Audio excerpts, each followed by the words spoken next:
Da sind wir. Okay. Hallo, herzlich willkommen zurück zu Trails in the Sky. In the Sky. Keine Ahnung, warum das jetzt so energetisch rüberkam.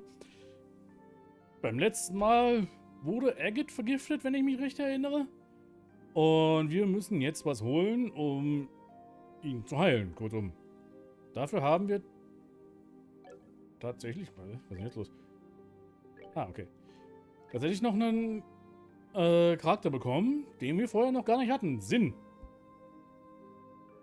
Der ordentlich Verteidigung hat, glaube ich. Der hat richtig... Oh ja, oh ja. Der ist scheinbar ein bisschen tankig. Hi, Brala. Ja. Ein bisschen was ausrüsten könnte man ihm noch. Frage ist nur was.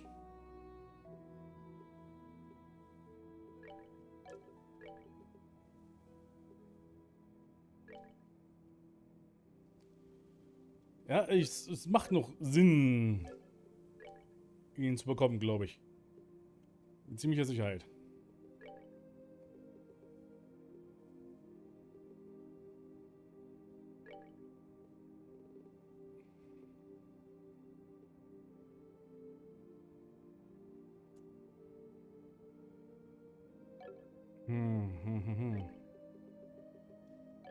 Ich wollte nur gerade mal ganz fix gucken, was wir noch eigentlich...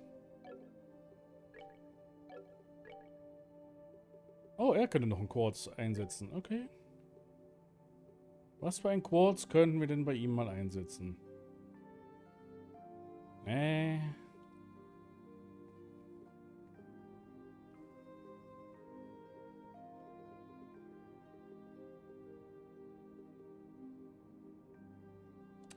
Fuck it. Dexterity, was auch immer. Gut.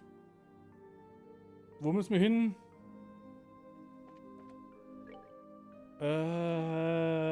Hoch müssen wir, ne? Genau, ach ja, genau, wir müssen in die Tunnel. Das war's, die Tunnel. Hier, in den Tunnelol. Bring.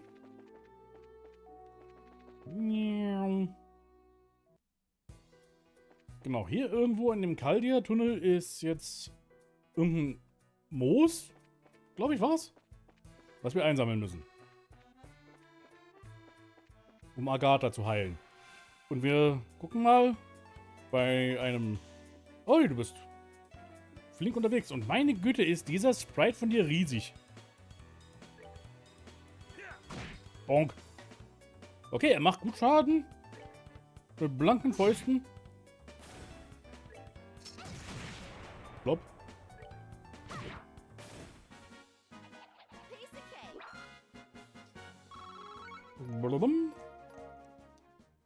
Wir sind noch kurz vor Level-Ups wieder. Deswegen will ich doch jetzt mich ein bisschen um die Gegner hier auch kümmern.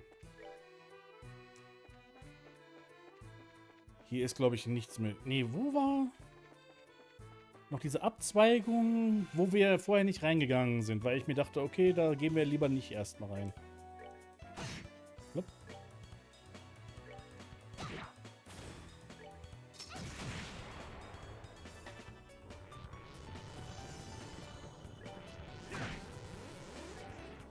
Meine Güte, was ist denn das für ein Soundeffekt, der einfach nicht aufhören will?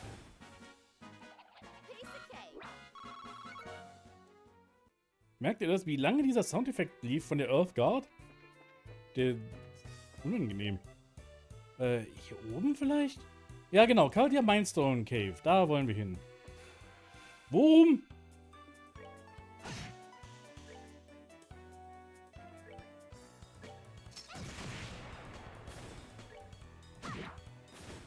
Sinn kommt an gar nichts ran hier. Ah, oh, oh. Joshua hat neue S-Craft erlernt. Black Fang. Set. Black Fang as S-Break? Ja, von mir aus. Da haben wir doch tatsächlich mal eine neue S-Craft gelernt. Wir haben die kaum eingesetzt, diese S-Crafts, weil die... Das Problem ist mit den S-Crafts nach wie vor ist, die verbrauchen alle meine CP. Ne? Ah, hier ist S-Craft. S-Craft All. Es geht an alle Gegner, okay. Limestone ist ein nettes Wort für Kalk. Aber vielleicht ist Kalk einfach Ein sehr hässliches Wort per se.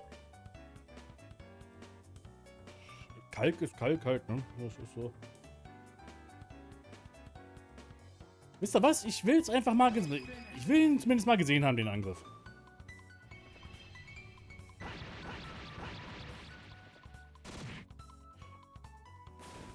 Wow. Das war Schaden auf jeden Fall, den wir da gerade gemacht haben. Heide Witzka.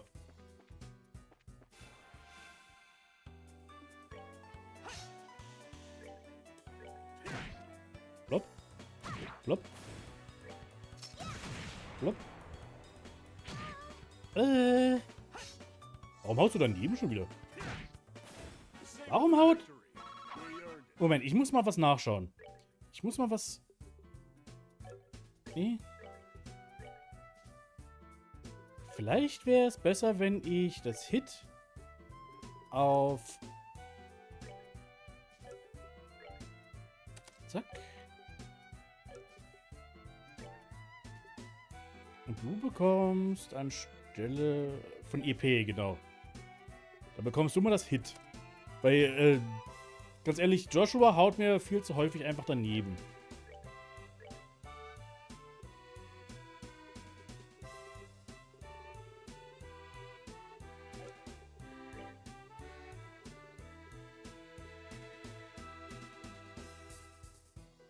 Evade 2 von mir aus.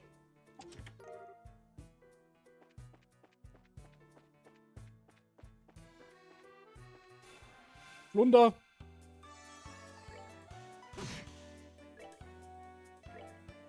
Hau doch auch mal zu, Sinn. Du sinnlos. So funktioniert das. Muss man für alle Charaktere einfach ein bisschen CP aufladen. Man merkt dem wirklich an, ich habe das schon erwähnt, dass in den späteren Teilen die dann wirklich doch gemerkt haben, dass man wirklich mehr, dass die Leute einfach mehr mit den Crafts halt einfach spielen wollen. Und die Crafts einsetzen wollen und deswegen bekommt man in späteren Teilen einfach immer schneller CP, damit man einfach mehr Crafts einsetzen kann und nicht einfach ewig warten muss, um da überhaupt was zu machen. So, the Cavalier Limestone Cave. Kinda mysterious, don't you think? The monsters I sense inside are ridiculously strong, though. They ain't gonna go down without some serious punishment. Yeep. Sweetie, if you're too scared, maybe you should just go home? You don't have to prove anything. I'm okay, it's scary, but I'll be alright. Besides, we have to get that Zemirium moss, right? Right, so shall we head out? So, it grows at the edge of some underground lake? Apparently so, yes, and that lake is supposed to be in the northwest part of the cave. We should be extra careful and make this very true. Blah, blah, blah, blah, blah. Alles in 20 Sätzen sagen, was man in 5 Worten sagen kann eigentlich. It's the Trails way.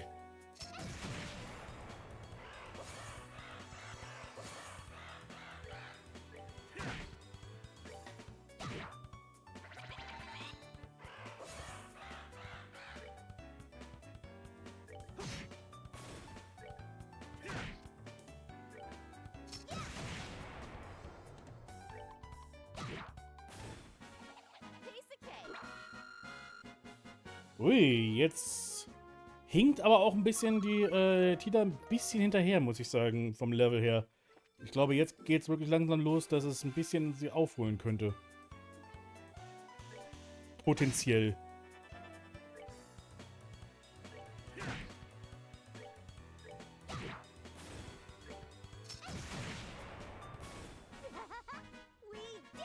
Jehe, ja, sie kriegt hier gleich im Vergleich 58 XP. Anstatt den normalen 12. Warum alles in wenigen Worten sagen, wenn man es in vielen Sätzen geht? Vermutlich, was der Übersetzer sich mehrfach gefragt hat, während er kurz vorm Kollaps stand. Ja. Ich glaube auch, also... So sehr das auch ein Herausstellungsmerkmal dieser Reihe sein könnte. Und ihr seid aber süß. Baby-Pinguine. Ich will keine Baby-Pinguine töten. Was ist denn das? Was soll denn der Scheiß? Okay, jetzt habe ich sie getötet.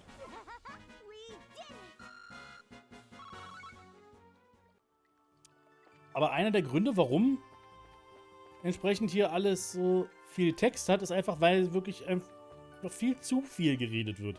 Also, mich würde es echt wahrlich interessieren, wie Trails aussehen würde, wenn man einfach mal wirklich komplett den gesamten unnötigen Dialog einfach rausschmeißen würde. Wie dann das Pacing des Spiels aussehen würde. Level up!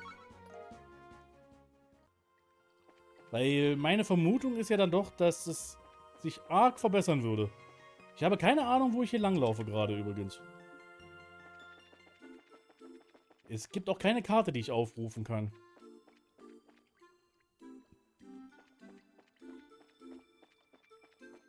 Und ihr wisst, mein Orientierungsvermögen ist besonders gut. Das heißt, ich werde hier besonders viel Probleme haben.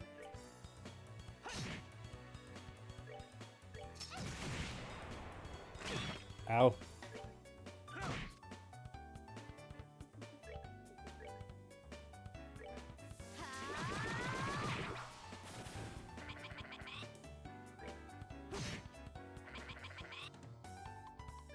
Das wäre es, wenn man als Easter Egg dann auch wirklich einfach mal sich verläuft und dann auf einmal ist man in Pause. Oder wir landen auf einmal in Calvert. Ganz weit im Osten.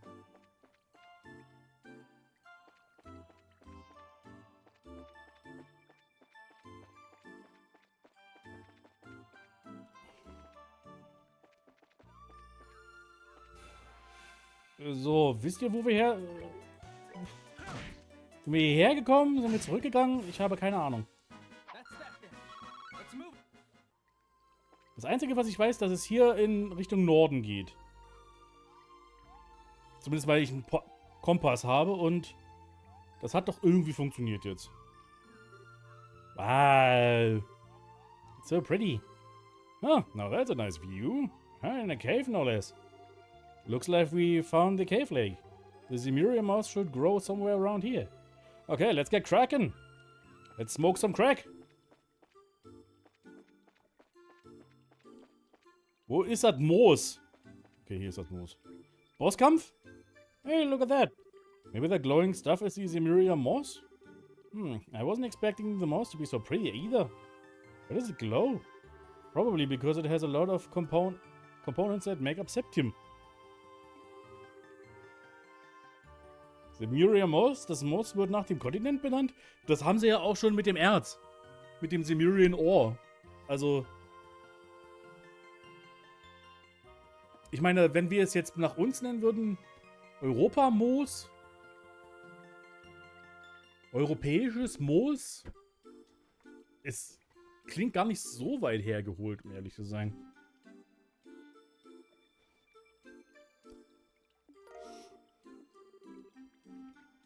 Looks like we're all set. Bosskampf? Well, let's head back to town and deliver it to the priest. Okay. Hold up. Boss. Huh? Ack. On your guard. War doch klar. Warum wären wir sonst hier gewesen, wenn nicht doch... Ui, Riesenpinguin. Is that a penguin? An evil penguin? Whoa. Haha. I guess that's the ruler of the cave lake. I don't think we are getting out of here without a fight. Warum müssen wir unbedingt mit Pinguinen kämpfen jetzt? Es ist mir unverständlich ein bisschen, aber...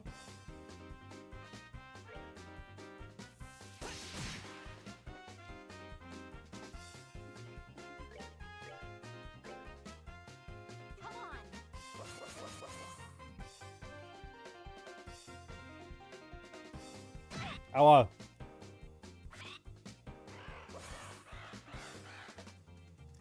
Trails in the Sky featuring Oswald Cobblepot. Ich hoffe mal nicht.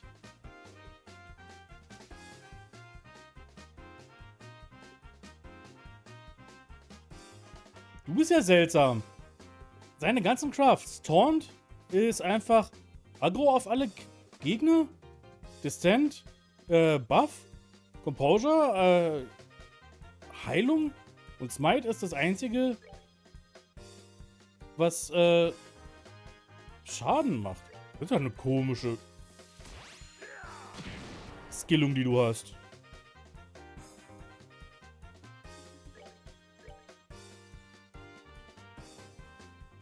Aber, ich meine...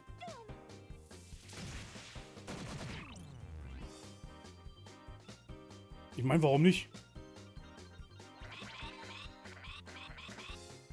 Was war das denn?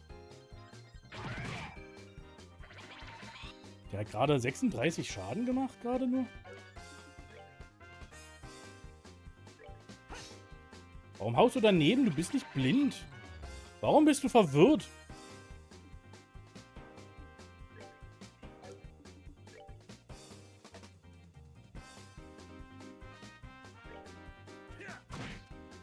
Okay, ich muss...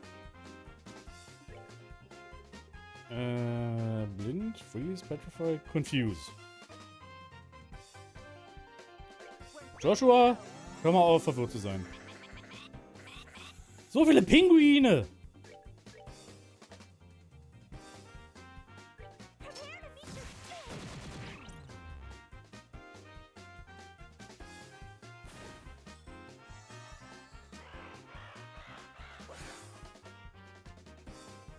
Happy Feet hier oder was ist los?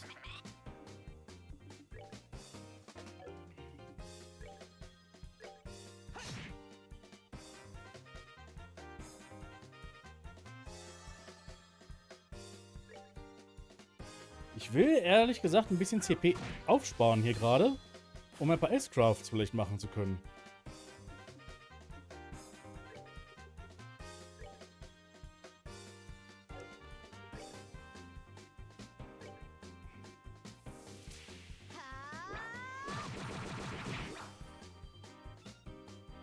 Aber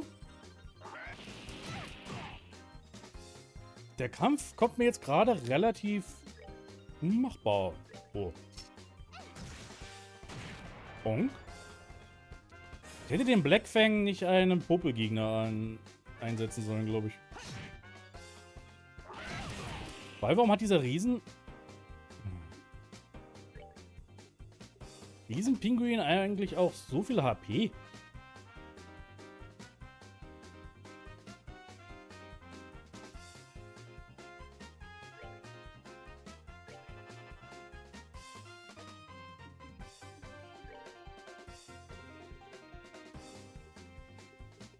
Sag mal, magst du Feuer?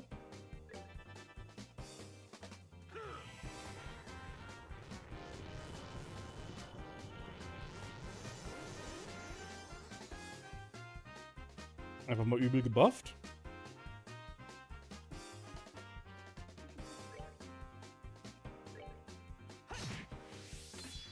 Baby-Pinguine ermordet und das mit einer Bazooka. Ich meine... Wenn dann richtig, nicht wahr?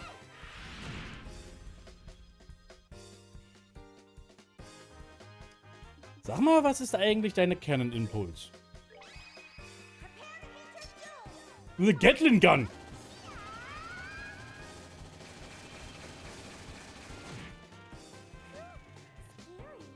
Okay, das war lustig.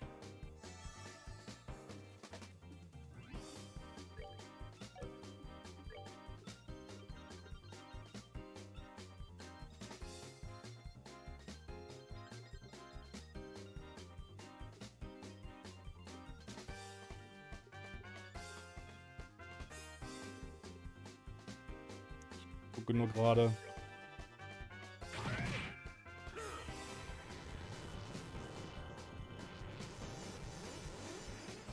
Okay. Sämtliche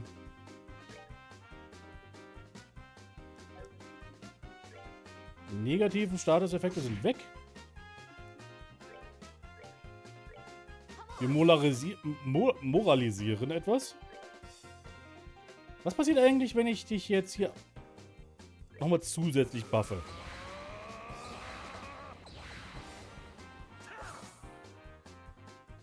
Ich glaube, das stackt nicht, oder? Nee.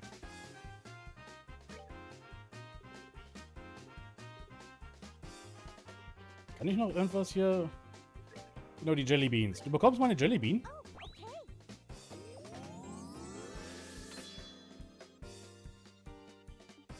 Und jetzt hau ich mal die S-Crafts raus. Einfach, weil ich's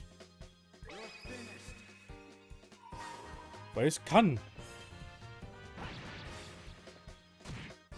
600, naja, es hätte besser sein können.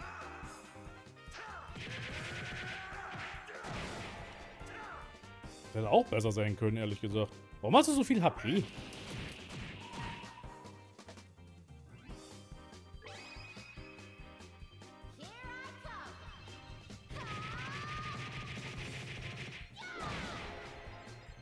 Ich meine, gut, es hat Schaden gemacht auf jeden Fall, in der ganzen Runde, ne?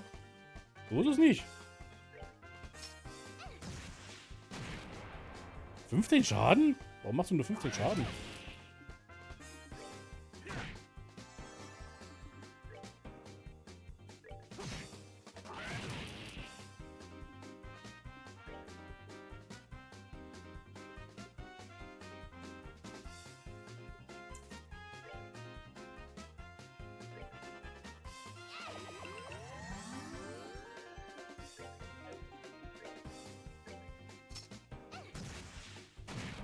Ja, warum macht die da jetzt keinen Schaden?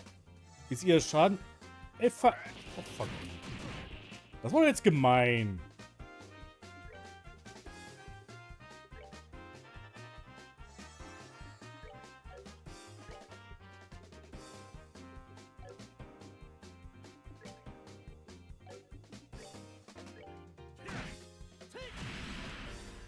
Okay.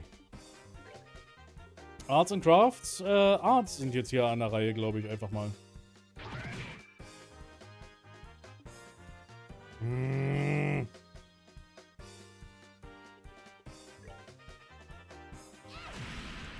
Oh ja, 700 Schaden, das ist gut.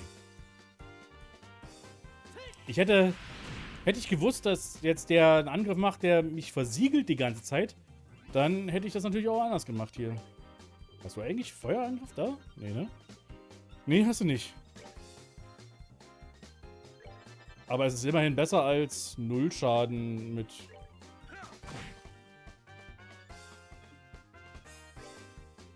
deiner Kanone hier. Dass sie dann überhaupt Schaden gemacht hat mit ihrem Headburner? Das ist doch nicht euer Ernst hier.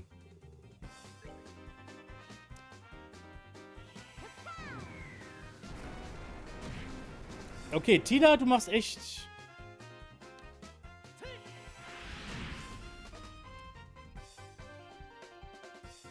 gerade Probleme. Das Ding ist, ich habe ja auch nichts, was ich jetzt ihr irgendwie hätte geben können, um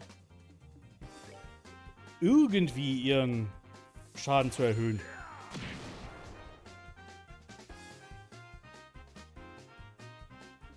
Has got an Ornery? Solange er nicht Hornery ist, ist es auch in Ordnung.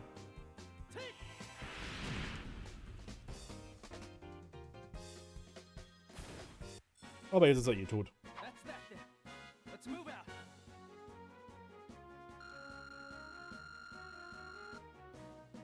Mhm. Ich habe so viele Sepith jetzt hier, da könnte ich glatt mal irgendwann mal neue Ornaments machen oder hier neue Quartzes. Yeah, I've seen everything, stupid evil penguin.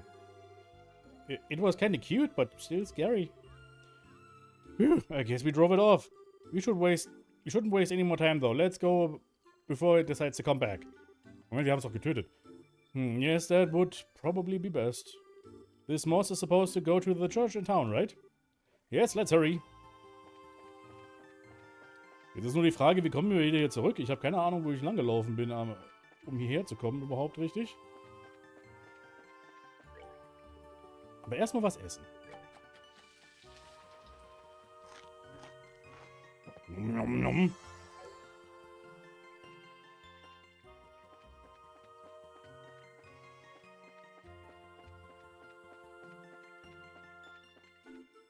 Oh, Kiste. Die habe ich jetzt gar nicht gesehen. Die war einfach von der Kameraperspektive versteckt. Muss ich hier lang? Ich habe nicht die geringste Ahnung. Hallo Pinguin?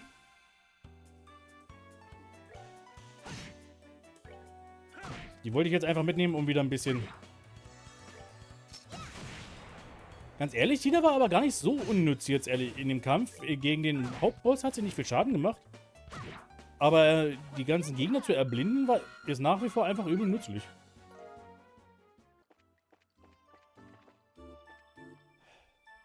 Monster? Monster. Alle guten Kisten haben Monster drin hier. Das ist unglaublich.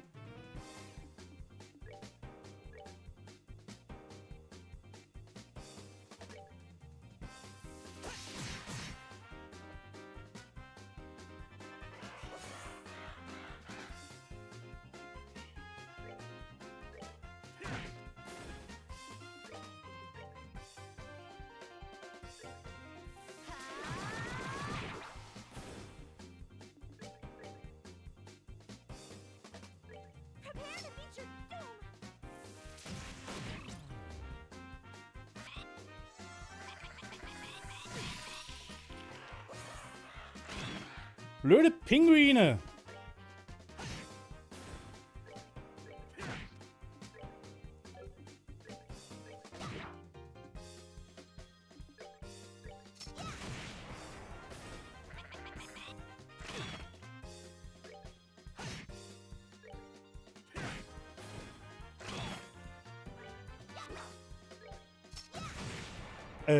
Jetzt mal ohne Scheiß. Dieses... Wenn es eine Mechanik in Rollenspielen gibt, die ich nicht ausstehen kann, dann ist es zufallsbestimmt, dass man daneben hauen kann. Das... G-Impact. Moment, sag mir jetzt nicht, dass das eine Waffe für Tida gewesen ist. Weil das klingt nach einer Waffe für... Ja. War doch klar.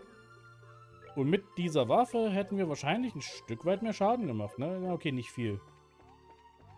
So viel besser war es auch nicht. Aber sie ist besser.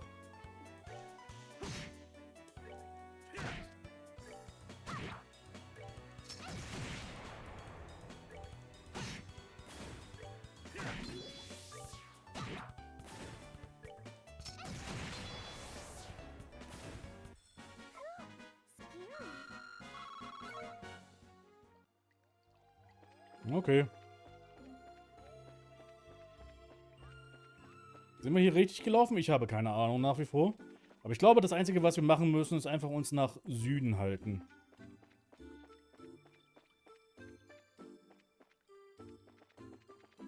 Insofern es überhaupt möglich ist.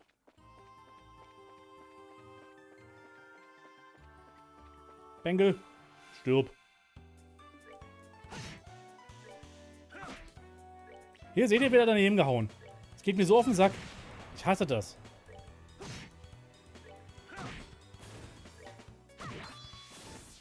Ich weiß, das ist ein grundlegendes Element von Rollenspielen, aber es ist ein schlechtes, grundlegendes Element von Rollenspielen.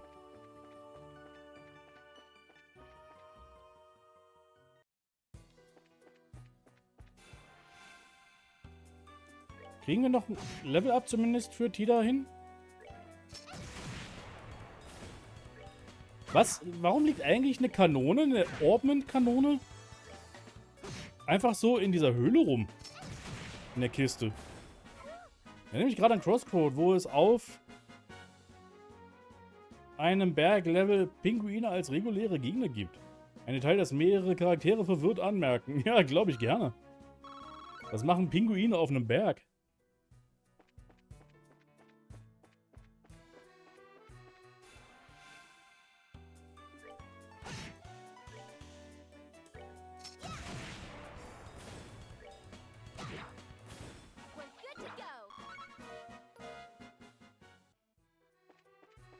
Was sagt denn die Kiste? The chest is empty, because you've already been here. Ja, ich weiß. Wurm!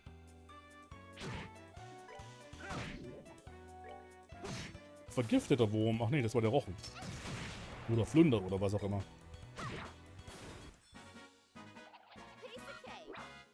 Okay, ein Level-Up kriegen wir für Tida nicht hin, aber ich glaube, das ist auch gar nicht so schlimm. Die kann selber irgendwann mal grinden hier. In ihrer Freizeit, wenn wir hier raus sind aus der ganzen Geschichte.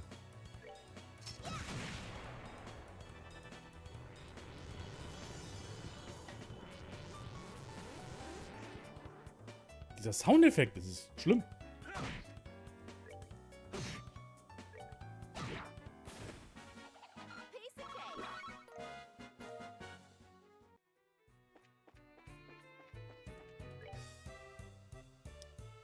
Okay, wie lang?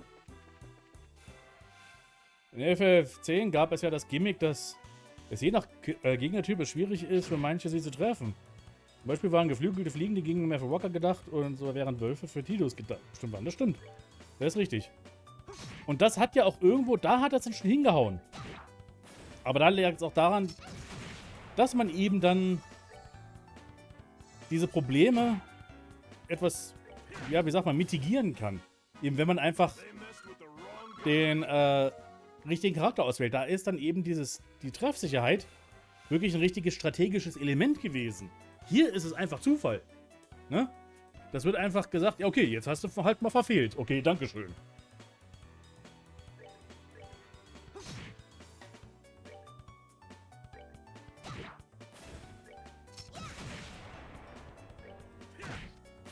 Ja, dieses Verfehlen von Angriffen ist ja an sich, ist ja auch nicht blöd oder sowas, ist ja nicht nutzlos. Man muss nur irgendwie was finden, wo man das auch irgendwie richtig als Mechanik nutzen kann. Wie das eben Final Fantasy X gemacht hat.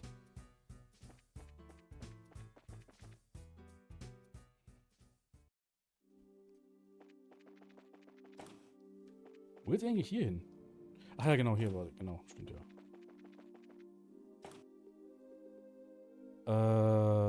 Erster Stock, wo ist die Klinik nochmal gewesen? Hier nicht im ersten Stock, im zweiten Stock, oder? Wo war die Klinik? Archiv? Nee. Ah, ich vergesse schon wieder. Jetzt habe ich... Ist doch gar nicht so lange her, dass ich hier war, aber ich vergesse es immer noch. Design Room. Workshop. War es wirklich der vierte Stock? Ja, okay.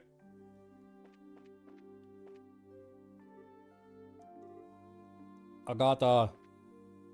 Ach nee, halt. Ich muss doch... Ich bin doch blöd. Ich kann dem doch nicht einfach so das Moos ins Maul stopfen. Wir müssen doch erstmal dieses Medikament überhaupt erst herstellen. Obwohl es auch lustig gewesen wäre. Hier, kau ein bisschen Moos.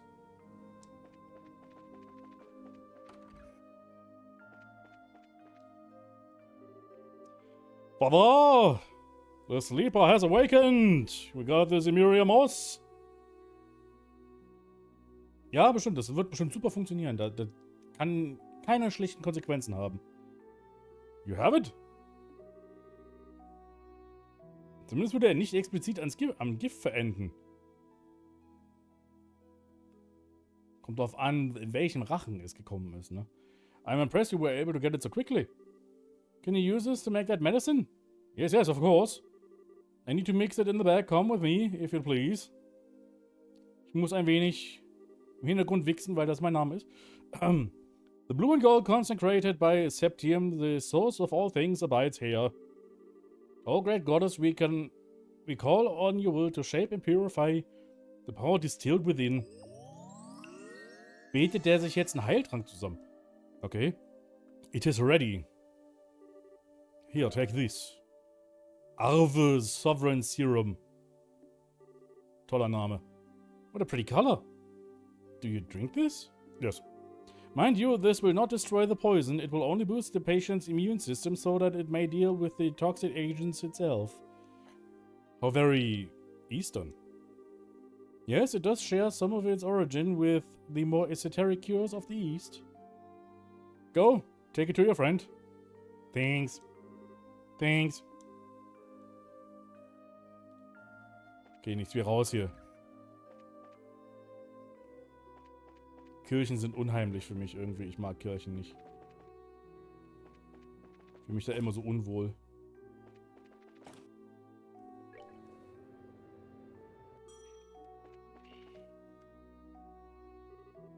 We're back. How did it go? The priest gave us the medicine. Really? I knew he wouldn't let us down. I see. This will stimulate his natural immune response. It's worth a shot. Now, to get him to drink it. Einfach Flasche auf und aufs Gesicht kippen. Plop. Use the oral syringe to administer the medicine to Gergit. Gulp. Und ich dachte, ich wäre zwischen uns bei dem... Und ich dachte, ich wäre zwischen uns bei dem die Kirche für Unwohlsein sorgen würde. Nee, ich mag Kirchen auch nicht. Adios, please. Ja. Oh, why is he screaming like that? It's okay, I think he is going to be fine. What? The medicine is beginning to take effect. It hurts and it's rough on his system, but he'll recover. Aha, exactly. This should take him out of any immediate danger from the neurotoxin. Oh, okay. But he's in so much pain. Yes, and he will be for the better part of the day. Wie schön. Aber hey, besser als sterben. But he'll be alright. He's going to pull through and make a full recovery. Dass du das so schnell jetzt erkennen konntest? And so, Agatha's life was saved. Füll ihn mit Morphin ab, ja, genau, ein bisschen Morphium. Late into the night, Estelle and the others slept in shifts to watch over him. That's strange. Where's that spare towel? Aha! Hurra!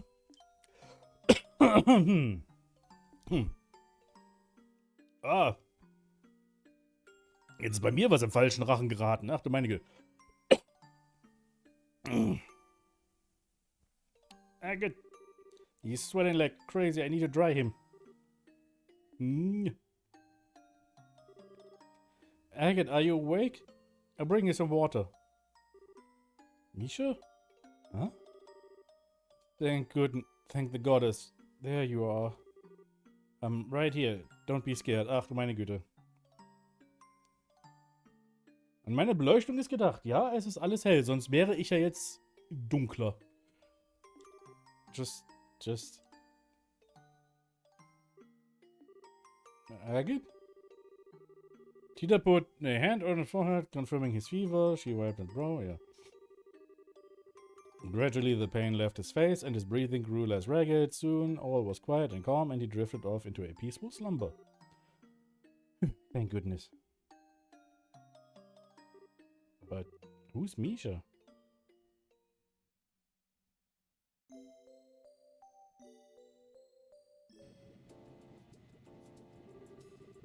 I am truly sorry for having to bid you farewell. Der war ja nur so kurz jetzt in der Truppe hier.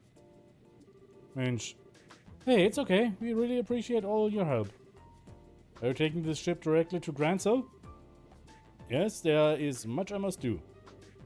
If I weren't expected there, I would gladly remain and do my part to help resolve this kidnapping incident. Forgive me, little one. War wohl doch im Nachhinein sinnlos gewesen. Ja, so ganz sinnlos war er nicht, weil er hat uns ja immerhin geholfen. Es war einfach, weil Agate nicht mehr in der Truppe war, ist er jetzt reingekommen und man bedenke, dieser erste Teil ist wirklich einfach nur dazu da, um Charaktere einzuführen und Welt einzuführen und so weiter. Genauso wie jeder Teil einer jeden Trails Arc.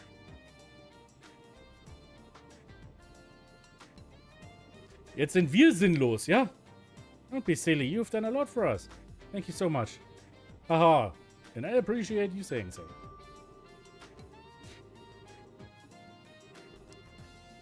Oops, time to make my exit. Take care, hopefully we will meet again, fate willing. You betcha. Oh, how long are you going to be in Le Beau? Nebenbei, Sinn werden wir wieder treffen auch. Ganz, ganz viel später. Ganz, ganz viel später. Dann in späteren Teilen. Also ich denke mal in Trails in the Sky 2 und 3 ist er auch noch mit dabei. Aber dann ist er eine ganze Weile nicht da und dann ganz viel später ist er dann doch mal wieder dabei. I couldn't say for certain, but probably until the Queen's birthday celebration. Maybe we'll see you there. Until then, take care. Same to you. Und an Sinn sieht man auch sehr stark die Änderung der Charakterdesigns, wenn man sich mal die neuen Teile dann anschaut, wo er dann vorkommt. Wieder, wie stark er sich verändert hat, designmäßig.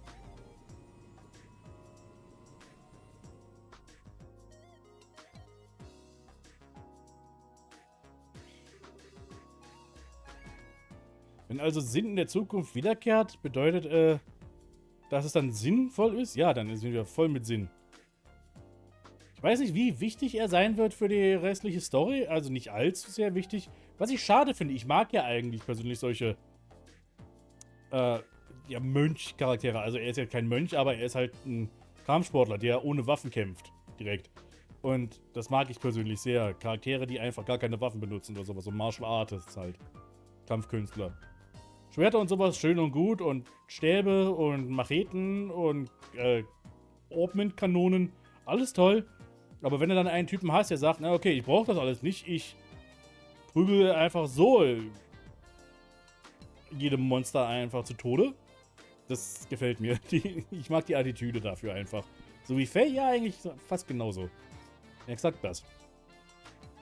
Now then, to the guild first. Maybe they've learned something about that airship from before. Yeah, and they might have some intel from the Royal Armed Forces. What are you going to do, Tita? I think I'm going to look after Agate. Since he hasn't woken up yet, I don't think he should be left alone. Tita, that's fine. Let us take care of finding the professor. I'm sorry, all I ever do is cause trouble for you. Would you listen to this, kid? Where's that old spirit? Wake up, sweetie. We'll sort this out. I think it's a great idea for you to stay with him until he wakes up. We trust you to take care of him. Okay. Und damit ist eine noch inappropriatere Liebesgeschichte entstanden, als noch von Joshua und Estelle. That's one brave kid. She's so sweet. I'm kind of surprised that she cares about so much about a guy with absolutely no manners, though. Well, come to think of it, you two are pretty similar to each other. Huh? I have nothing in common with that jerk. How about your tendency to go off half-cocked or how soft-hearted you are? He talks like a big jerk, but he's always trying to protect others. I think that Tita sees that. Well, I can't really argue with that. Fine, let's just go see what's up at the guild. Until Agate's up and about again, we've got plenty we can investigate. That sounds fine. Können wir jetzt endlich auch mal unsere Nebenquests abgeben hier bisweilen? Bitte sag mir, dass ich jetzt hier ins Archiv gehen kann. Archiv war 3. Stock? Nee, ne? Nee, es war der 2. Stock.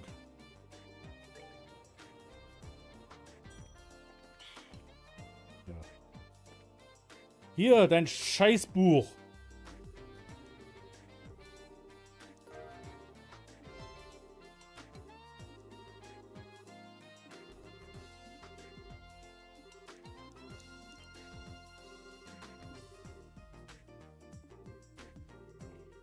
Originally, the researchers would hide the 3 books.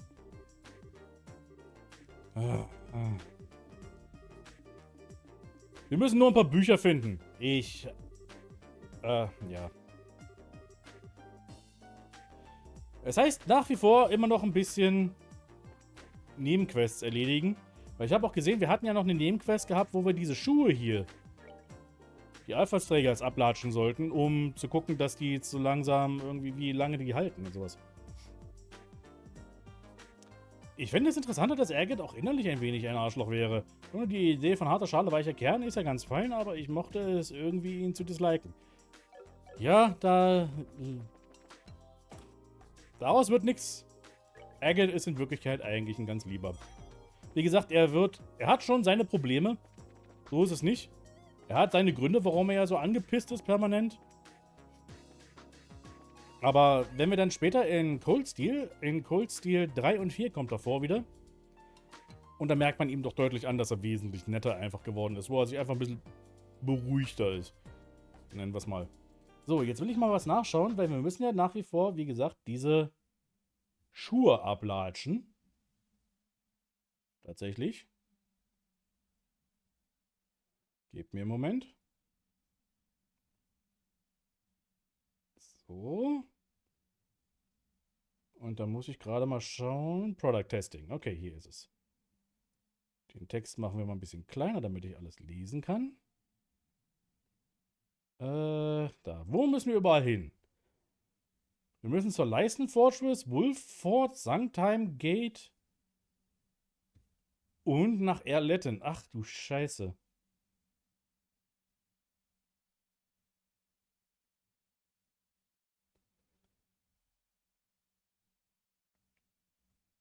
Moment. Okay. Jetzt habe ich alles auf einen Blick.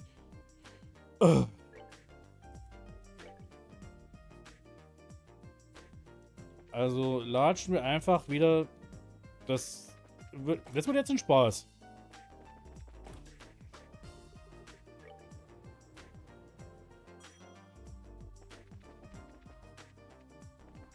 Denn jetzt müssen wir diesen gesamten Tunnel wieder ablatschen.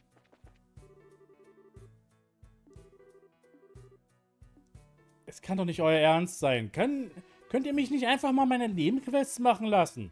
Warum müsst ihr mich immer wieder aufhalten für alles?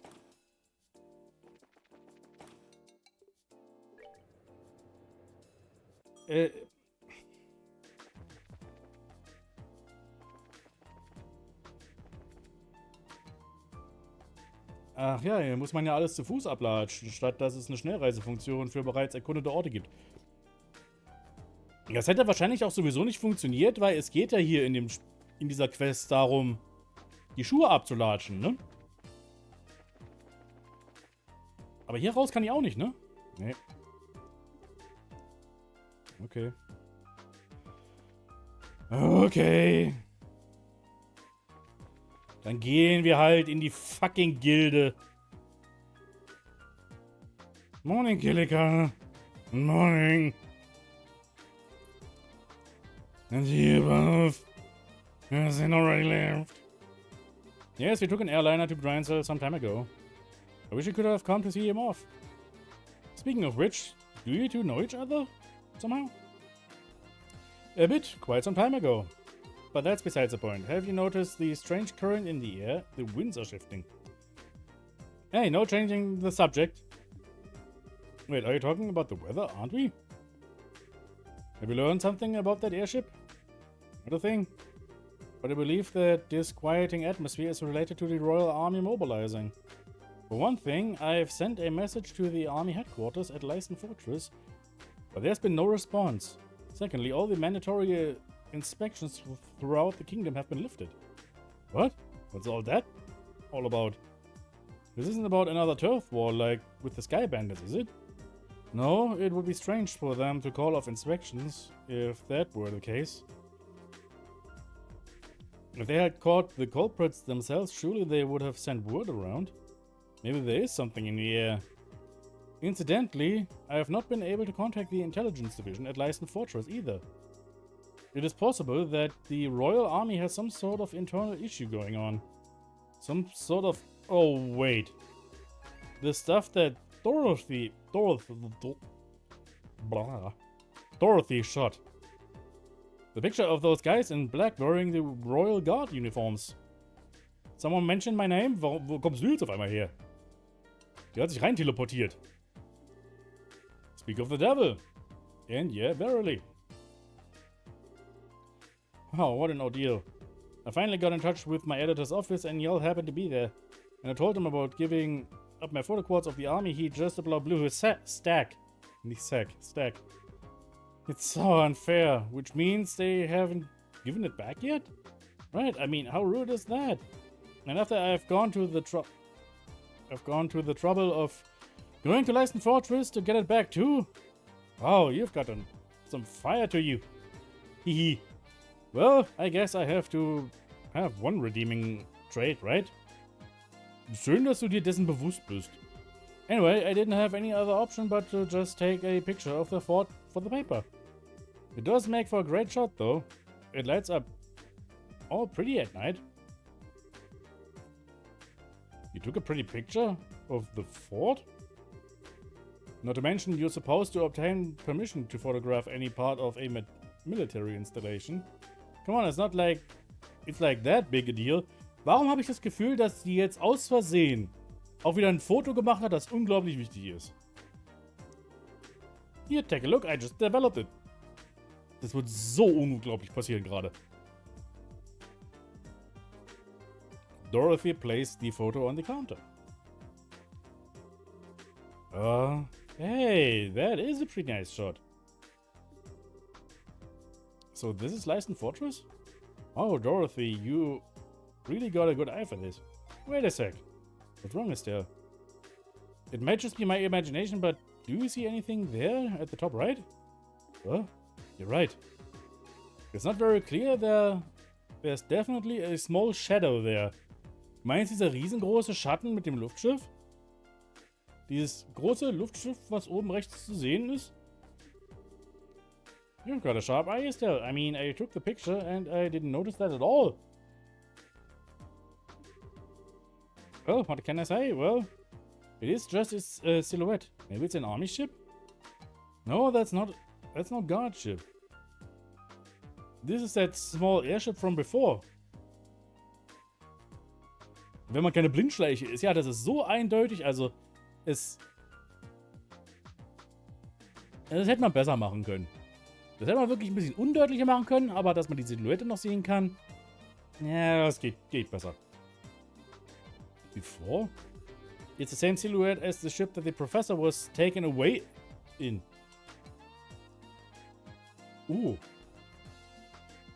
Ich hab's doch gesagt, die Armee steckt dahinter mit. Right. Wait, what? Hold on just a second. Vielleicht eher hinterm Turm, am Fort oder irgendwie sowas, dass es eher versteckter ist, ja. Oder dass es undeutlicher ist, man hätte es besser machen können, einfach direkt generell. Why would that ship be anywhere near here?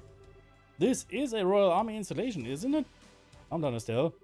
There are plenty of possibilities to consider before we go jumping to conclusions. Maybe we should go straight to Leisten Fortress and ask what this is about. What? I see. You intend to put it to them directly, provoke a response, perhaps? Do you think that would be a bad idea? Not at all. You have my authorization.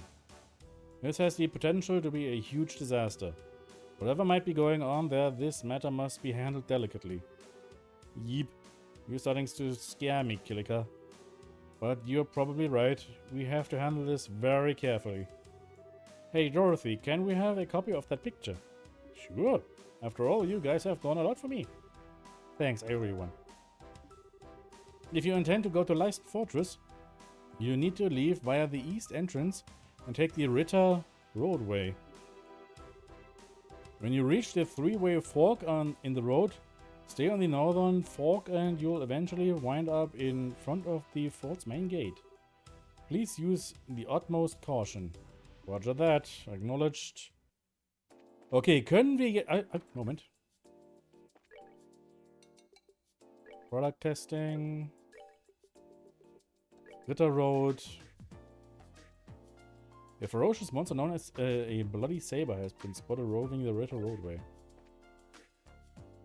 Das dürften jetzt aber auch fast alle Nebenquests, die man hier machen kann, sein. Mit Ausnahme von den Büchern, die wir noch finden müssen. Und halt noch diese Schuhe, die wir ablatschen sollen. Es ist immer noch ganz, ganz seltsam, dass wir wirklich tatsächlich... Lass mich doch bitte die Nebenquest machen. Jedes Mal zwingt mich das Spiel in eine Richtung, in die ich jetzt erstmal gar nicht gehen will. Ich will doch erstmal...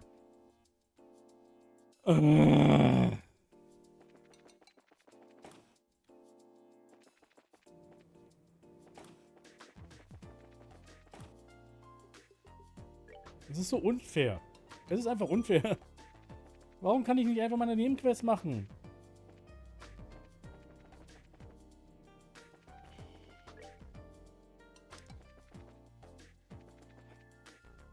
Moment. Ja, hier bin ich falsch.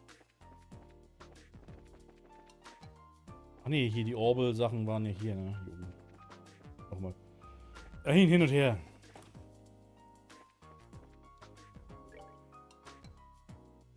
Slots sind alle 3, genau.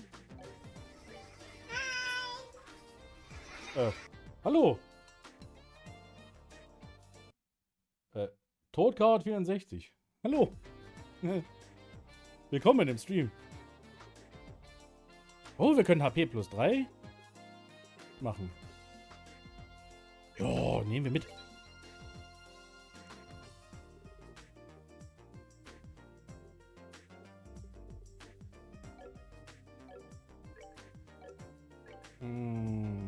Omens. Du bekommst jetzt HP plus 3. Bam!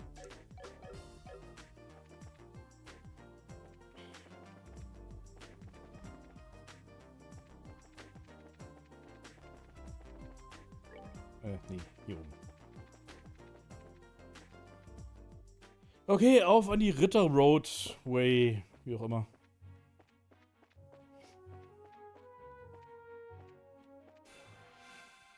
Jetzt bin ich mal gespannt, wie es jetzt mit diesen... Wow, volle CP-Heilung. Schön.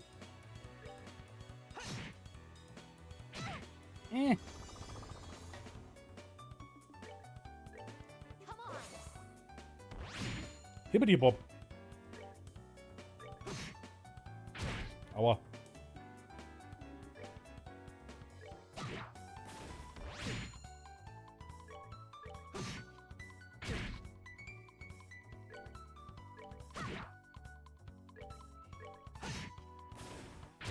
Aua.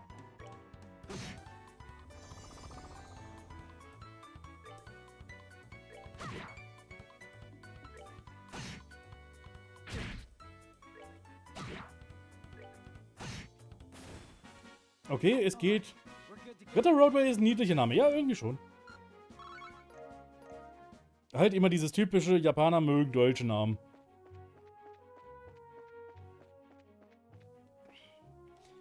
Okay, also diese Chrono-Cider... Oh, halt. Ah, das ist wieder so ein Wolfvieh. Ui.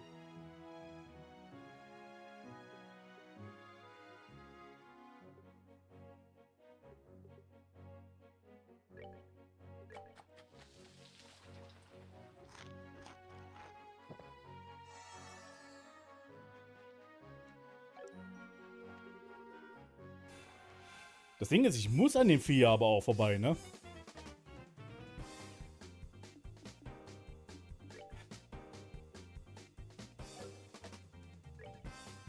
Okay, ich weiß nicht, ob das eine gute Idee ist, das jetzt zu machen. Aber ich will einfach die Anzahl der Gegner einfach mal reduzieren hier.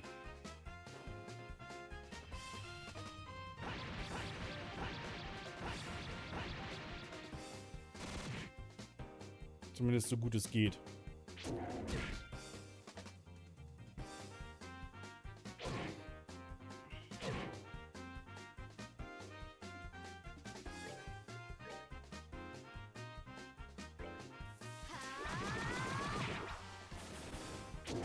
Okay, das hat schon mal einiges gebracht hier.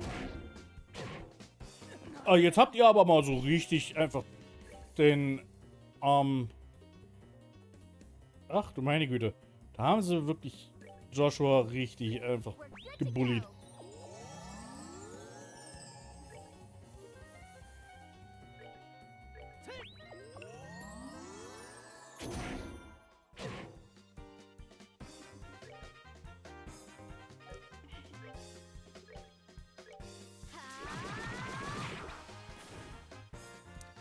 Okay.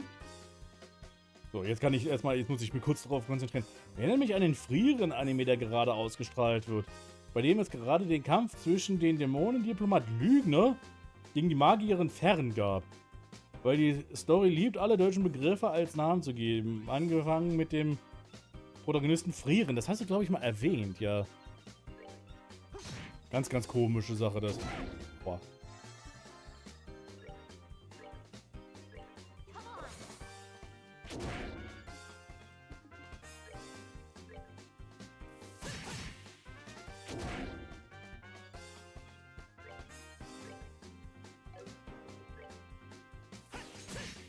Nee, hat nicht funktioniert. Okay.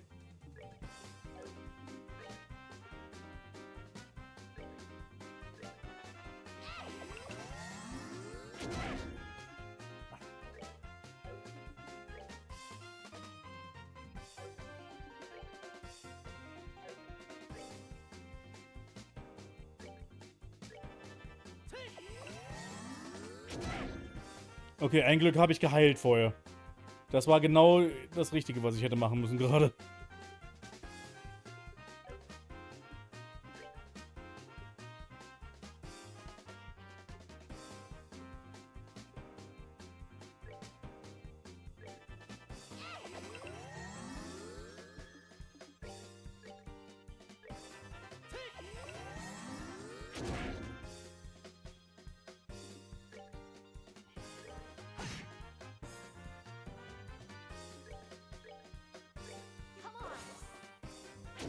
Au.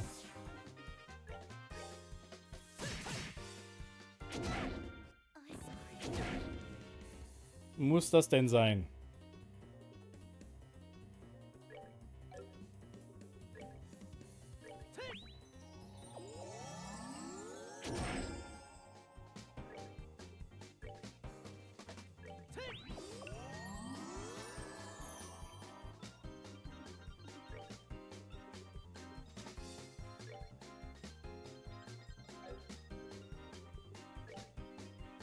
Was magst du nicht? Wasser und Wind mag er nicht, okay?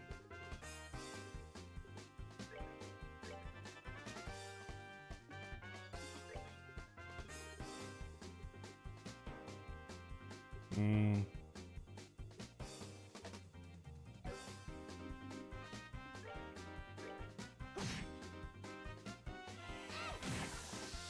Okay, Wasserangriffe machen Schaden.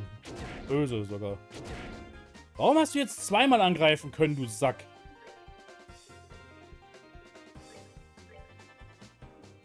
Es ist unmöglich.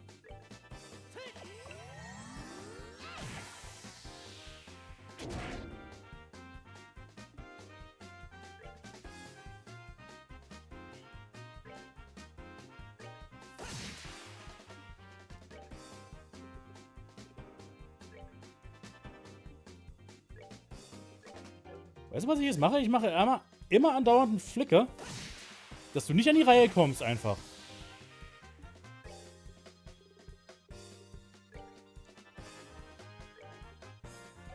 Okay, jetzt kann ich keinen Flicker machen, damit...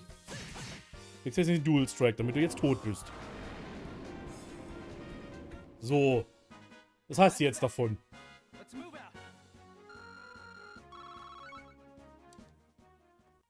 Du musst dich selbstständig durch Angriffe heilende Bitch, ey. Unmöglich sowas. Unhöflich aber auch. Gegner, die sich selbst heilen können. Das darf nur ich.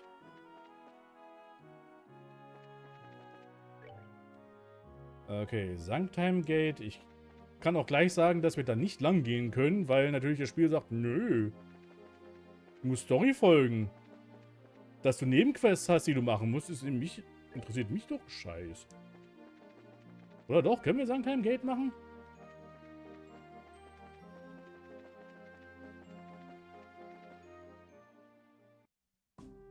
Wir können Sanctime Gate machen.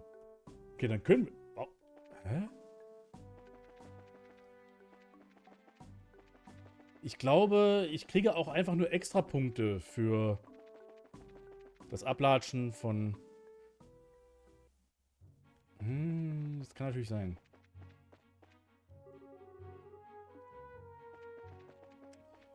Dass ich halt nach Erletten einfach zurück muss, um extra BP, so Bracer-Punkte abzustauben oder sowas. Da hat Oleg gerade mit Chicken Nugget geklaut. Du musst auf deine Nuggets aufpassen. Diese Katze, nee. Minka hat mir noch nie irgendwas zu essen geklaut. Ich weiß nicht, wie du deine Katze erzogen hast, aber irgendwas ist schief gelaufen.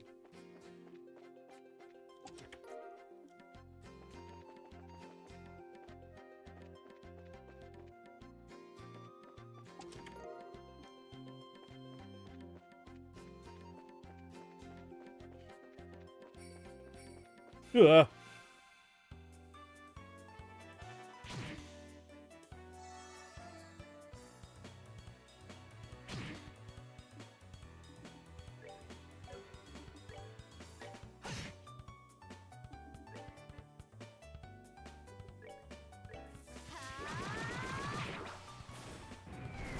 Aua.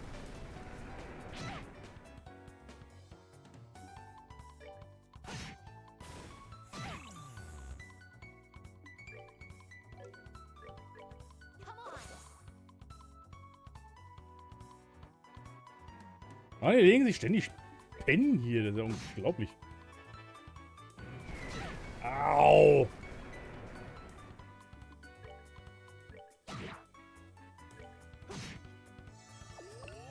Ah.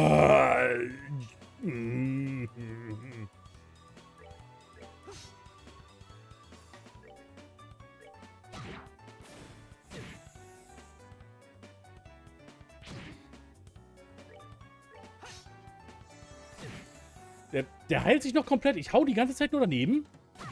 Und bis ich endlich ihn mal treffe, richtig, hat er sich vollständig geheilt oder so. Nix ist.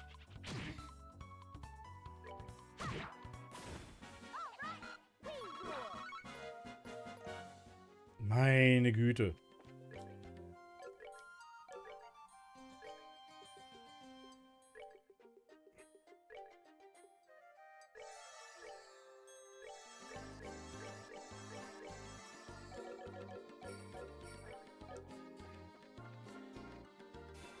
Schnippi Schieb.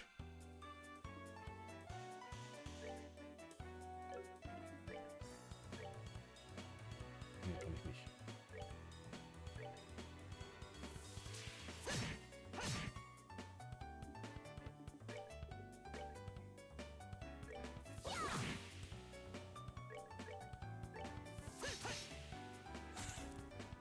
Ich habe dir doch extra Dexterity gegeben. Warum nutzt du diese extra Dexterity nicht?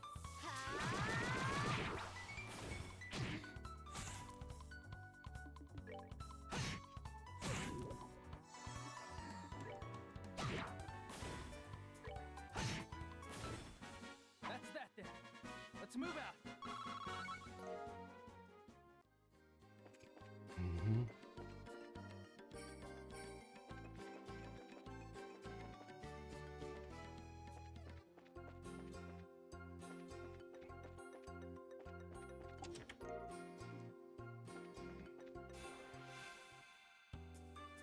Ach, du meine Güte.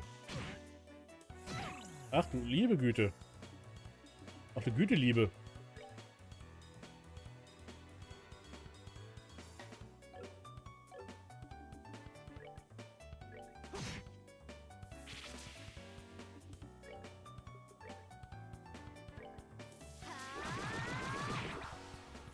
Es hat alle verfehlt, nur einen nicht. Ihr wollt mich doch verscheißern.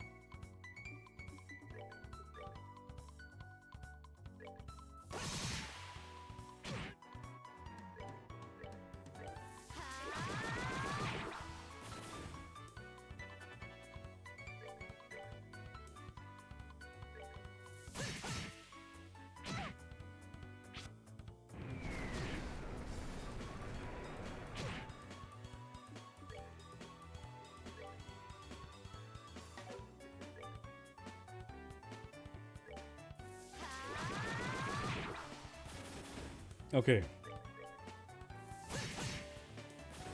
Meine Fresse. Und dafür nur 9 XP bekommen. Das ist... Wie habe ich jetzt... Wie habe ich jetzt von diesen Gegnern Vintage Wine bekommen? gut gealterten Wein von ein paar Schlangen.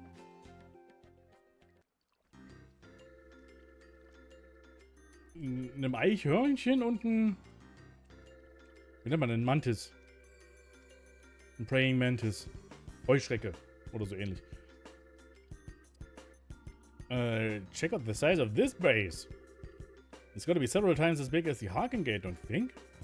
Yeah, you may be right. It was apparently the primary base of the counter-offensive in the war 10 years ago. Oh, okay, that's pretty impressive. Well, let's go inside and see if we can talk to whoever's in charge. What is it? Nothing, it's just that you're not acting like your usual timid self. You're starting to remind me of Dad. Oh, come on, it's not like I'm not nervous. But after General Morgan, how bad can it be? Huh, I guess you're right. I wonder if he's still at the Harken Gate. Was interessiert uns das?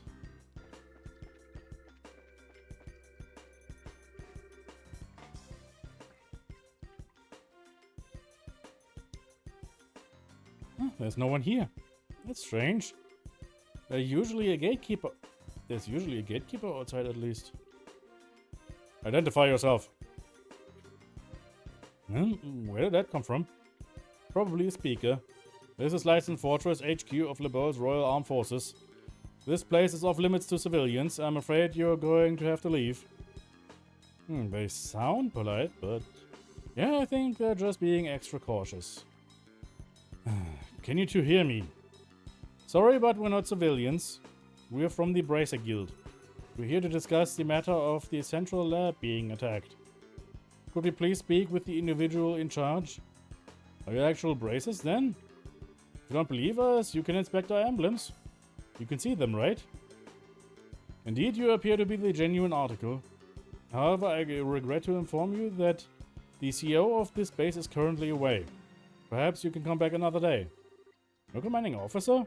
Well, that sounds sloppy. In that case, anyone from the intelligence division will be fine. We have information that must go either to... okay. We have information that must go to either Colonel Richard or Captain Amalthea. Das ist aber auch ein Fantasy-Name, ne? Amalthea. Very well, wait here. It's like pulling teeth with these guys. Yeah, I wasn't expecting security to be quite like this tight. Whoa. Well, someone's here at least. Hallo. Toller Empfang, den wir hier bekommen.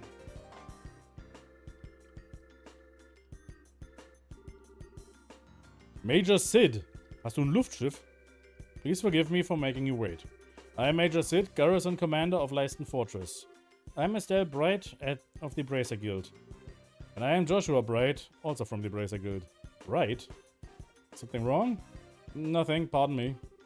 On to business, you mentioned the attack on the central labs. I'm very sorry, but no one from the intelligence division is currently here. If you'd have a message, I can deliver it for you. That could be a problem. Okay, time to shake things up.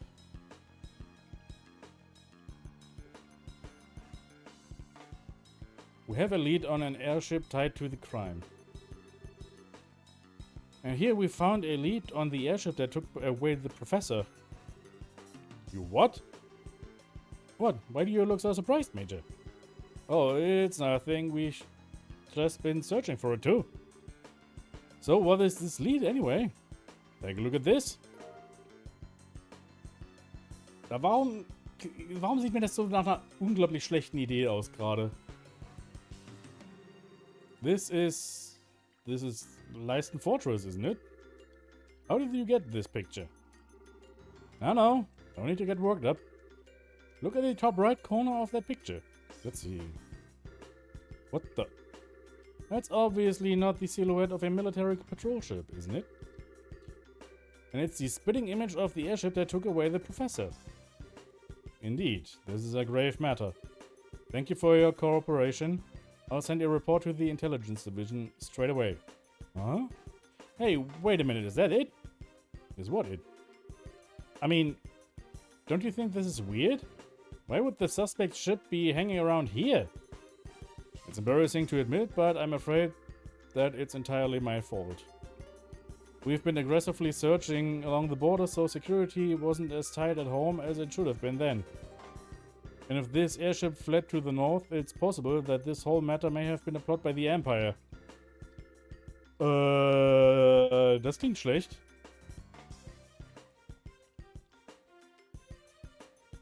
Ich hätte da viel mehr Sachen vorbereitet. Verstärkung und so. What? Really?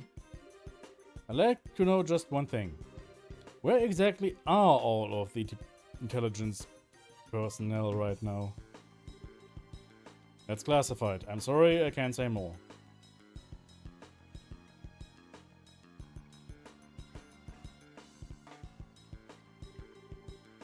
Okay, maybe it's just me, but don't you think this is all kind of smells a little funny? Sorry, ich hab gepupst. Nein. I know, but without any concrete evidence, pursuing this lead won't do us any good. Hat es ja angemerkt, dass dieser ganze Plan hier sehr dumm wirkt. Ich hätte da einfach mehr Leute hinzugeholt, weil ich dem Militär nicht vertraue. Ja, wahrscheinlich, also es gibt ja aber auch keinerlei Verstärkung, die wir jetzt hätten irgendwie haben können. Es sind ja keine Bracer da. Die sind ja anscheinend alle permanent unterbesetzt ohne Ende. Und Agatha ist immer noch am Krepieren. Anscheinend, oder weniger krepieren jetzt. Und Tila ist auch abgehauen, die kümmern sich um den. Wir sind wirklich einfach jetzt mal komplett auf uns allein gestellt. Und wirklich die Zeit jetzt einfach zu warten haben wir auch nicht, weil der Professor muss gerettet werden. Ja. Huh? What the? What? Why did it stop short? What? Did that phenomenon start up again? Joshua, that's... Yeah, I think that's exactly what we needed. It seems I've let you see us at our worst. It looks like the gate mechanism isn't in the best of conditions. Indeed, that's a real problem. Maybe you could get some folks from the central labs out to repair it? I'll bet that someone like Professor Russell could have it good as new in no time flat. Yes, I'll keep that in mind. You two maintain posts here until it's back in working order. Be sure to keep any careless civilians away. Yes, sir. And that said, you two can be on your way. I'll be certain to take that photograph to intelligence. Now, if you'll pardon me. Dass aber auch jetzt gerade Blackout durch das schwarze Orbit, vielleicht auch nicht. Aber jetzt wissen wir natürlich, dass das Tor nicht richtig zugeht. Und irgendwas sagt mir, dass wir das ausnutzen werden. Somehow I find it hard to believe what that guy said. Especially if that little malfunction we just saw is what I think it is. Yes, it was probably that same phenomenon. Which would mean the professor is being held prisoner inside. Wenn dieses Black Orbit da drin ist, dann ist der Professor auch da drin. Warum haben diese Söldner den Professor entführt und der befindet sich jetzt im Gewahrsam der Armee? Was will die Armee? Was will die Armee hier mit dem ganzen Zeug erreichen? Frage ich mich.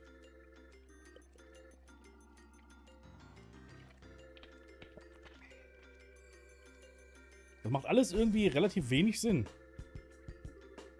Shh, Estelle. This isn't the place to be discussing that. Okay.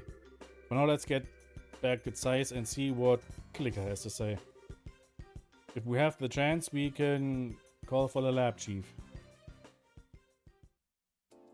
Oh, er hat uns gleich direkt zurück teleportiert. Ey, und Agate ist auch da. I just can't believe that Professor Russell is at Leisten Fortress. Are you absolutely certain? Miss Dorothy's photographed the shutdown of orbital power in the gate. These two things combined make the conclusion inescapable.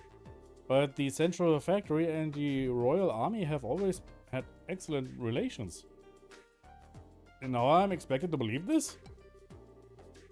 It's not as if the internal command structure of the military is all run by a single entity. The people who attacked the factory were seen escaping. And they looked like royal guardsmen. That in itself is a clue. Oh, and that would mean...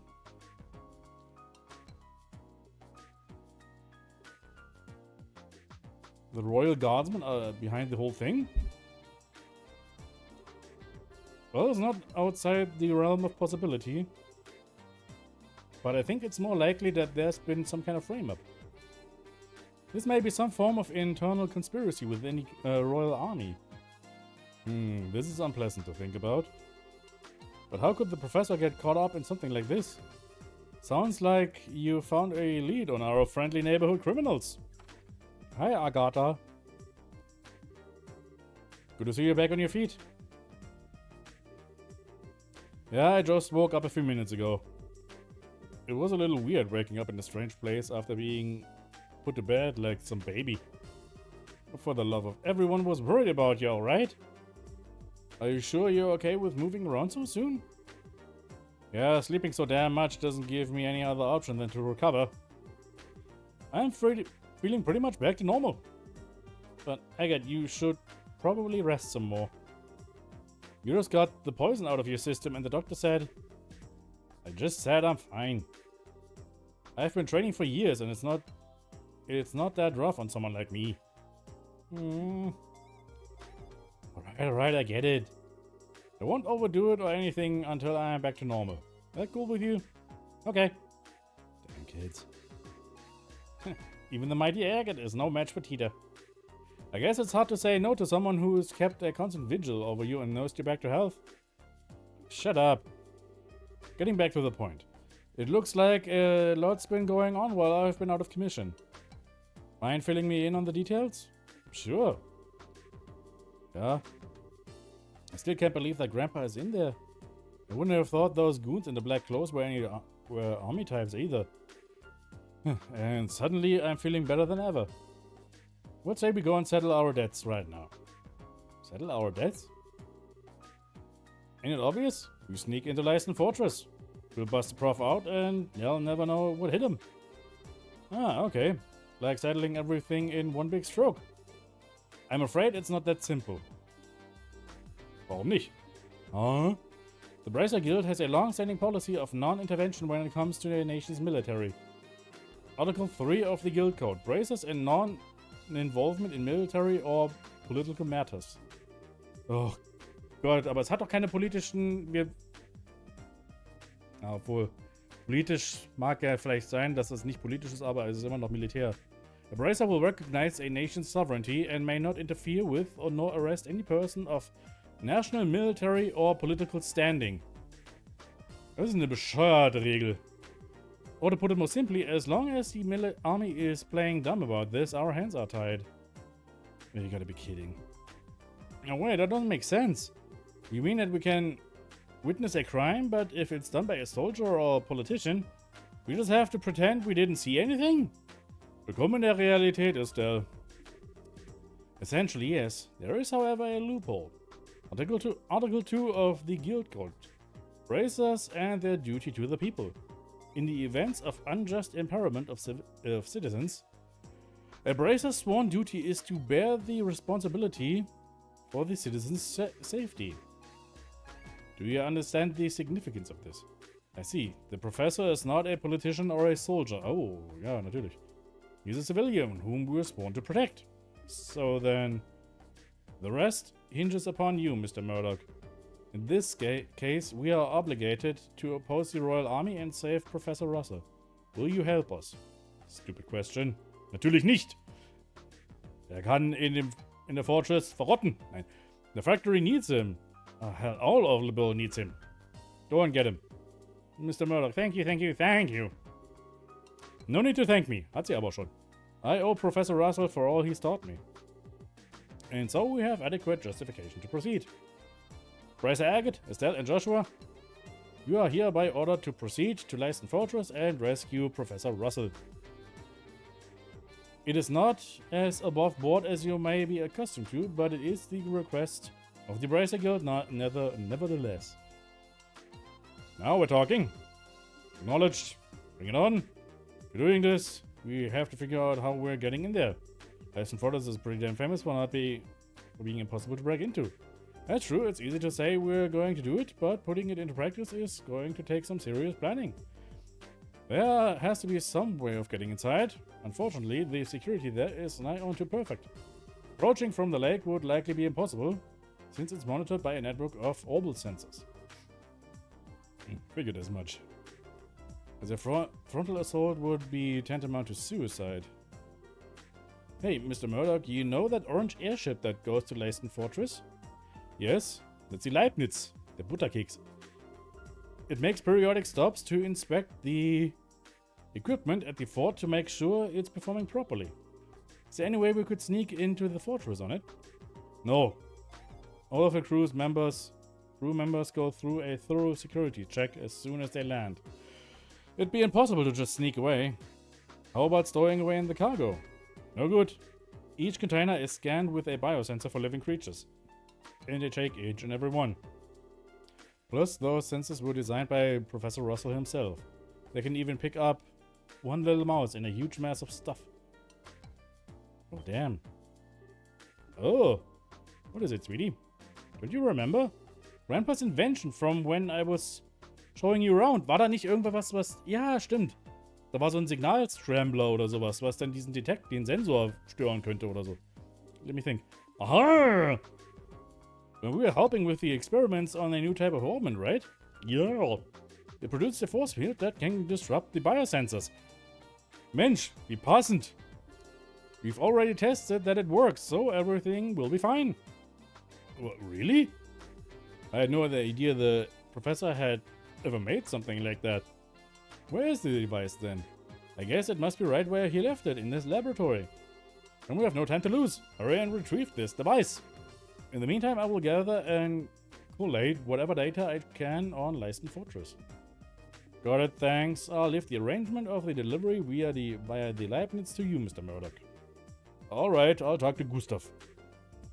Just come to the airfield when you're ready. Okay, und jetzt ist, glaube ich, der Moment, wo wirklich gesagt wird, jetzt kannst du doch nochmal ein paar Nebenquests weitermachen, oder? Wir reporten mal.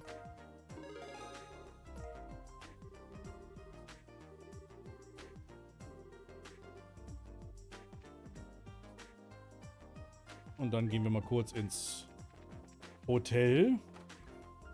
Weil jetzt heißt es, wenn wir auf den Flugplatz gehen, glaube ich, dann geht die Story weiter. So kommt mir das gerade vor. Ich nehme an, dass diese Nicht-Eingreifen-Regelung als ein Kompromiss eingeführt wurde, um die Bracer-Gilde öffentlich und aktiv zu halten. Wenn sie nicht sich neutral halten würden, wäre es vielleicht eine Gefahr in der Politik und Macht. Ja, mit Sicherheit. Das ist einfach, ohne diese Regel dürften die wahrscheinlich gar nicht erst operieren, so.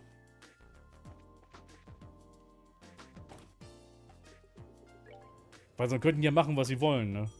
Also irgendwo ganz unverständlich ist es nicht. Jetzt können wir hier lang, okay. Jetzt lassen sie uns machen. Wir haben eine volle Truppe.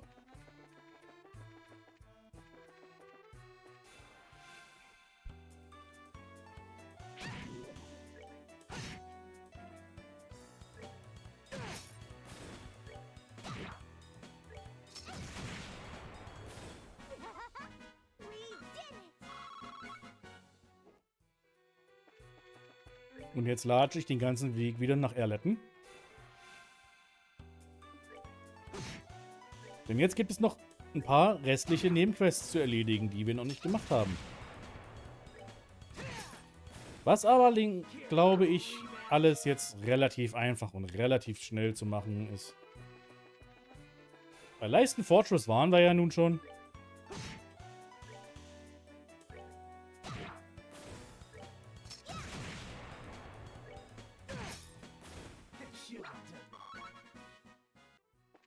Jetzt muss ich nur noch die anderen Orte alle ablatschen. Und wenn wir das haben, dann bekommen wir auch ein paar bessere Schuhe, glaube ich, für Estelle dann einfach. Was natürlich auch sehr schön ist. Weil die Schuhe, die sie bisher hatte, diese Alphas-Träger, sind ja wirklich nur Testschuhe. Und ich glaube, wenn wir die wirklich jetzt ablatschen und dann neue Schuhe bekommen, davon weiß ich schon Bescheid, bekommen wir bessere Schuhe. Als Belohnung. Dübbel, dübbel, dübbel, dübbel, dübbel. Dübbel, dübbel, dübbel, dübbel.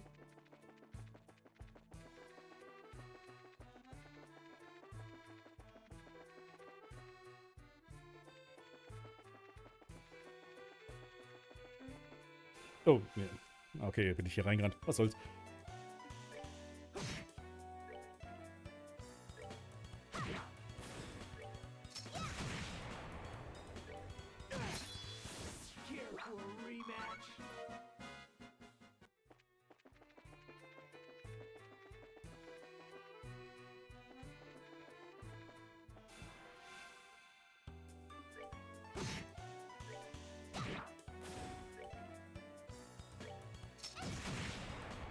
Tina, du könntest auch langsam mal ableveln. Dankeschön. Vital Cannon.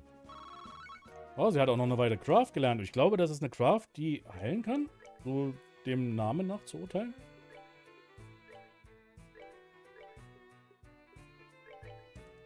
Vital Cannon? Ja, kann ich nicht nachschauen, was die kann? Ne? Na gut. Warum man das nicht im Menü nachschauen kann, ist mir ein bisschen unklar. Aber wir werden es ja im nächsten Kampf dann vielleicht sehen. Ich habe schon gesehen, dass du jetzt hier mich angreifen wolltest.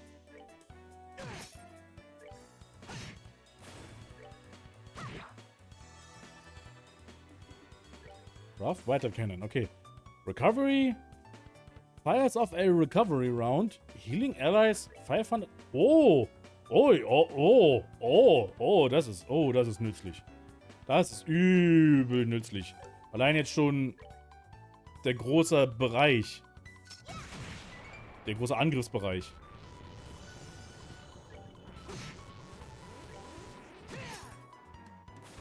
Kriegst zumindest ein wenig extra Erfahrung dafür. Ja, genau. Und es hat sich ja auch schon allein dadurch gelohnt, dass jetzt Tida eben aufgelevelt hat.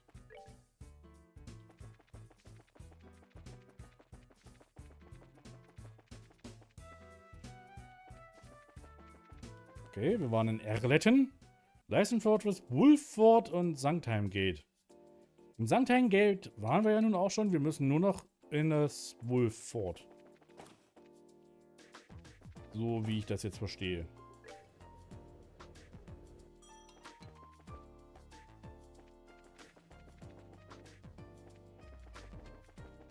Und das Wolffort war hier unten, ne?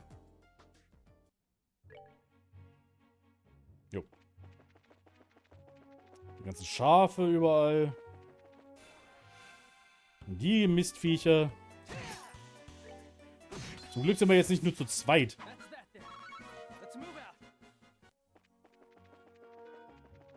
Einfach eine volle Truppe einfach mal längere Zeit zu haben, ist ja schon mal schön.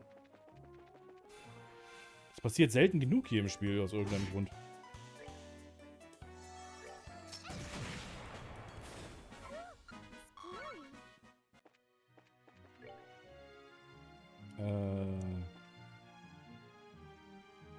Moment. Doch, hier sind wir richtig.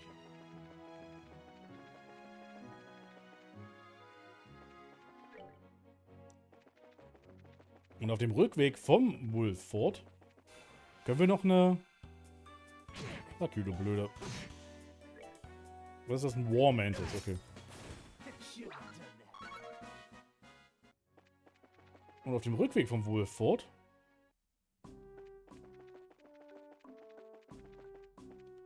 können wir noch eine weitere Nebenquest hier machen. Und zwar ist hier in der Nähe natürlich auch das Buch. Und zwar...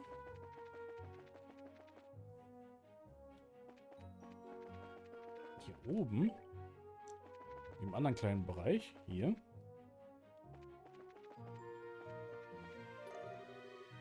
Found a package wrapped in oil paper. Herz Adventure 2. Machen wir das. Wir kriegen Sachen endlich fertig hier. Nee, das ist Camilla Tower. Da wollen wir eigentlich nicht hin, da waren wir ja schon. Ich bin echt gespannt, was passieren wird, wenn dann irgendwann im zweiten Teil diese Türme dann richtig wichtig werden. Was da eigentlich abläuft.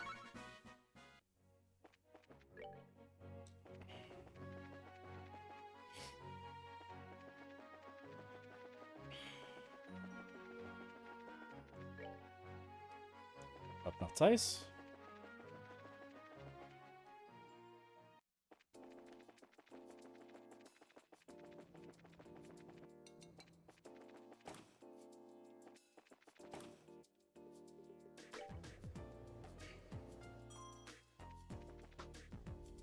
Nee, hier war es nicht.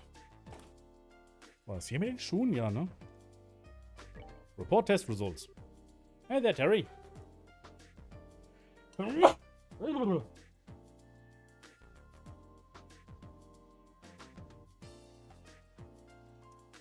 Versuche gerade an ein anderes Spiel zu denken, das solche Türme beinhaltet. Weiß nicht, Orbitalleser vielleicht? Bezweifle ich jetzt mal. Nein, Dankeschön. We've done plenty of walking. Ah, thank you. If you'll just let me examine the shoes for a moment. Impressive. The soles are extremely worn down. It looks like I selected poor materials in its making. Yes, I'd call the test a huge success. That's a relief. Ja, okay. Warum muss ich das alles vorlesen? Das ist ein Nebenquest.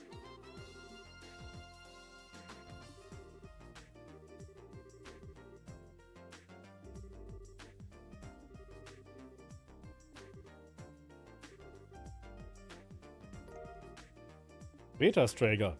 Wir hatten die Alpha-Strager, jetzt haben wir die Beta-Strager. Wenn wir noch weitermachen, bekommen wir die Sigma-Strager.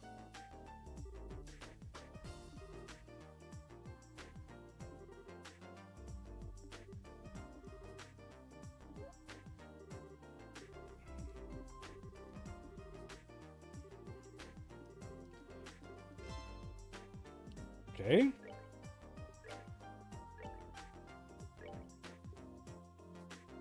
Yeah, bessere Schuhe endlich. Jetzt geht's wieder ins Archiv im dritten Stock.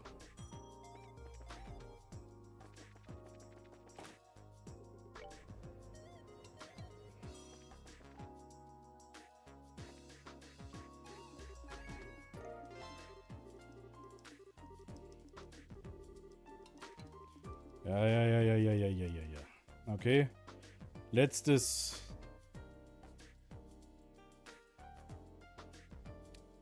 Buch, glaube ich, ja. Sangtime Gate, hä? Okay, wir müssen zu Sangtime Gate.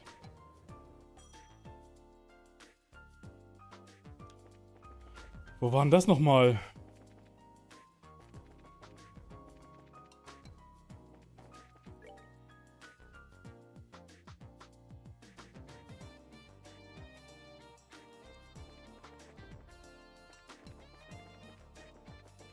War hier am Ende der Ritter Road, oder? Ja, Sangtime Gate.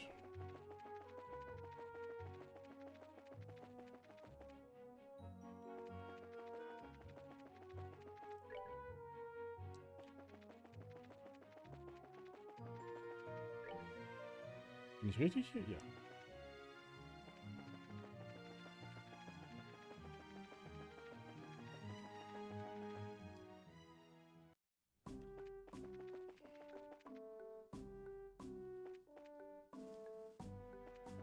Jetzt muss ich mich hier ein bisschen umschauen, wo ich eigentlich hin muss. Waren wir hier schon mal überhaupt? Ich weiß es gar nicht, ob wir hier schon mal überhaupt waren. Ja, ist nicht wichtig.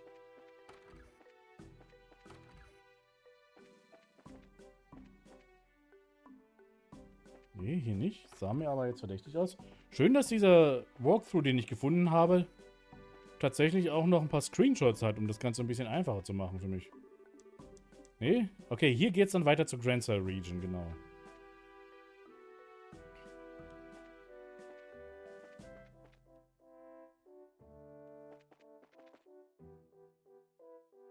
Für ein eine Menge Zimmer und Betten. Sehr nett fürs Worldbuilding.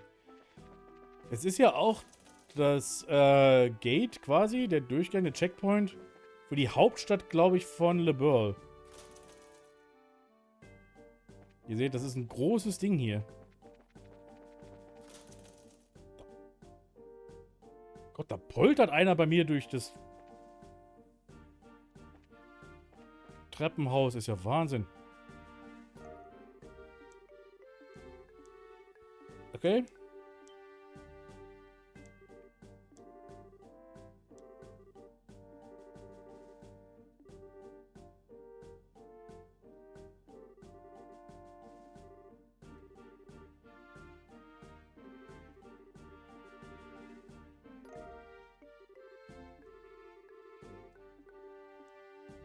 Okay.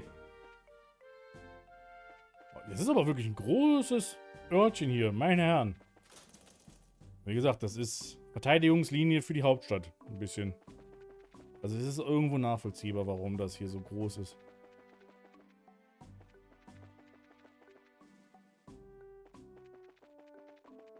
Aber eigentlich muss man hier gar nicht so lange rumlaufen.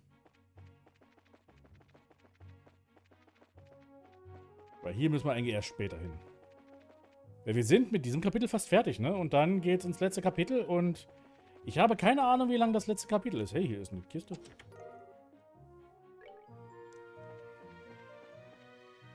Ja.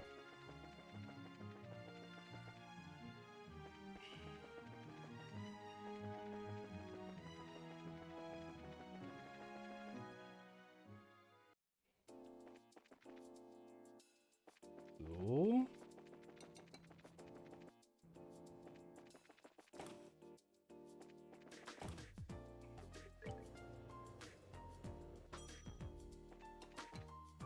Nee, halt, Quatsch. Wieder Stück? Nee. Jedes Mal. Das ist gut, aber ich habe schon genug Rollenspiele gesehen, die jedes In einfach mit einem Raum verkörpern ließen. Vielleicht mit ein paar Hängematten im Hintergrund, aber sonst nichts weiter. Ja. Ich meine, solange man es rüberbringt, was es sein soll, ist bei viele der alten Sachen so bei Final Fantasy VII oder auch 8 und 9, wo häufig dann einfach das Dorf oder sowas angezeigt wird oder eine Stadt, wo du nur ein paar Häuser hast, ein paar Leute laufen da rum und das ist dann einfach nur eine Verkörperung, was eigentlich sein soll wie eine Großstadt oder sowas oder ein richtiges Dorf. Man sieht das jetzt sehr schön. Ist mir aufgefallen bei den Previews und Trailern. Schaut euch mal Korn in Final Fantasy VII Original an und dann in den Trailern von Final Fantasy VII Rebirth. Was das für ein wahnsinniger Unterschied ist, wie die anders aussehen einfach. Wie die moderne Darstellung von Karm einfach die Stadt wesentlich größer aussehen lässt. Oh, perchance, have you? Ja.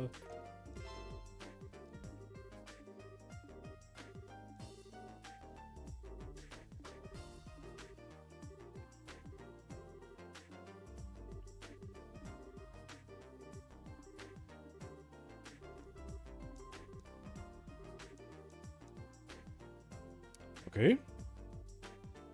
Ich glaube, Product Testing, Haulage Vehicle, Smoke Revolt, Road Monster. Eine Quest habe ich nicht machen können, die ich vergessen habe. Die ich übersehen habe, ist aber nicht so schlimm. Weil wie gesagt, um alles kümmern können wir uns auch nicht.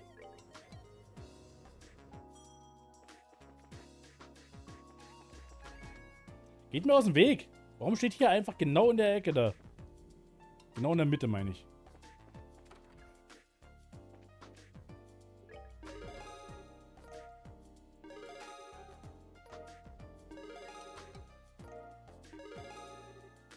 Oh, wir sind Junior Bracer zweiten Ranges. Grail Locket. Ein Grail Locket ist doch eigentlich was übel Gutes, oder? Prevents all abnormal statuses. Ja, genau.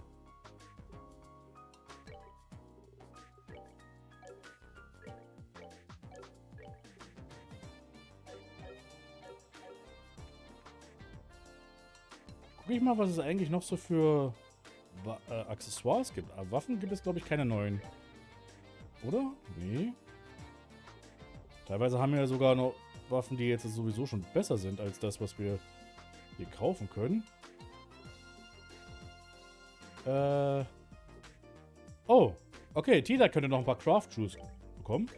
Nehmen wir mit.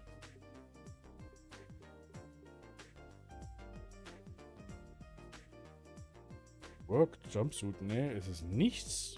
Warum sind die ganzen Accessoires so lame? Guck mal. Silver Earring, verhindert Gift. White Bracelet, verhindert blind. Verhindert Einfrieren, verhindert Schlaf. Versiegelung. Stumm. Bewusstsein verloren. Ohnmacht. Death Blows, Todesschläge. Versteinerung. Konfus. Und das war's. Verteidigung noch +3.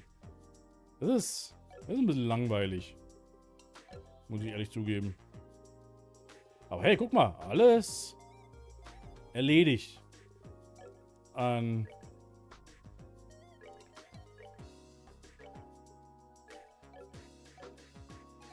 Das wirkt immer noch alles sehr nach Early Game Kram. Ja, und vor allem, es ist auch nicht so, dass ich jetzt irgendwie Sachen gefunden habe, die so viel besser sind.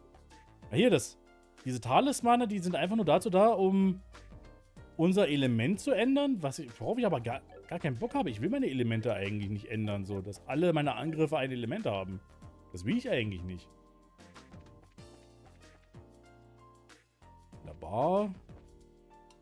General Goods. Gibt es noch irgendwas, was ich kaufen kann hier an Zutaten für was zu essen?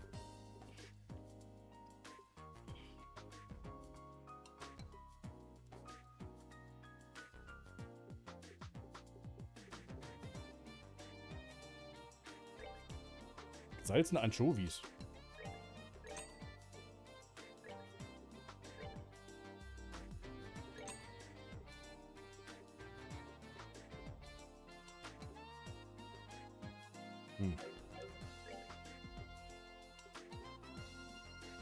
Was ich eigentlich eher suche, also der Reis, den kann man noch mitnehmen. Gibt es hier Reis? Ja, müsste eigentlich, ne? Oh, der Reis ist teuer. Warum ist der Reis so teuer? Eine Güte, Inflation.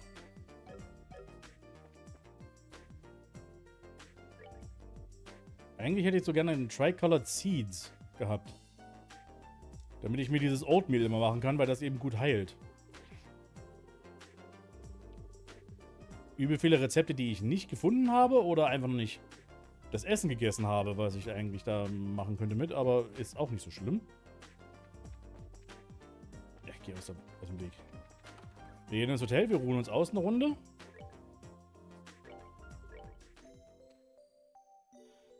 Denn jetzt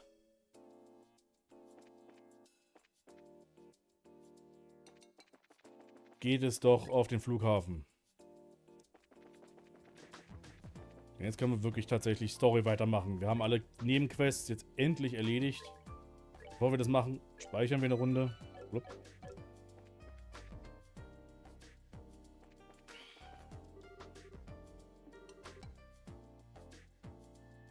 Ach nee, halt, wir müssen ja erstmal den... Ganz vergessen.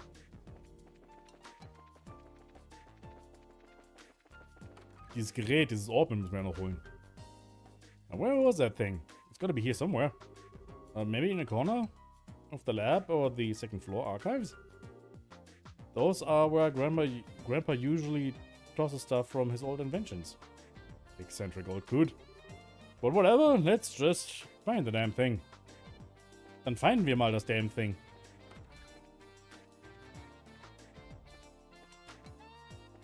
Okay. Hier ist es nicht. Da ist das damn thing. Found it. That's the orbment that was in our experiment, alright. So, can we use it? I think so. If everything performs to specs, then it'll keep a biosensor from working right. Detect the jammer. Alright, back to the guild then. Killica's probably finished collecting intel on Fort Leisten by now. Okay.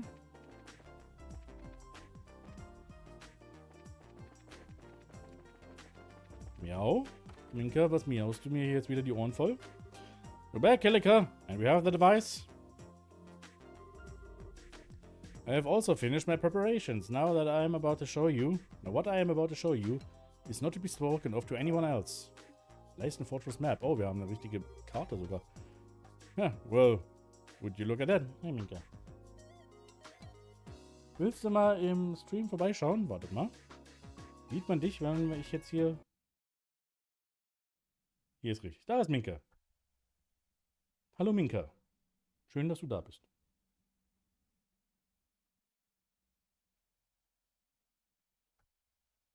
Ja, ja.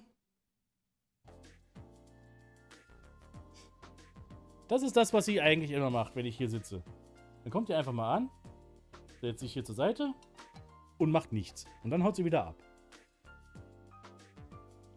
Ja, miau. Und jetzt seht ihr ihre Ohren einfach in der unten linken Ecke. Ach je, Minka. Okay.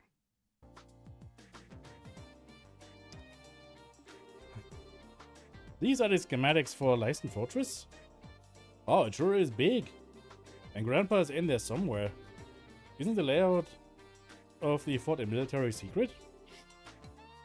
How did the guild get its hands on it? The guild has ways of obtaining information. It is best that you don't know.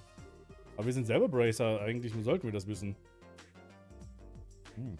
The Bracer Guild is much more complex organization than it may appear, and you would do well to remember that.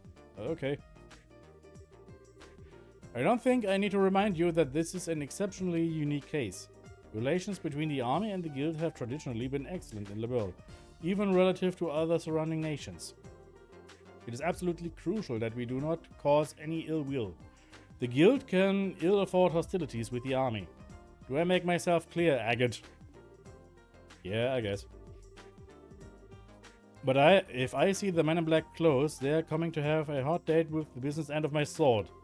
Soldiers or not, I've been looking for them so long now that I think they'd be offended if I didn't kick their asses. Do what you must. I just ask that you take no lives. Estelle and Joshua? Legally, I should not entrust a task like this to junior bracers. Whoa, wait a second. I don't like what you're driving at. We're already part of this. Please allow us to see it through to the end. I thought you might say that, and I don't intend to stand in your way. But it must be said that you answer to Zeiss. As such, if worst comes to worst, I will accept full responsibility for your actions. You needn't worry. I am sorry we caused so much trouble for you. Now then, Tita. Since you're not a bracer, I have no authority over you. But are you truly set in your course? Yes ma'am, I am. What? What's this all about? You don't mean... I'm the only one who knows how to operate the device. So I'm going with you. What? Well, it is a very complicated orbment. I'm sorry. I don't want to cause any trouble, but I have to go too. You gotta be shitting me. Listen, Pipsqueak. I ain't hearing this crap. What the hell are we supposed to do with a kid on a mission this dangerous, huh? But you need me to operate the device. And forget that idea. We'll find another way to sneak in. Alright, enough, lighten up. Why are you so damn stubborn? You wanna run that by me again? Tita's ready and she said she wants to help. And her help will make it easier for us to sneak in. All of that improves our chances of getting the professor out safely. I want to know why you're so against it now of all times. You little... Have you even thought about her being a civilian? And a kid besides, and you're okay with putting her in danger? I don't like it any more than you do, but we'll keep her safe. We'll brace us, that's our job. You sure talk a big game for a rookie. And what does experience have to do with this? Bracers aren't the only ones who feel that some people are worth protecting. Isn't supporting that ideal what we're supposed to be all about? Joshua, Agate, I'm sorry that I make you so mad, but my grandpa is everything to me. All I want is for him to be okay. So I'm going to do everything I can to make sure he is. Besides, you helped me when I needed it, so let me do the same for Estelle, Joshua, and for you. I swear that I'll be good and I'll follow orders. Please, I'm begging you. Oh, sweetie. I didn't realize you put this much thought into this. I don't buy it. If you really want to help us that badly without getting in our way, then follow orders and stay here. You got it? But really don't have any other way to get in there. I'd rather not do this. Truth be told, I can think of a few thousand things I'd rather do, but I'll let it slide this once. Thank you. You got no reason to thank me. You fall behind, you get left behind. Just so you know. Alright. I swear, one of these days, by goddess, you're a jerk. Why can't you just be nice and appreciate what she's saying? Ich glaube, das ist genau das, was er gerade tut. Settle down, Estelle. He's just the type who speaks colorfully when he's embarrassed. It's a defense mechanism. Wollte ich gerade, meine ich doch, ne? Both of you shut it. Hehe. No, I trust that the matter has been settled. The Latins will soon be ready to set off. When you are ready, please proceed to the airfield. Will do. Let the Killiker take care of talking with the army for us. Ja, okay, ihr redet wieder viel zu viel. Nichts mehr hier. Okay, jetzt können wir wirklich loslegen.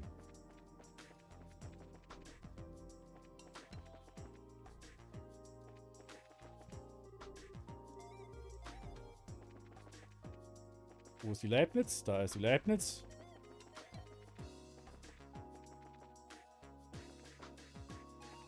Kommen wir zu der hin.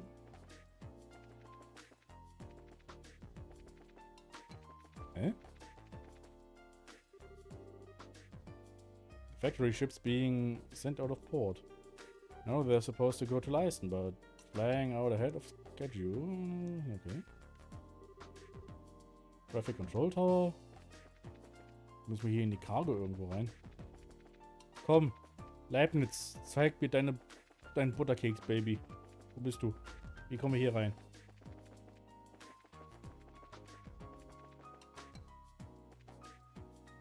Hm?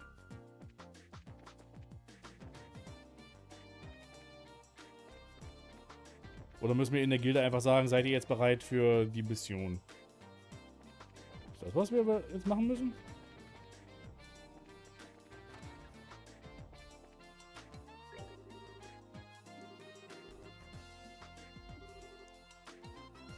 Ja, okay, also muss ich doch hier hin. Aber...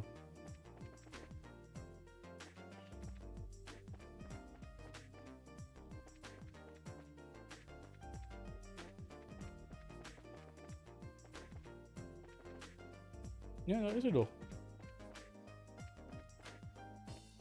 Wo muss ich denn hin? Ah, okay, ich muss mit ihm reden. Gut. I've been waiting for you. Is everybody ready? Yeah, we can go anytime. Is the Leibniz ready too?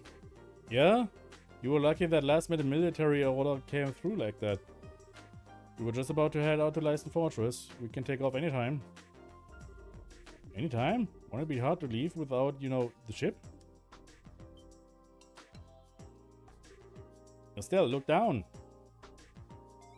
Ja, das haben wir doch die ganze Zeit schon gesehen. Oh.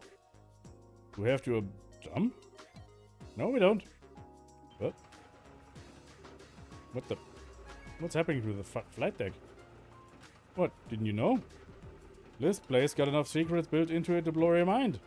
To be honest, God. Wow. Ui.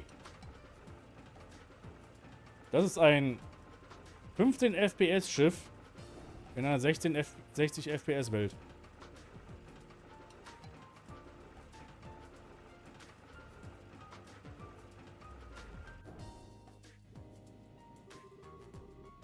I don't know how much more mind I have left to blow.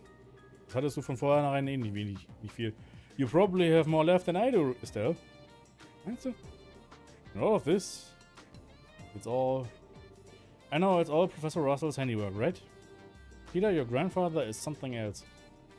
I couldn't agree more. Thanks for waiting, guys. Sir? Howdy, Peter. I already heard everything from Murdoch. Hard to believe what happened to the professor. Guess it's up to us to help him out of it. Das ist die Geheimzutat der Leibnizkekse. 60 FPS. 6 FPS. Guess it's up to us to help him out of this. Thank you. Yeah, we owe you. Not at all. I'm the one who owes Professor Russell. Okidoki, we're ready. Mensch, der Gustav ist aber netter. Der sah am Anfang gar nicht so nett aus, aber er ist doch ein ganz okayer Typ. Are we ready to lift off? Lift off. Alright, let's load up. We're off to Leisten Fortress. Please bring Professor Russell back home safely and take care of Tita. Duh, oh sweat. Let's go.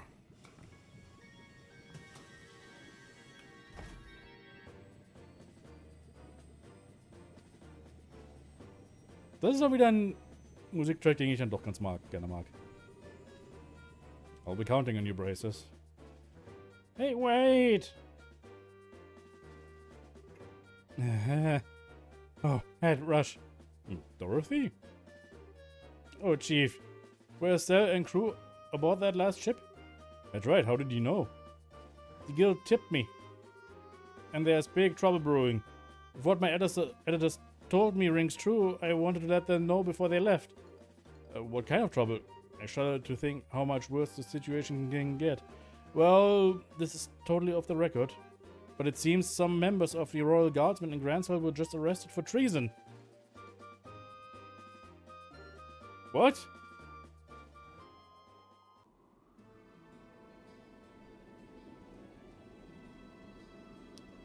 Okay, das macht die Sache ein bisschen komplizierter, glaube ich. This is the container where you'll all be hiding. I hope all of you are real close friends. It's going to be a tight squeeze for 4 people. Really? It looks big enough. It's only half as big as it looks. Gotta have cargo in there for camouflage sake. Think of yourselves like the filling for a donut. That's not encouraging. We'll be fine. It's all a matter of how you approach the situation. It'll get the job done, but I wouldn't want to take a vacation in there. Oh, right. Say, man, you got any Orbman facilities here or anything? I'm a little off kilter, so I want to change things up. We have an onboard factory of sorts. You're welcome to make use of it. I'll go too. My Orbman could use a little tune-up after all it's been through. This way, Agate. Alright. Die verstehen sich auf einmal super. Leisten Fortress is a 30-minute flight from here. It won't be too comfortable in that container, so you ought to get some rest while you can. Sure thing. Thank you. Oh, wir können uns auch hier tatsächlich noch ein bisschen umgucken. Damit habe ich nicht gerechnet. Hallo? Faye. Eigentlich hätte es noch eine Nebenquest mit Faye gegeben. Aber die habe ich verpasst leider. Und das ist auch keine, die von den Bracern direkt war. So, das ist eine versteckte Quest gewesen. Und ich kann Geheimquests nicht ausstehen. Ich hasse das. Zeigt mir an, wo ich Quests machen kann. Und dann mache ich die auch. Aber versteckt die Quest nicht. We're being swept north-northwest. You son of a... Hurry up and get us back on course. Every minute you play around is putting Professor Russell in greater danger. Just shut it, old-timer. Rehmann. I can't concentrate with you barking in my ear like that. Oh, Rehmann. Do something about your heading. About our heading. The wind, bla bla bla bla bla. Okay. Ach du meine Güte, hier ist aber auch wirklich, der sitzt einfach vor den ganzen... Keine Ahnung, wie man das nennt. Kommunikationsröhren. Als Kapitän. Katze! Antoine ist ja auch hier. Was macht denn der hier? Hallo?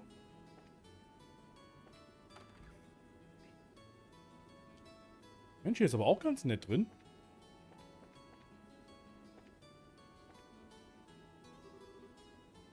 And now he's gone. The factory chief no telling us sooner didn't help either. Show a little trust. Und diese Kommunikationsröhren wundere mich, wie gut die eigentlich funktionieren. Ich meine, sie wurden ja eingesetzt zu Genüge, also dürften die auch halbwegs gut funktioniert haben, auch so, ne? Ich meine, sie hätten sie ja nicht eingesetzt, wenn sie nicht funktionieren würden. Ah, hier oben sind die.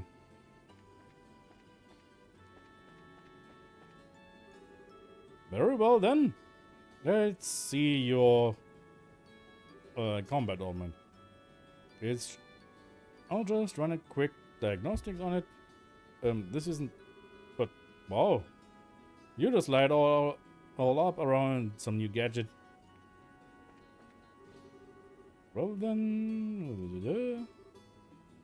Ja, können wir keine Ordnungs hier machen selber? Einfach nur Dialoge? Warum brauchen wir das jetzt hier? Ich hatte gehofft, dass wir jetzt eigentlich noch ein bisschen vorbereiten können, aber anscheinend nicht. Na gut. Gibt es hier echt nichts? Nichts Relevantes mehr? Moment, hier ist noch eine Leiter. Die wir nicht können, okay.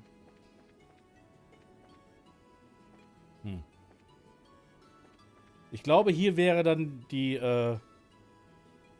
nee, wäre eigentlich nicht. Hier hätte man vielleicht die Quest beenden können, keine Ahnung. Aber jetzt ist hier anscheinend doch nichts von Relevanz zu tun. Warum wir hier einfach nur rumlaufen können, ist mir völlig unklar.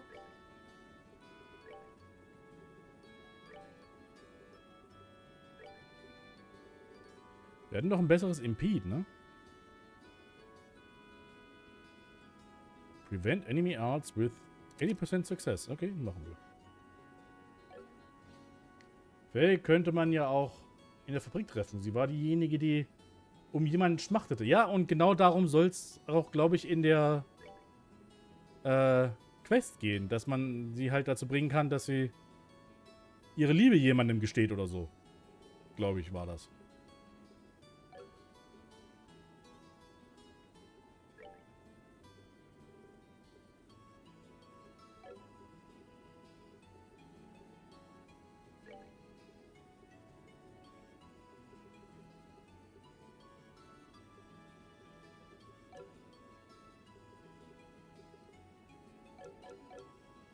Na gut. Something wrong? The flight to Leisten Fortress should take about 30 minutes. Gotta get containers ready. Oh, okay. Jetzt habe ich verstanden, was hier sein soll. Hier ist noch irgendwie ein Story-Moment, den wir machen müssen. Wo auch immer dieser... Halt. Ach nee, das war ja Antoine.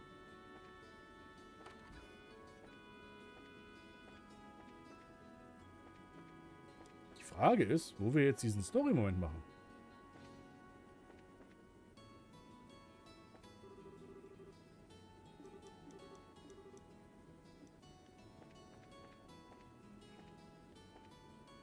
Ich dachte, wir können jetzt einfach nur uns rumlaufen und dann reden wir mit Gustav nochmal und sagen, okay, dann versteckt euch jetzt. Um uns irgendwie noch die Möglichkeit zu geben, uns vorzubereiten. Aber nein, wir mussten einfach durch diese Tür genau noch laufen. Um auf das Deck zu kommen. Obwohl wir eigentlich durch eine andere Tür gelaufen sind, um auf das Deck zu kommen, wo wir ganz normal auf dem Deck rumgelaufen sind. Aber wir mussten jetzt unbedingt durch diese Tür laufen, um auf das Deck zu kommen, damit dann die Cutscene läuft.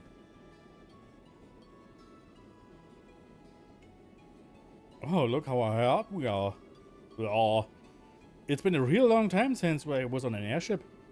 No kidding. We didn't exactly have time to go sightseeing on the Sky Bandit ship. Not that this even really compares. We're in an exceptionally more dangerous situation now than we were at that point. We need to stay alert. There's no telling what might happen. Jetzt werden wir abgeschossen. Direkt aus der Luft geschossen. Yeah, I know what you mean. I'm still having a hard time wrapping my head around the idea of something like this happening in Le Bourg, though. It feels like the start of something really big. I thought exactly. The Sky Bandits and those men in black that were manipulating the mayor of Rouen behind the scenes. We can learn more about them. We might be able to get a solid lead. Not to mention why Dad disappeared like that. Yeah. Jetzt abgeschossen zu werden und wir kriegen das Ende von CD1 von Xenogears. Fast so ein bisschen, ja. Well, und dann am Ende ist alles eine Visual Novel. Well, while we're saving the professor, we can look around for clues. Ich meine, es ist sowieso schon genug Text für eine Visual Novel hier eigentlich, ne? Okay, this ought to do it. The metal part of the slot connectors got loose. Anyone ever told you you're a busybody? If I wanted mods that simple, I could do them myself. But hey, thanks. You're welcome.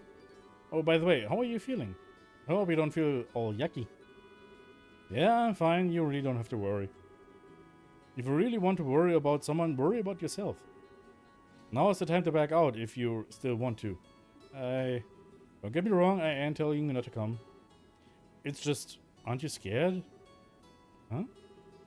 Even though we're doing this for the old man, we're still breaking into a military base. Most kids would piss themselves at the idea of doing something this major. So how come you're all carefree about it? Well, I'm really scared out of my mind. But I have Joshua and Estelle with me, and you're here too. Not being alone makes it easier, so I don't have to think about how scared I am. Maybe that's a little stupid. Huh, a little? Try incredibly. Anyway, worrying is just a waste of time. Sorry. Can I ask you something? Oh, jetzt fragt sie ihn nach Misha. Where did this come from? I was just wondering, who's Misha?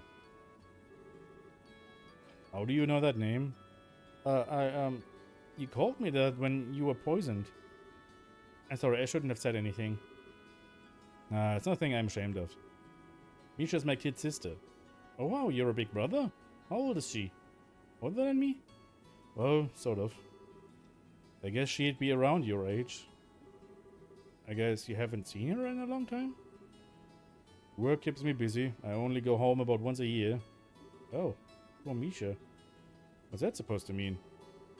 I just think that if I had a big brother, I'd want to be with him all the time. I bet she feels the same way. Oh Gott, das... oh, das muss jetzt wehgetan haben. Innerlich verärgert. Really? Well, you might be right. If I was more reliable, maybe I'd be with her. Huh?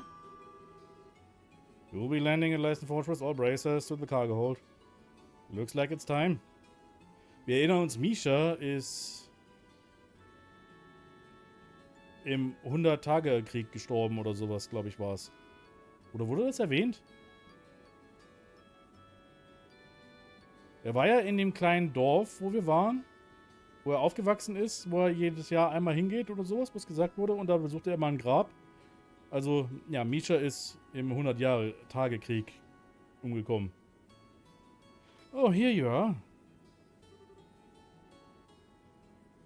Ich dachte, das hätte bei mir gerade geklingelt. Ja, die Klingel klangen jetzt aber wirklich ein bisschen wie eine normale. Hi, Estelle. Didn't you hear the announcement? You'll be arriving soon. Yeah, I'm all about done getting ready. Did you get everything you need, sweetie? Yep, you betcha. I even tested the timing. I think I should be able to handle the biosensor, so leave that to me. Well, now that's encouraging. We're counting on you, Tita. Right. Why don't we head down to the cargo hold?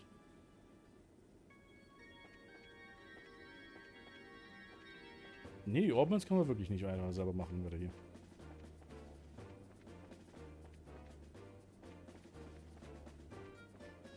Oh, okay.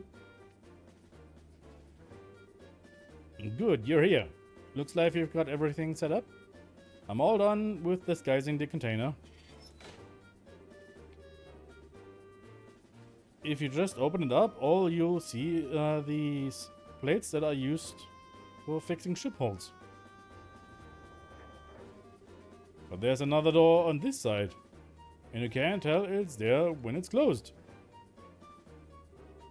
Hey, that's pretty cool. This ought to fool the biosensor and allow us to sneak in. So all that's left is for you to pile in. Are you folks ready for this? Of course we are. Born ready. Okay, then you'll need to get in all at one time. Once you're inside, I'll close the hidden door. Understood, I'll go first. Man, this is cramped if you don't get in exactly right. Estelle, are you okay? I'm fine. Ach, natürlich, sie muss sich natürlich richtig nah an Joshua quetschen.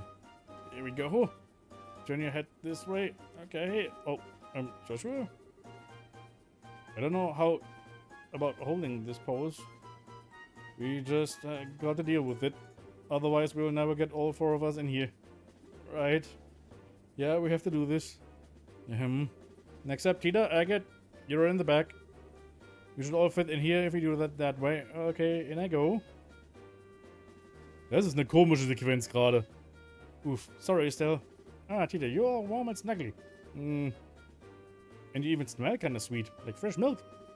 Hey, don't hug so tight. I get it. I kind of can't breathe. It's not that bad, is it? My, what a squishable cheeks you have. Yep. Estelle, quit playing around. Oh, jetzt wird's lustig mit Agate noch. Okay, now I'm getting nervous. Hey kids, make a little room.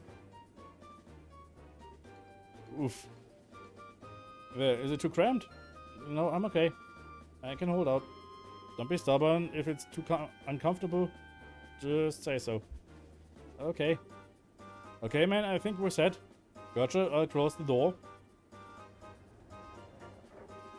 I'll make sure we unload this container ASAP after we land, and from there, it's all on you. Just be patient and stay calm. Good luck, kids.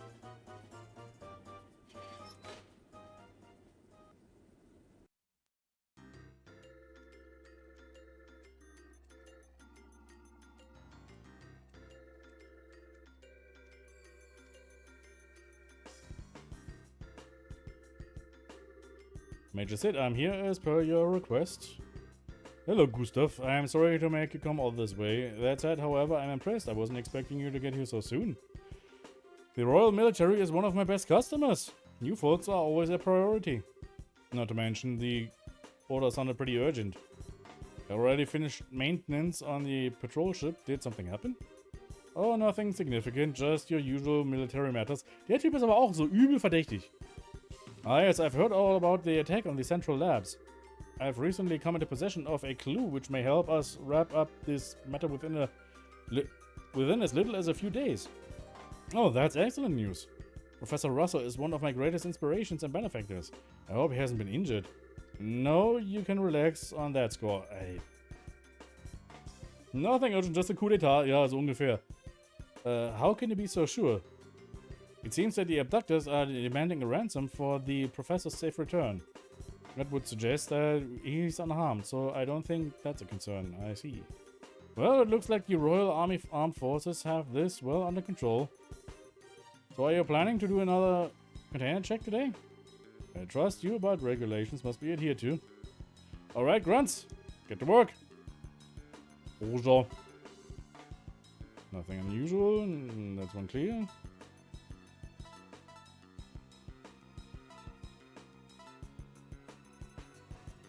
Die laufen wirklich jeden einzelnen Container ab, hä? Kann das sein?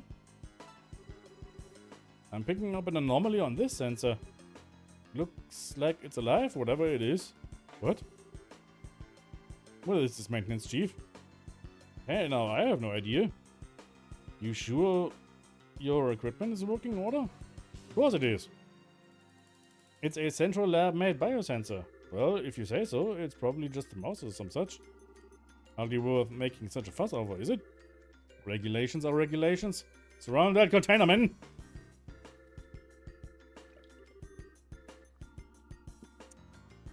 Ich sage voraus, Antoine ist in dem Container.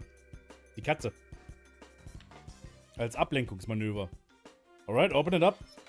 War doch klar. Huh?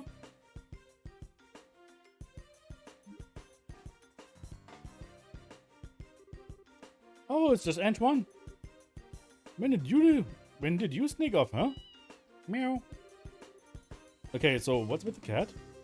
His name is Antoine. He lives at the Central Labs. I guess he snuck into the lab nits. He certainly gave me quite a shock.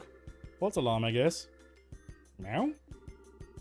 Well, I suppose that one can't blame a cat for being a cat. Bestimmt wohl. Hey you, if you like it here, you're welcome to stay for a while. Hey now, don't try to tempt him. Umia. Nyaun. Ich glaube, das war ein Nein. I think I'm getting the cold shoulder. Too bad. Still, that biosensor is a pretty impressive piece of work. Not for it, Antoine would have been packed away in storage. Well, it is a central lab, Meg. Alright, man, check the other containers. Yes, sir. Das war extra ein Ablenkungsmanöver. Die haben extra Antoine da reingepackt in den Container. Bin ich mir ziemlich sicher. Saßen die jetzt bis zum Abend da drin? In dem eingequetschten... Ach, ich meine... Appreciate your efforts. We'll bring the containers in tomorrow, so you can return to the barracks for now. Pardon me, Major. Ja, und die Spieler ein wenig teasen. Ja, aber man hat es ja sofort kommen sehen. Das war ja auch irgendwie jetzt nicht schwer zu erraten. But how long is the current emergency command structure expected to last? That's right, we're army, sir. Why do we even have to associate with them? It's not that I don't understand what you're getting at. But it is not the place of a soldier to question the orders of a superior officer. Besides, you never know who's watching or listening. Discretion is a must at all times. Yes, sir. Understood, sir.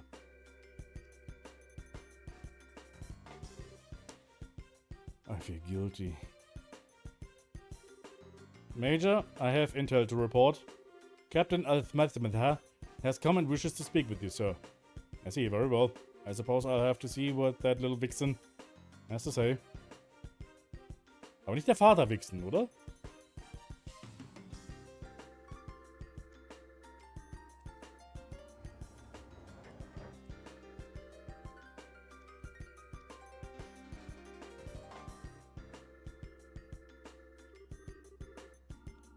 I can't feel my legs anymore. You okay, Tita? Yeah, just a little fuzzy in the head is all. But I'm glad we got the equipment to work. Nice job. It was a tight situation, literally, but you stepped up. Yeah, thank you, Agate. But Antoine showing up like that really spooked me. Yeah, he was right in the next container over. I thought we'd be discovered for sure. Think the chief put him there on purpose. War nämlich auch meine Vermutung. That false alarm got the soldiers to relax. He kept a cool head, though. Yeah, that does sound like something the chief would do. Definitely a man not to mess with. Und die Katze auch nicht. Now we ought to get moving. We're somewhere close to the airship port. We need a plan or else we'll never find the professor. So Estelle, check the map and tell me which way we should go. Why are you asking me? Call it a test of how observant you are. Time's short, so let's have your answer. Command Center, Barracks, Watchtower, Main Gate. Ne, Main Gate bestimmt nicht. Moment. Bekomme ich dafür jetzt irgendwie auch noch irgendwie... Werde ich damit bewertet, wenn ich hier falsch antworte oder sowas? Ich hoffe nicht.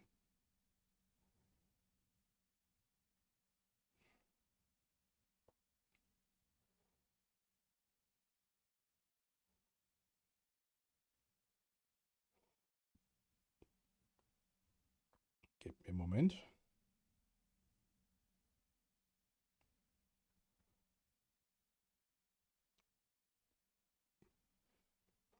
The start of the area. Ja, genau. Ich hätte nämlich auch gedacht.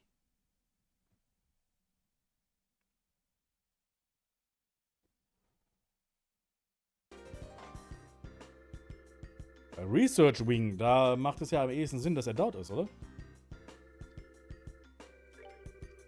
Well, economy surprised. Great job, kid. But don't get cocky. What's your take, Joshua? I agree with her. Since it's a standalone facility, it's probably the best place to make use of the professor's talents. Ja, das sollte wahrscheinlich auch für die Arbeit ein bisschen. I think you're right. We don't have much time, so let's go check it out. Agate, do we have an exit strategy? Oh, right. The lake on the other side of the airship port has a wharf. A wharf. Once we get the old man, we can steal a boat from there. Okay, got it. Alright, let's go check out the research area. You stay close, Tita. Okay.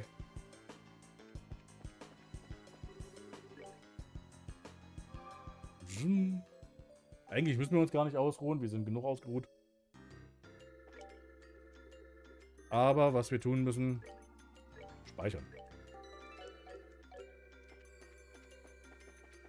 Schauen wir uns mal hier ganz fix um. Ganz fix. Okay. Haben wir hier so etwas wie eine... Wow, Hund! Ja, um sich von den Quetten möglich.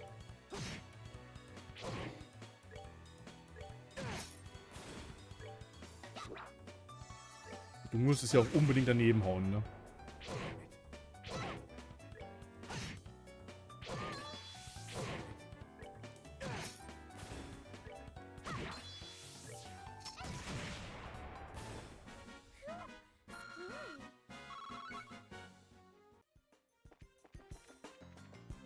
Noch mehr Hund.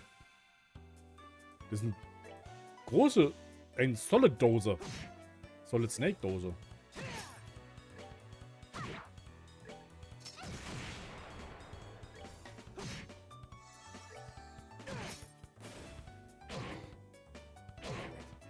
Die machen ja gar keinen Schaden. Was ist denn hier los?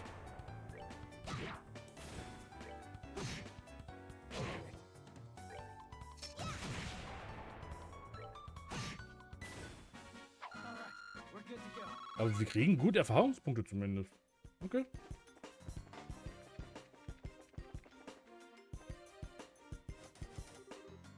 The door is locked. Hey, Hund. So viele Hunde hier.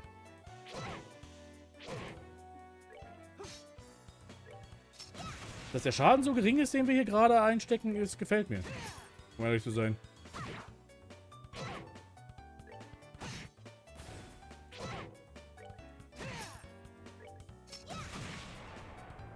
Wo ich das Gefühl bekomme, dass das vielleicht mir so einen falschen Sinn der Sicherheit geben soll. Weil wir jetzt so langsam der Schaden, den sie machen, erhöht sich.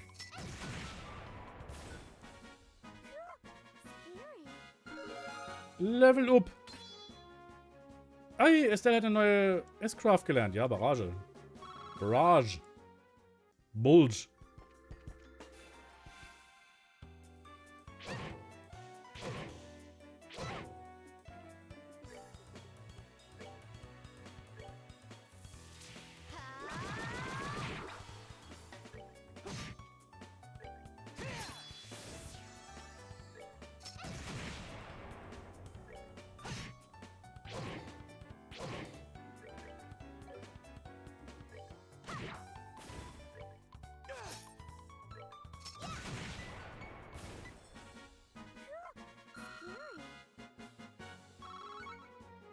Ui, ich sehe auch gerade Tida. Langsam fängt Tida an, auch wirklich im Level aufzuholen, ein bisschen.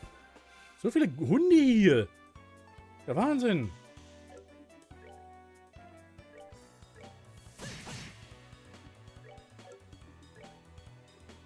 Mach mal einen Flame Smash.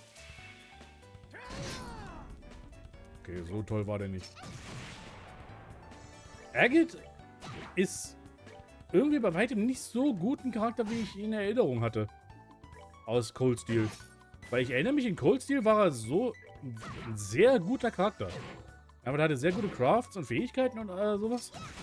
Und gute Stats. Hier ist er bei weitem nicht so gut. Obwohl man natürlich sagen kann, dass er natürlich in Cold Steel ein ganzes Stück weit erfahrener ist.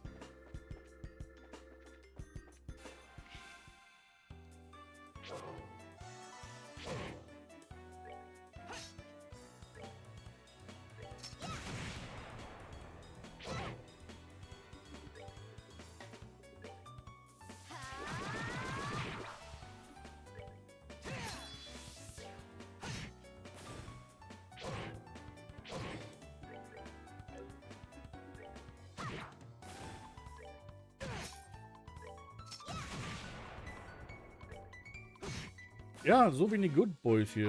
Es ist der einzige Good Boy, den wir bisher gesehen haben, war ein Twan und das ist eine Katze gewesen.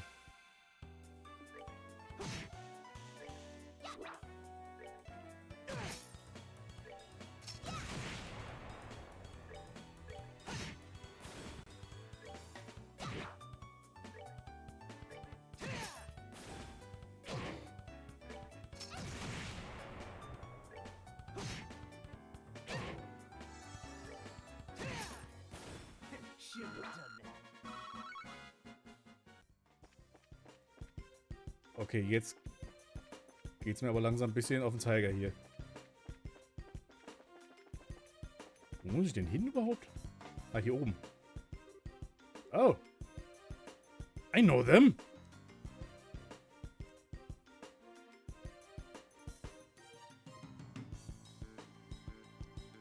dort stehen die Typen einfach. Da sind sie einfach. Okay, so they are here. The airship from the tower. I thought they must be military. They look nothing like the regular soldiers though. They're probably a special force here to practice covert ops. It's no wonder that they're so tough. So is my grandpa in there? It's looking more and more likely. But if you try to take them on here, we're going to have a rough time with it. You're right. If we cause a disturbance, we'll get swarmed by soldiers inside. Isn't there some way we can get inside without getting spotted? Da hinten rum, ne?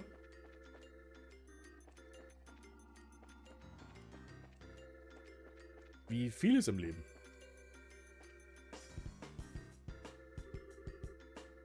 Hey, can't we get in from here? No, there are iron bars all over the windows. If you make any noise, this is going to get even tougher. Oh, Jackpot. Huh?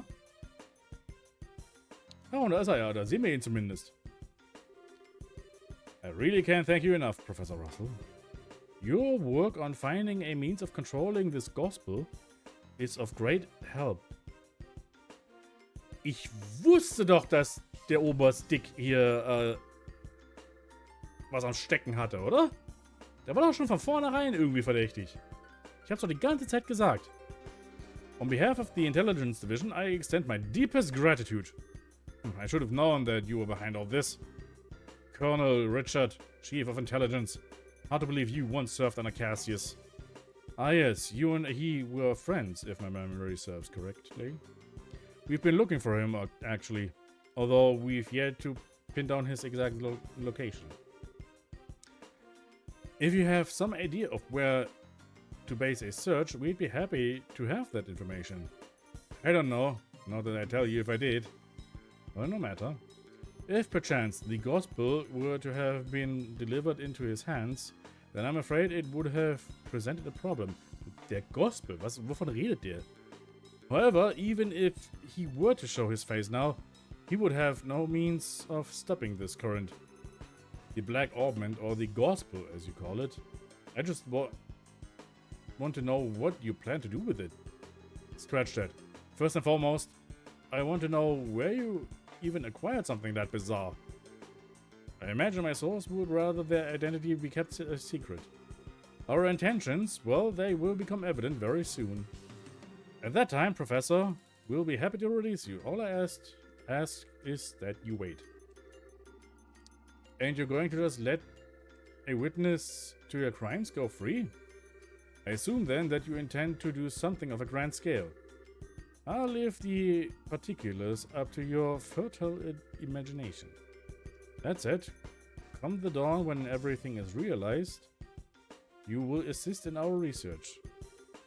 This invention will bring Liberal riches like none ever before seen.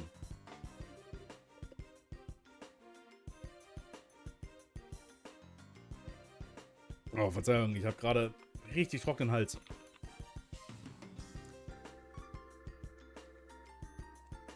Not interested.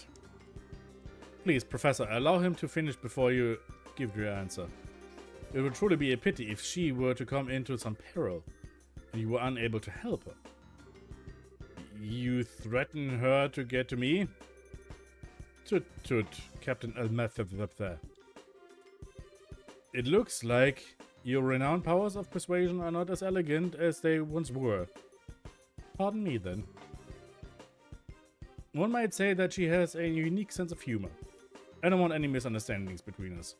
But you must understand that we are only soldiers. You have my word that no civilians will be involved. Save for you, of course. So you're doing this out of some twisted sense of patriotism? Then this Black Augment that can shut down orbital power. I see, so that's your plan, is it? Pardon me. Hi, Lawrence. Hello, Lieutenant. The Colonel is presently in a meeting. He wants no interruptions. No, it's alright. Give me your report, Lieutenant. There has been activity in Grand Cell. The White Wings were caught in the net, just as you planned. My goodness! Aha! Check and mate. Now, Professor, if you'll please excuse me. Major Sid, see to the Professor and make sure he's comfortable. Zumindest behandelt er ihn nicht schlecht oder sowas. Also, yes, sir. Also, er scheint wirklich, als ob dieser Oberst Dick hier, der Colonel Richard, irgendwo gute Absichten zu haben scheint, was diese guten Absichten auch immer sein mögen. Is there anything you need, Professor? I'll get you set up with any of these standard amenities. I'm fine. I used to believe that you were different from the others. That you were a good, upstanding man. Apparently, I greatly overestimated you. My apologies. But you've been abducted by rebels, you see. Rebels against the Queen. Nameless, unknown rebels. Stress that fact and I might even let you write a letter to your granddaughter. Mein Joke über ein Coup d'etat war wohl zutreffender als erwartet. Ja, ich glaube auch. Get out of my sight! As you wish.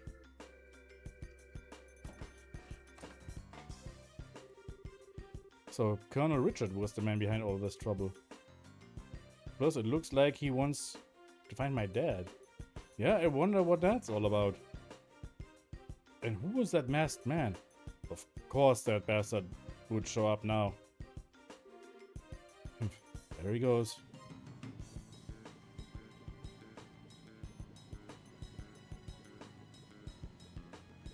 Politische Intrigen! Uhu! Grand plans, but what will come of them? Dieser Lieutenant ist mir auch irgendwie ungeheuer, ne? Der scheint mir wesentlich kompetenter und irgendwie intelligenter zu sein, als er angibt. So ein bisschen, dass er jetzt einfach nur ein Lieutenant zu sein scheint.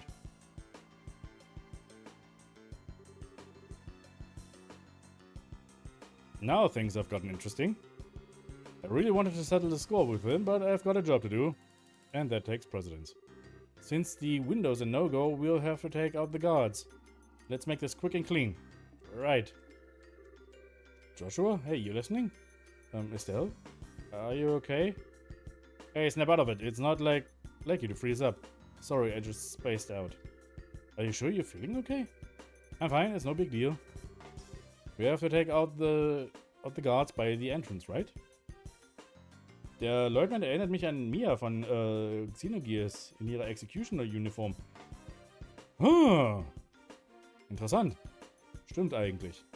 We have to take out the guards by the entrance, right? Yep, so let's get a move on. Warum ist jetzt...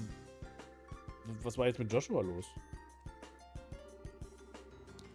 I really wanted to be part of the Grand Cell operation. But no, I'm left here, guarding an old man. We do so much for the kingdom and for our dream, all in the Colonel's name. Such is the life of the Intelligence Division Special Ops, I suppose. We're the Colonel's hands and eyes. If you ask me, you're the Colonel's ass. Toller Trash Talk, Agate. Super. What?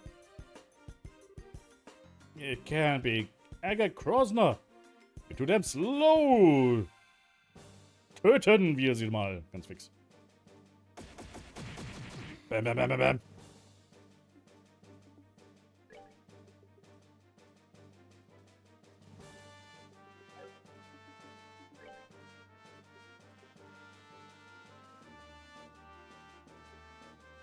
Ich gucke gerade, was wir mal vielleicht ein bisschen anders machen könnten. So.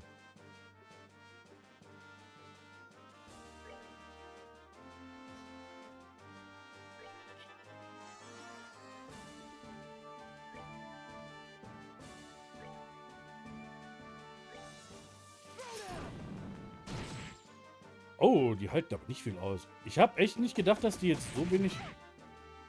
Okay. Craft. Moral.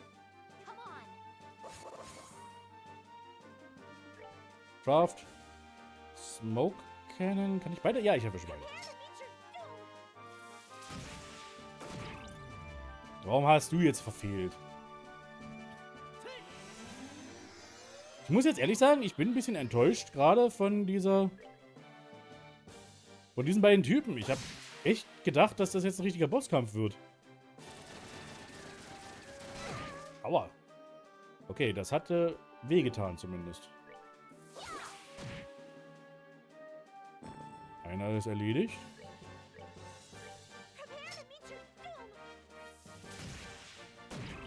Okay, jetzt bist du zumindest erblindet.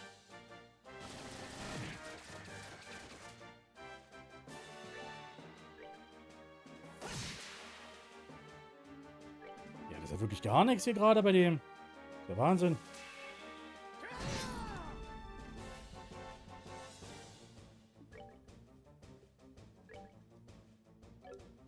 Aber ich glaube, es wäre besser, wenn ich mich selber gerade heile, so ein bisschen, ne? Ich glaube. Sei denn, ich erledige ihn jetzt auf Anhieb. Ja, ich erledige ihn auf Anhieb. Aber da muss doch jetzt... Kommt da jetzt danach ein Boss?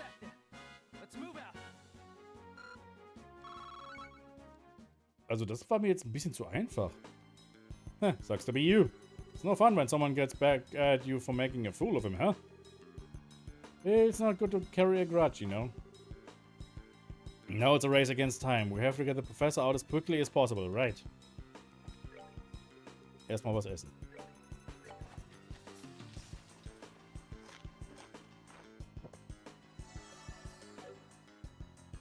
Hat nicht mal vollständig geheilt. So, you're back. Enough, I told you I don't want any... Grandpa? Tita? I must be dreaming. Grandpa! Thank goodness you're okay. Schnief, schnief. Ah. This isn't a dream, and you looked... Hey, Professor, you don't look like you're feeling so hot. The factory chief Murdoch asked us to come and get you out of here. I'm impressed you actually sneaked in here.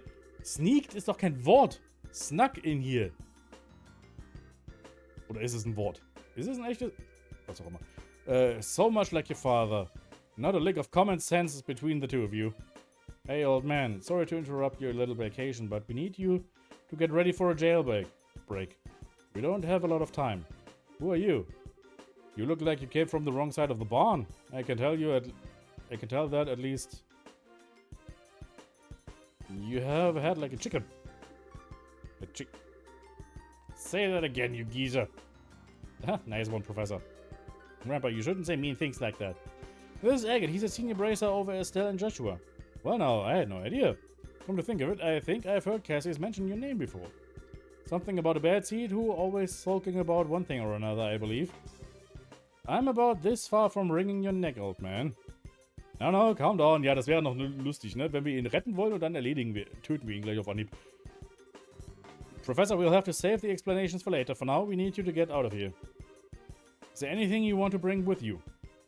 Can we carry the couple unit? If we leave it behind, I know that these fools will just misuse it again. Understood. Couple unit? Orbital calculator. Ah, okay. Das Ding, genau. I've been using that in my research of to find a means of controlling the black orbment. I wasn't able to discern its physical composition, but I have some success. Did have some success with the control method. Wäre definitiv ein interessantes Drama, wenn Richards gefangene Wissenschaftler erwürgt und tot aufgefunden werden würde. Ich meine, wäre auch irgendwie möglich, ne? So ein bisschen politisches Drama. Which means that these fools will be able to cause that phenomenon to reoccur whenever they want. Oh. I'm sorry, Estelle and Joshua. I hate that it's being so grievously misused after you went to all the trouble to bringing it to me. Believe me, we understand. With Tita's safety on the line, I can't imagine any of us would have done any differently. Besides, it's our fault that you two got caught up in this to begin with. Können wir das bitte nachher alles bereden? For the love of Adios, we don't have time for you to give speeches. Dankeschön, Agate. Hast du mal was Richtiges gesagt. If you're all set, then we have to go. Get your asses in gear. Move as fast as the old man slip disc will let you. Oh, very clever. I haven't let any young man beat me yet, and I'm not about to start now. Come on, both of you. Noch irgendwas hier, was wir einsammeln können? Mensch, das Kinder noch eins. Warum stehen hier überhaupt Türen? Ah, nee, das sind gar keine Türen, das sind, glaube ich, alte Festplatten oder sowas. Oder? Irgendwie sowas.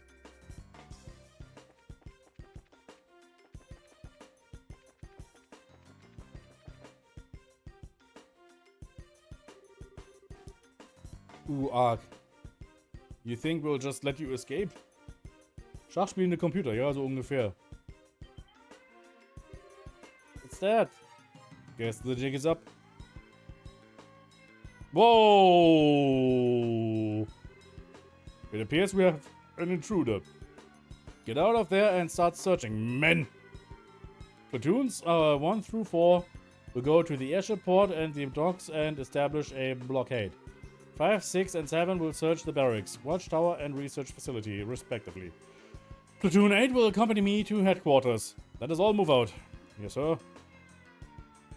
Das hat jetzt was von Xenogears auch, wo sie alle in einer Reihe hinterhergelaufen sind, dann irgendwie in einer Szene da in Xenogears. Crap. Here comes the soldiers. Looks like we're putting the squeeze on the airship port and the docks. The major knows what he's doing. What else would you expect from the CEO of a 4th Defense Regiment? What should we do? Where do we go? Well, leaving by the docks is going to be tricky.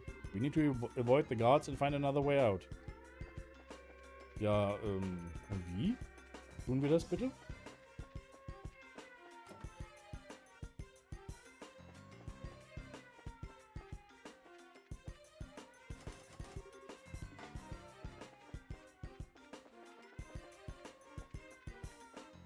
Ich habe keine Ahnung, wo ich langlaufe jetzt hier gerade. Wer seid ihr denn?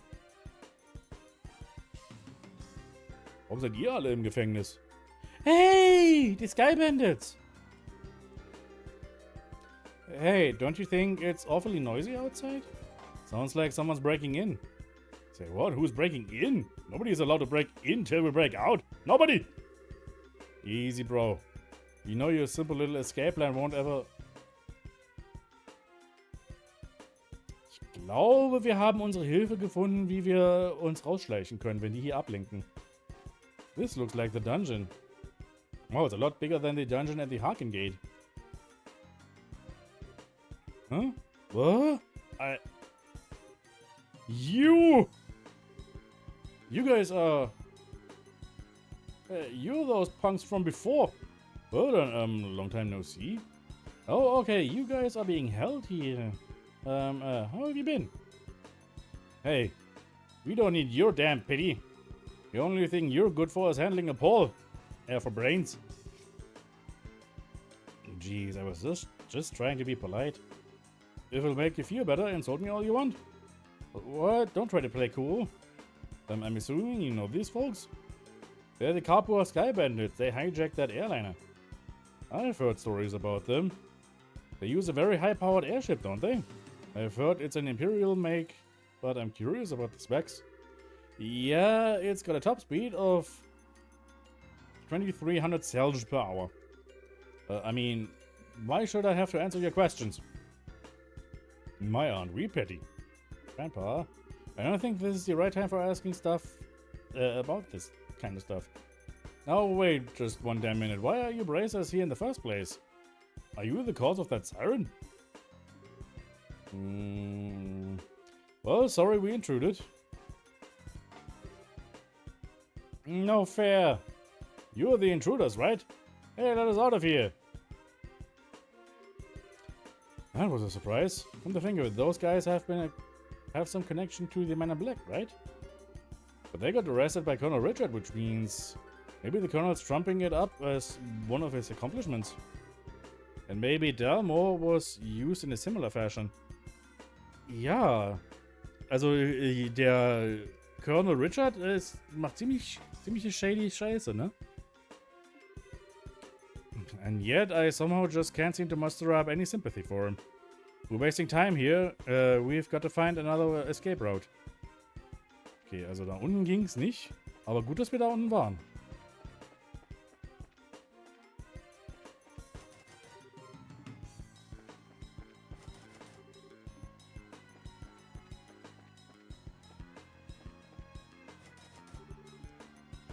Alle Türen sind zu. Ist das hier ein Silent Hill oder was?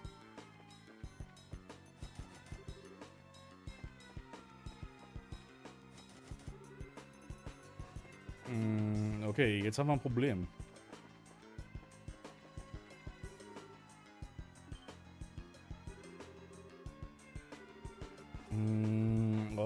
ist die Headquarters.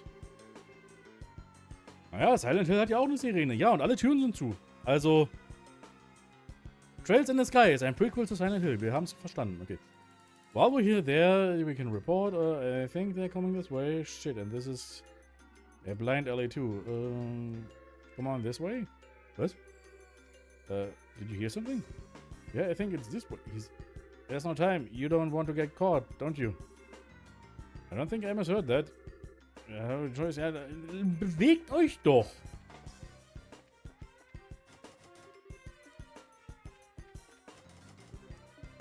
Okay, dann müssen wir doch hier lang. Come on, just down the corridor. Hey Joshua, do you recognize that voice? Yeah, it sounds familiar.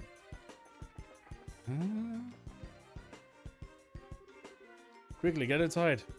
No, this room is... Well, I don't know what he's intending, but we don't have any other choice but to keep going. Oh, Major Sid. Warum hilft denn der uns jetzt auf einmal? That was spectacularly close. I knew it. Lock it. Just to be on the safe side. Got it.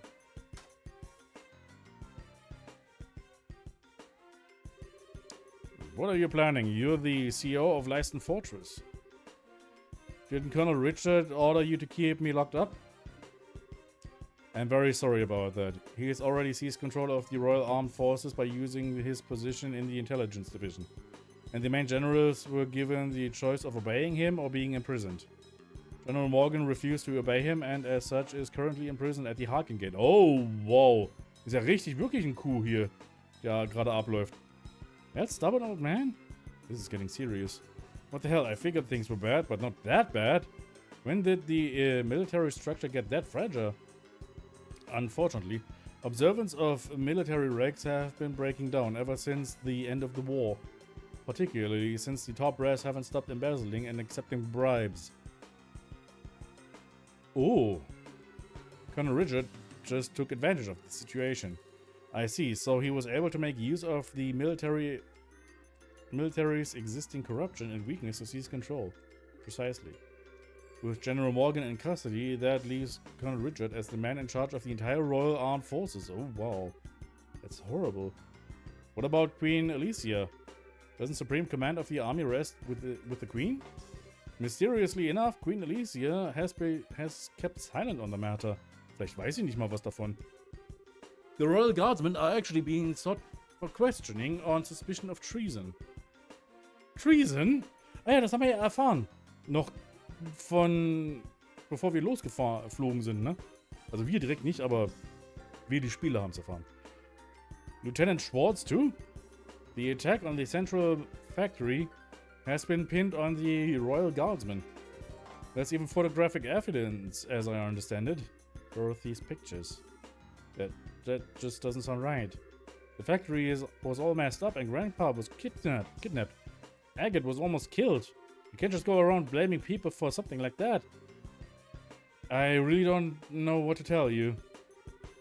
You never disobey a direct order from a superior officer, but since I never voiced any of my objections, the fault still lies with me. I know this will not make up for all I have done, but I was hoping it would go some way to atoning for my actions. You've had a tough time of it, ain't you? Well, if all that you've said is true, then I suppose I can forgive and forget. I had been prepared to brain you with a wrench and soften up that hard head. Pity. I'm sorry, Grandpa. It was a joke, dear. Okay, I've got everything, but what are you planning to do now?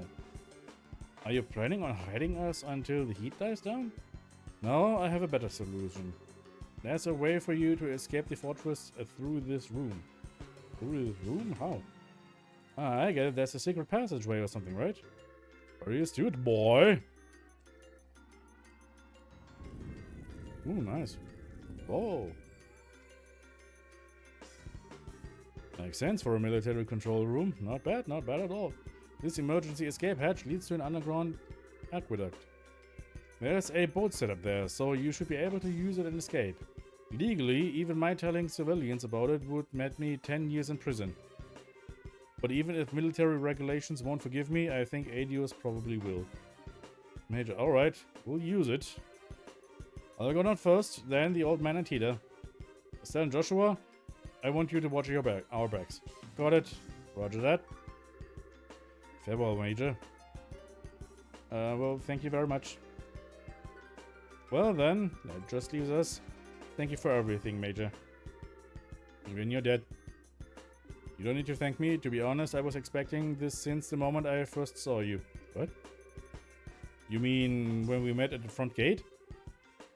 Wollte ich gerade sagen, er hat doch ihren Nachnamen, ihre Familiennamen erkannt. Yes, as soon as I heard your last name. After all, you are the children of Colonel Cassius, are you not? Oh, Cassius? You mean my dad really had a rank that high? Richard may be a colonel now, but he served under your father back in those days.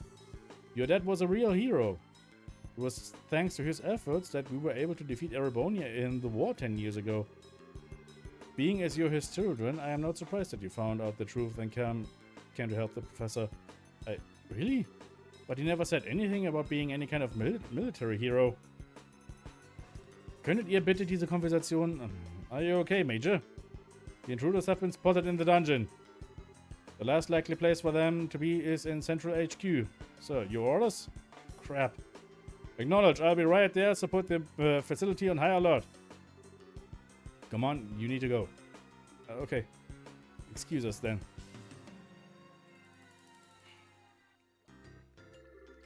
Eek! Blop. That scared the living daylights out of me. What's the deal with that slide? Looks like some kind of secret waterway. Come on, let's catch up. Let's catch up. Ah, you're here. This way. You're late. What took you so long? Sorry, we just got into a conversation about my dad. Sorry for the hold-up. You can go ahead and take off. Alright? Hang on to your hats. Der Einzige, der einen Hut trägt, ist Tida. Ich dachte, ich würde... Hier dachte ich, man würde mit den Sky Bandits und dem Schiff flüchten. Nachdem gesagt wurde, wie flott das Ding sei. Ja, das habe ich auch gedacht. Ich hatte eigentlich auch gedacht, dass wir die Sky Bandits irgendwie als Ablenkung irgendwie nutzen würden, aber anscheinend nicht. Sehr ungewöhnlich. Vor allem, dass wir aber auch... War jetzt die... Es kann natürlich auch sein, dass diese Begegnung mit den Sky Bandits vollkommen optional war. We managed to make it out. Looks like they haven't started patrolling over here yet. Major Sid may be keeping them busy. But if we waste any time here, we're probably going to have to deal with the pursuit force. We've got a professor somewhere else. Safe, or else. Oh, it's okay. No need to worry. I promise we'll be here to protect both of you. No. You two fall back. Huh? What do you mean? The intelligence division knows my face all too well by now. Same goes for Tita and the old man, but they've got no idea you two are involved. Unless old Sid blabs. So I'm getting out of here and taking them with me. We'll lay low for a while somewhere safe. I understand. The fewer people implicated in this, the better. In fact, I never wanted Tita to get wrapped up in this in the first place. When I think about them taking hostages to force cooperation, it makes the most sense for us both to get out of here. Grandpa. Whoa, wait just a damn minute. How can you ask us to turn our backs on you? Just to keep ourselves safe? That's totally bonkers. We could never agree to that. Right, Joshua? Actually, I agree with Agate's assessment. What? According to the theory of retreat and recover, the more people there are together, the greater the chance of detection. Which means that Agate will stand a better chance of helping them get away on his own. I understand how you must feel, but for now, we really need to do what Agate says. But, nice one, Joshua. Exactly what I was getting at. No, I need you to be a good girl and withdraw. Wait, I get your idea in theory. So, you don't agree and I can see it written all over your face. Ja, das hat sie auch schon die ganze Zeit gerade gesagt. So, how about I send you on an important mission instead? Something I certainly can't do myself given the circumstances. Huh? First, I want you to go to Grancel. Then you must speak with Her Majesty Queen Alicia in Grancel Castle. Oh, I must... What? What's this all about? The aforementioned black orbment. It originally somehow fell into Colonel Richard's hands. He referred to it as the gospel. Gospel? As in religious teachings? That's certainly an ominous sounding name. Apparently, this gospel was taken from the intelligence division, but by whom I wouldn't say. After that, I'd wagered that it was probably sent out in a package addressed to Cassius. However, intelligence caught wind of our little blackout from before. They must have realized the Black Orbman was involved in size. I suspect that was their true objective in attacking the factory. Die wollten dieses Gospel haben. Also, they came to retrieve this Gospel, ja. Und natürlich haben sie gleich Professor Russell mitgenommen, damit der eben auch einfach das Ding untersuchen kann. Really? I see, that explains a lot. Colonel Richard has some kind of plan to use it in the capital. Unless I miss my guess, something very bad is coming. Her Majesty must be informed of this at once. You mean the shutdown of orbital power? No, perhaps if it's used, I'm sorry. Anything more I say would be pure conjecture. Regardless, the Queen must be made aware of this gospel as soon as possible. I'm more concerned with that than with my own escape. I swear. When you put it like that, I feel like a jerk for wanting to say no. If you'll allow us, we'll accept your request. I appreciate it. Estelle, Joshua? We've gotta part ways for a little bit, Tita. I'm sorry. I hope that we could stay together. No, you don't need to apologize. You've just helped me so much. And you've treated me like a little sister. Schnief, hi. Tita. Thanks for helping my grandpa. And Schnief, thank you for being my friend. I love you both. I love you too, sweetie. I wish we could take you with us. Thank you so much. Parting is such sweet sorrow and all that, but we have no choice. Maybe we can save the tears for when we see each other again, you know? You can be a real jerk.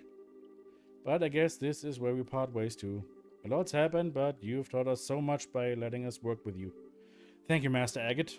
Don't call me that. It creeps me out. Look who's embarrassed. You really are your father's daughter. Ich meine, ja, ist sie ja auch. Hey, Joshua, don't let her get too out of control, you hear me? She's not half bad in combat, but there's more to being adult than just that. No, that... Not that it's any of your business. Just leave her to me. You take care as well. Take care of Tita and the professor. I will. Alright then, let's get a move on. Farewell, children of Cassius. Stay safe, both of you. You too, Tita. Adios be with you. Be careful out there. Und dann sind wir auf einmal wieder nur zu zweit. Kapitel 3 beendet. Schau mal einer an. Oh, und ein Achievement bekommen.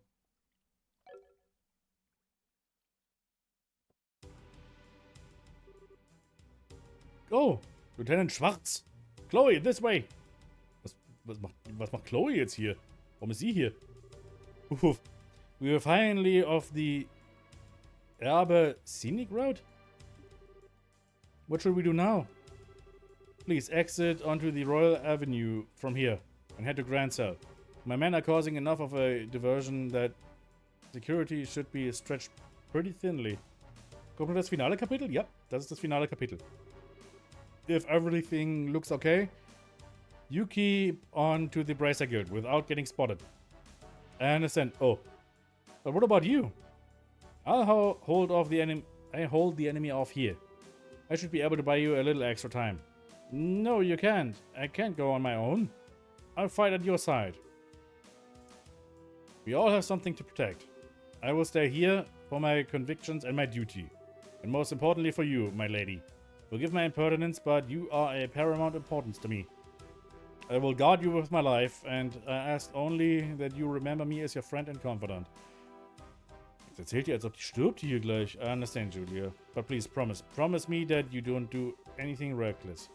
And that we will meet again in better circumstances and take tea with grandmother. I'll bake for you. I'll try a new recipe and bake you something sweet and delicious. I look forward to it. Now please hurry. Zeke, please look after her for me. Was ist hier los? Well, now, they finally caught up.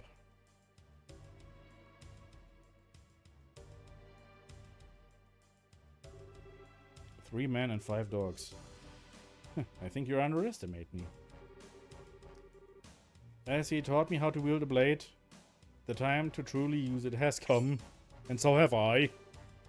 Julia Schwartz, Commander of the Royal Guardsmen, will not yield. Ach ja, natürlich, die Royal Guardsmen sind ja alle, sollten ja alle quasi wegen Verrates irgendwie verhaftet werden. Huff, huff. Sieg!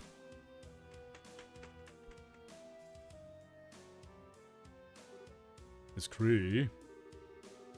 I'll be alright. I want you to go back to see to Julia. I can't bear to just leave her. Miss Cree. Thank you.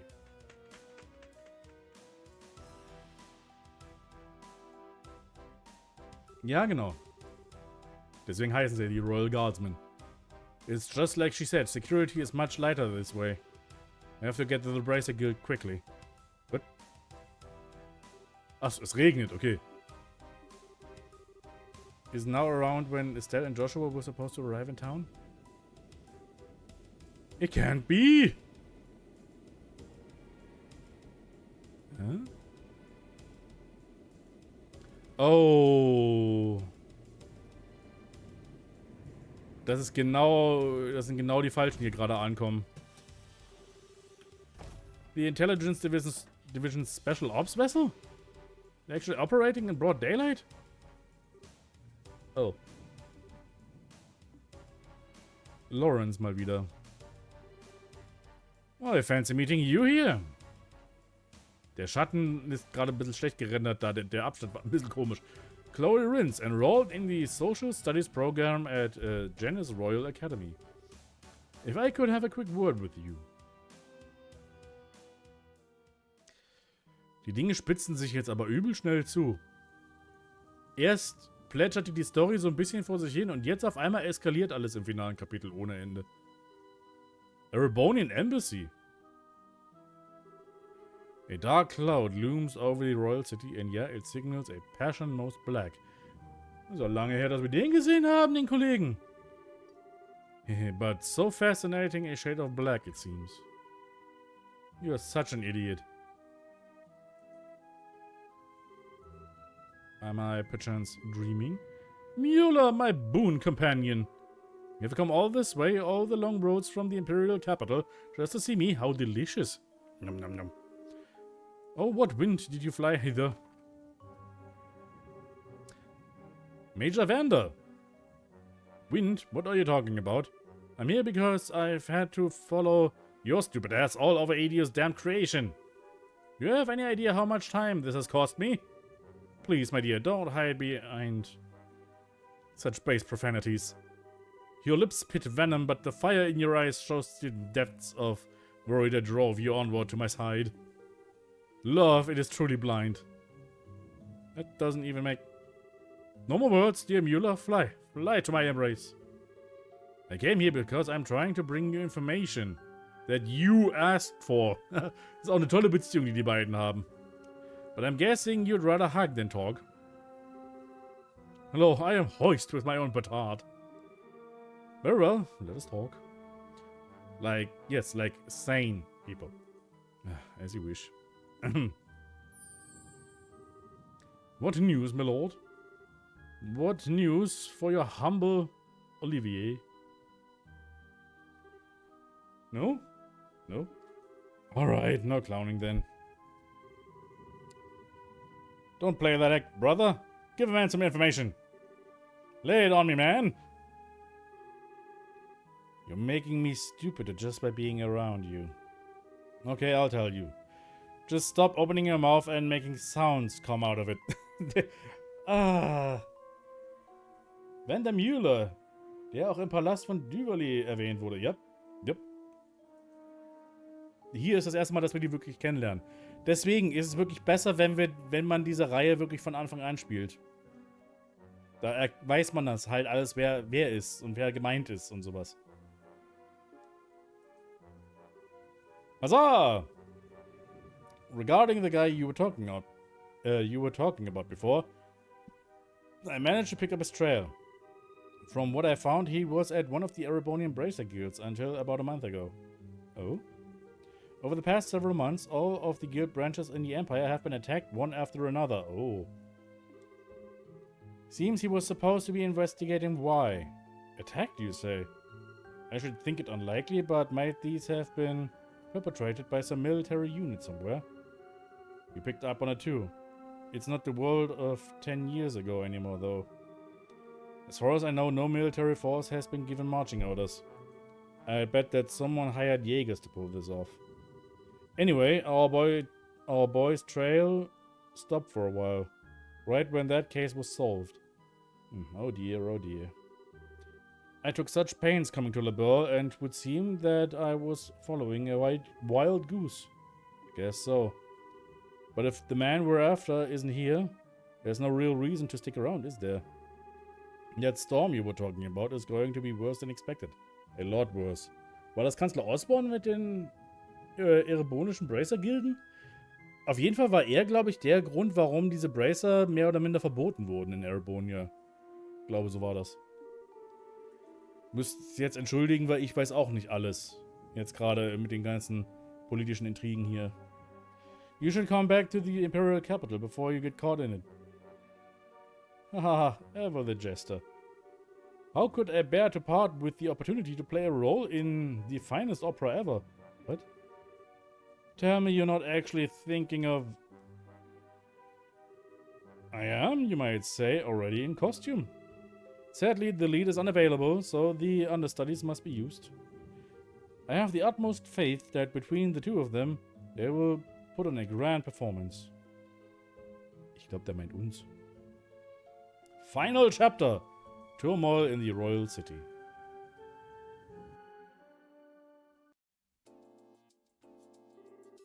So you were able to get the professor out safely? And you even got the logic unit back? I don't even have the words. Thank you, both of you. Well, we didn't really do all that much. Really, we were just there as backup for Agate. If you really want to express your gratitude, I'd suggest you direct it towards him, since he kept the professor safe. It certainly will. It'll be nice when all this craziness ends. All we can do now is put our faith in Agate. It does seem that Colonel Richard has something in mind for Grancer, however. He means to use that black orb and that thing he called the gospel. Yeah, I don't know exactly what it's used for. But we've been asked by the professor to talk to Her Majesty about it. Ja, es ist eigentlich eine gute Frage, ne? Also ich meine, das Ding kann einfach Orbments ausschalten.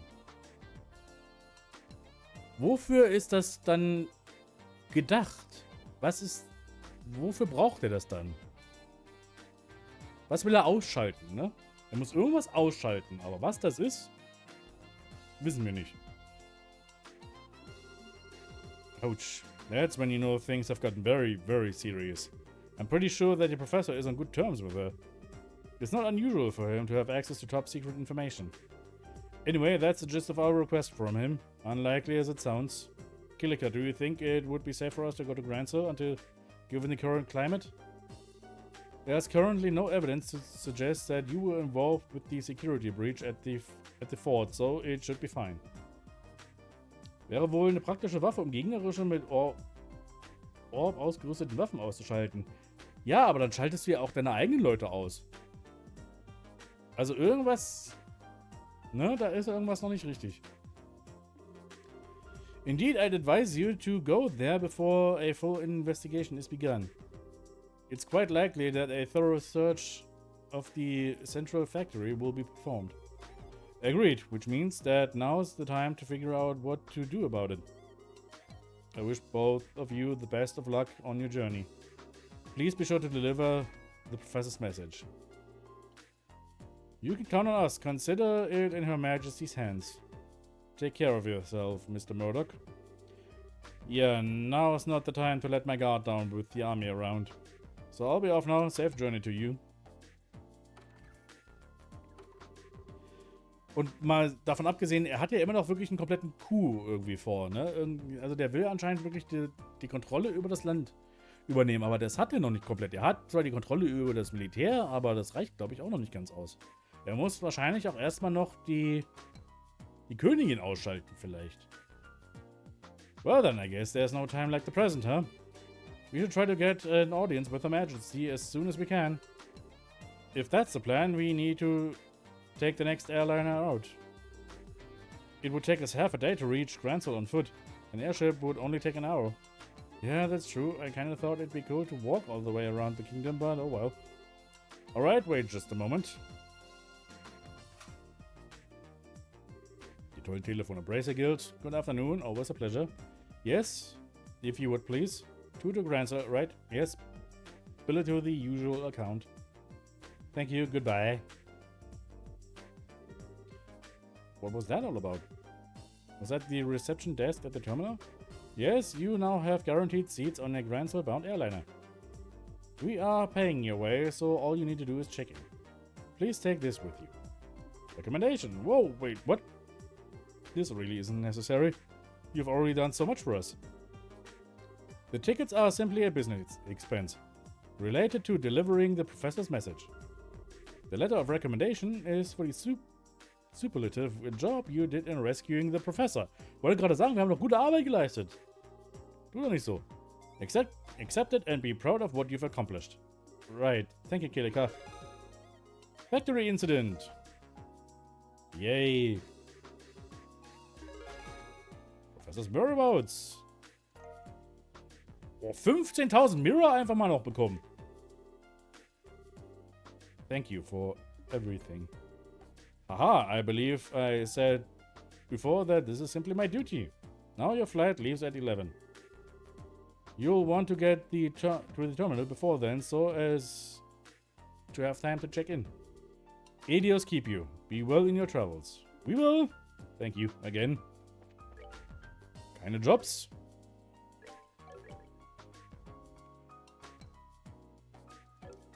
Wir sind im neuen Kapitel. Wir sind im letzten Kapitel. Wir haben endlich mal Fortschritt. Nee, ich wollte nicht. Ich wollte einkaufen eigentlich. Ist nichts Neues, ne? Okay. Dann gehe ich jetzt aber mal hier ein paar General Goods kaufen.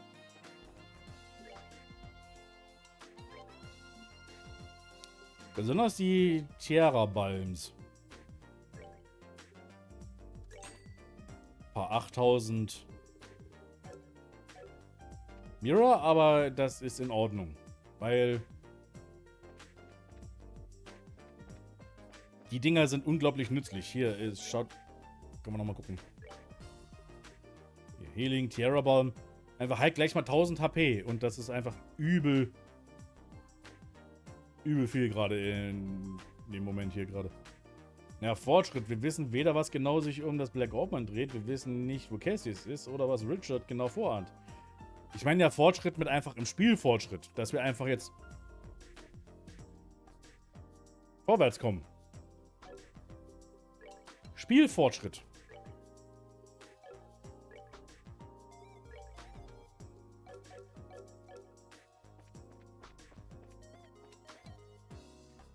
Aber bevor ich jetzt hier loslege, gucke ich erstmal noch. Ah, jetzt, weil ich mein Mausrad benutze, dreht sich jetzt hier die Kamera im Spiel. Okay, das ist sehr schön. You started your quest from previous chapters. At this point, you should now have, in addition, you should have obtained the Gladiator Belt as a reward for the top rank. Now, all that's left is targeting perfect score, which is, nee, perfect score haben wir nicht.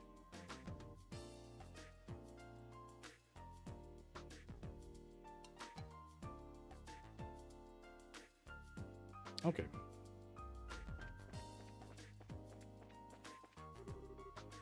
So, this is the highway. Woohoo! We don't even have to walk this time. Ach ja, falsch. Ich habe die Kamera falsch gedreht. So rum.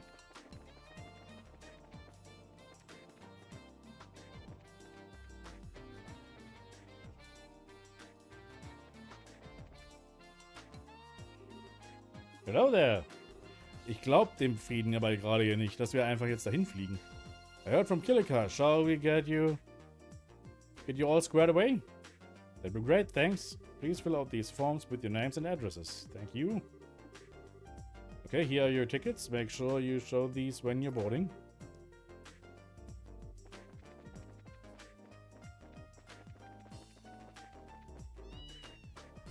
Which one? Hi, Meat. Antoine! Hey, yesterday must have been rough on you. Meow. You scared me half to death. I hope you take some time to think about why what you did was wrong. Meow? Nope, not listening. I think he's playing dumb. Oh well, I guess we do owe him some gratitude. Thank you, Antoine. Meow. Hey, there you are. Hi, Gustav. The factory chief told me that the rescue went off without a hitch. The professor has always been a mentor of sorts to all the engineers, so I just wanted to say thanks on behalf of everyone here. Haha. Well, we couldn't have pulled it off without you and your crew's help. Tita was so surprised that I thought her eyes might pop out. So that really was on purpose? Well, to fool the enemy, sometimes you have to fool your allies first. So what business do you have at the gate? The professor has asked us to go to Grand Cell. We're a little early for the 11 o'clock flight. Yeah, well, it also looks to be a little late.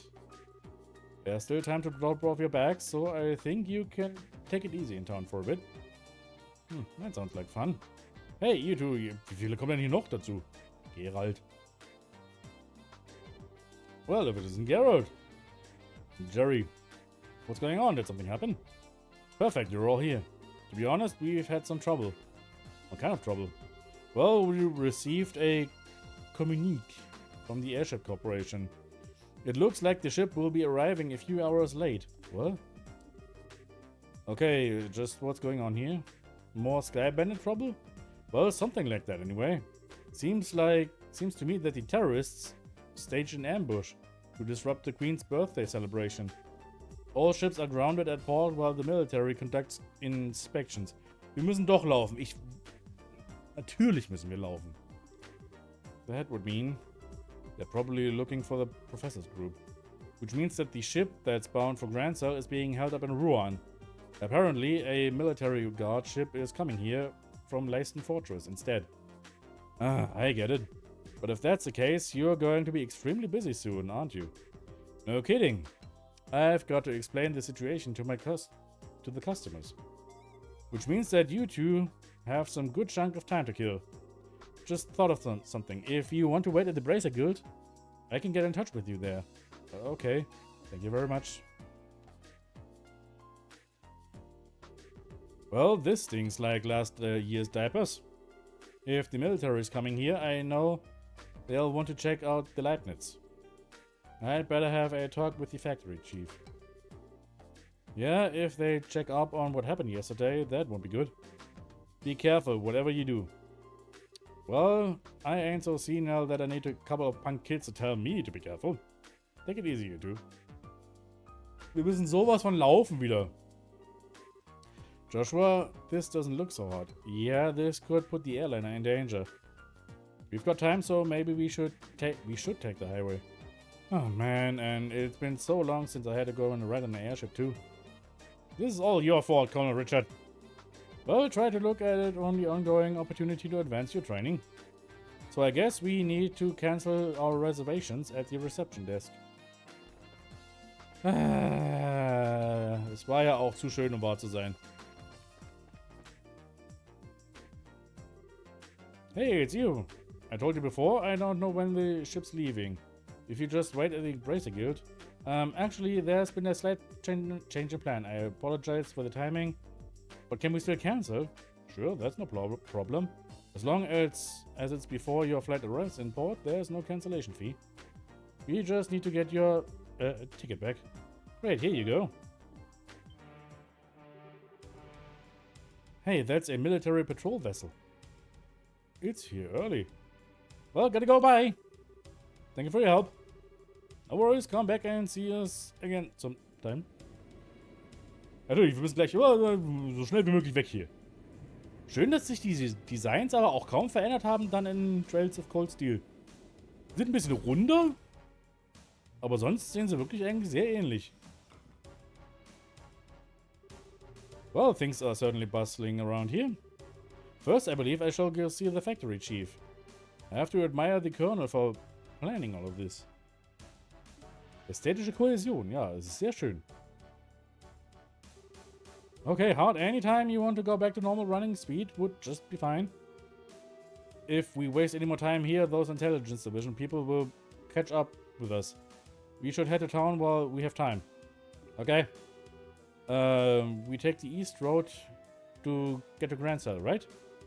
Right. And the Sanctime Gate is to the north along the Ritter roadway. Pass through the gate and you're right by Grandsell. Right by Incel.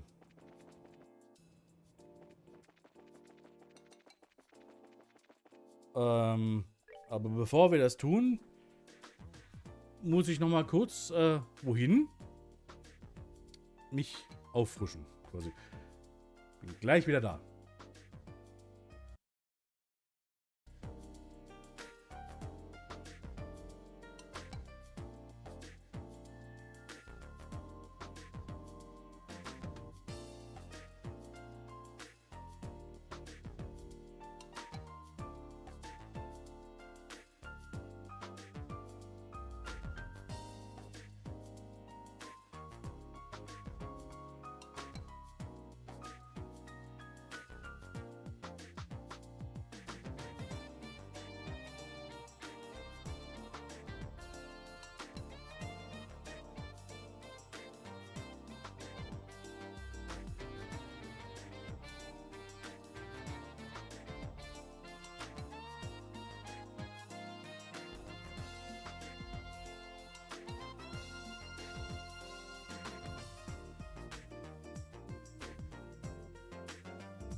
So, da bin ich wieder. Habt ihr mich vermisst?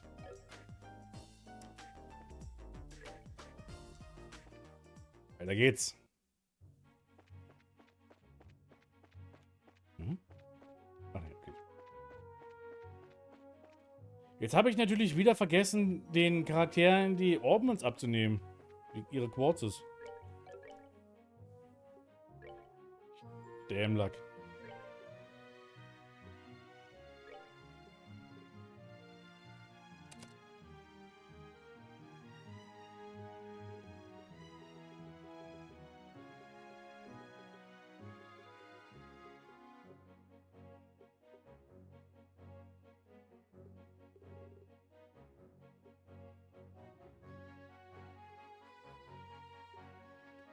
Ich habe 2 Deathblow 2. Das heißt, wenn ich die ausrüste einen, dann könnte ich teilweise wirklich... Okay, das kann ich mal versuchen. Es wäre übel lustig, wenn man das mit dem letzten Boss machen könnte oder so.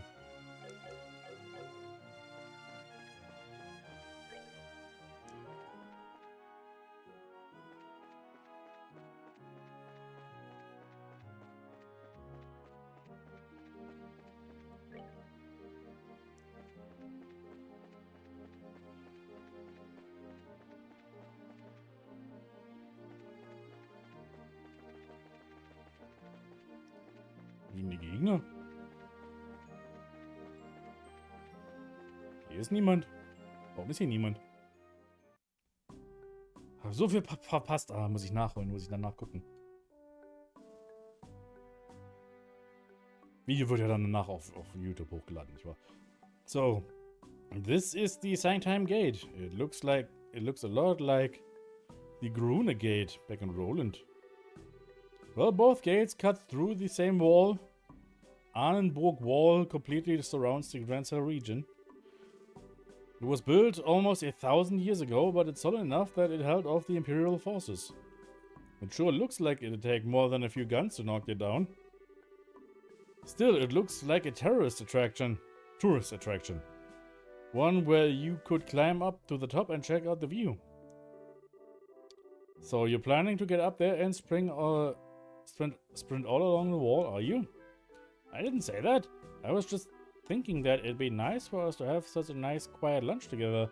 Just the two of us. And just talk about whatever. Mit unseren Zungen, die sich berühren dabei.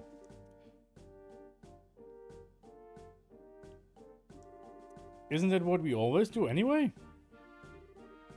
Never mind. Let's just get the paperwork done and move on to Grancer. Okay, maybe it's just me. But are you mad about something? It's just you. I'll just go in and forget this whole conversation. God, it can be so difficult. Frauen, ey, nicht wahr? Ah, sexistische Vorurteile, nicht wahr? Am I right, boys? Pot au meat.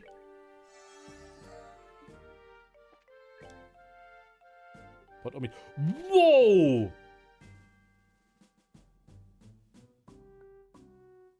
Heilt 5000 HP und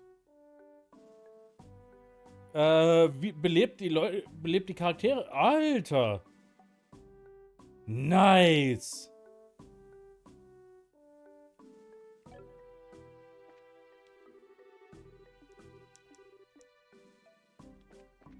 Das ist ein gutes Rezept. Ich bin so froh, dass ich das jetzt gerade gemacht habe. Well, welcome to Sangtime Gate.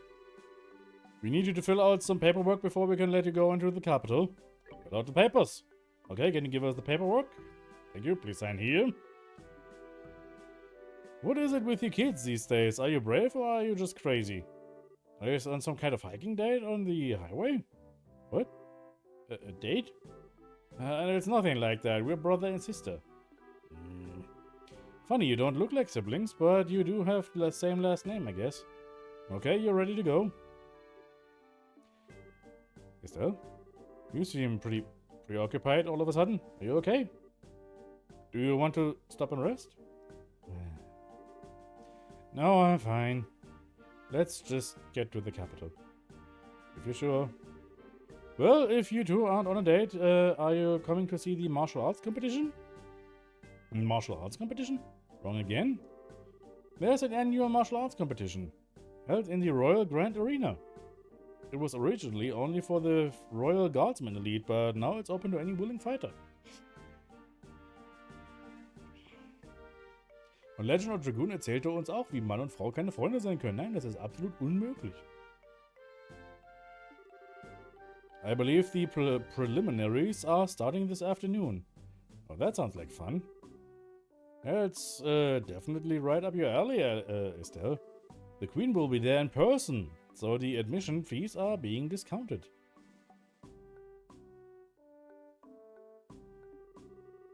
If I weren't working, I'd be there myself by now.